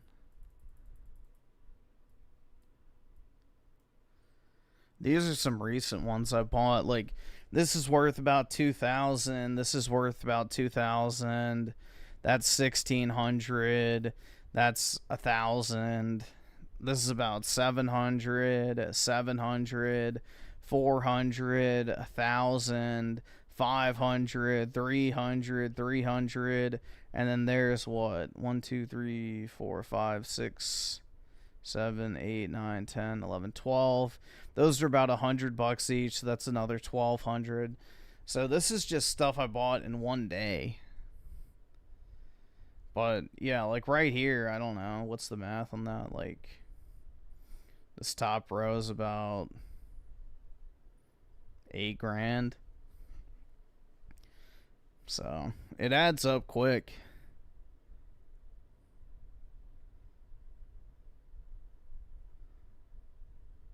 Pikachu is real, dude. That's right. I believe in Pikachu.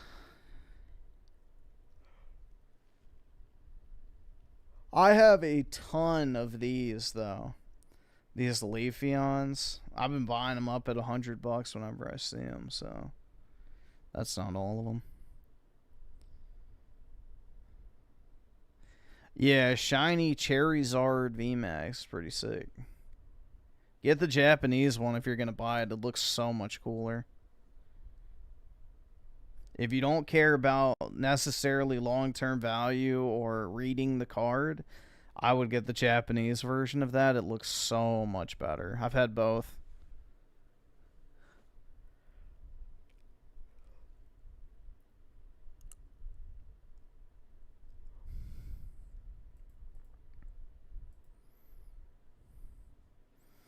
Nintendo is taking revenge on gamers. Good.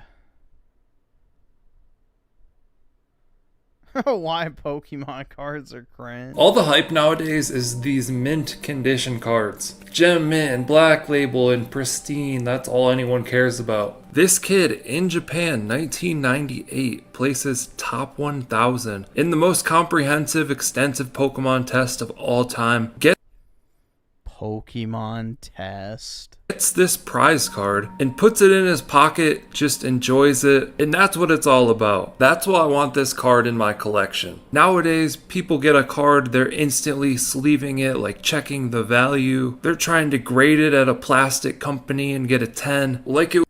Then why did you grade this one? It was just printed on a modern printer in 2025. Of course it's mint. Please calm down. All the hype nowadays is these... Okay, bro, if grading is so bad, then why did you put that in a slab? Shouldn't you have just left it in your binder, dude? That's what I can't stand about these fucking enjoy the hobby types. It's like, yeah, fuck off. You got just as many slabs as everybody else.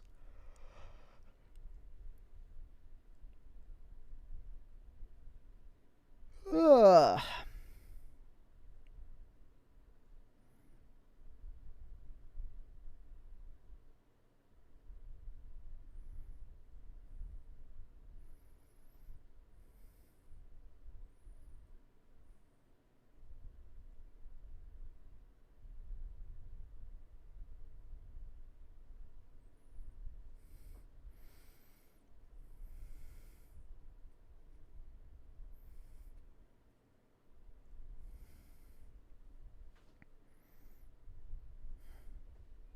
What time is it? Oh, shit.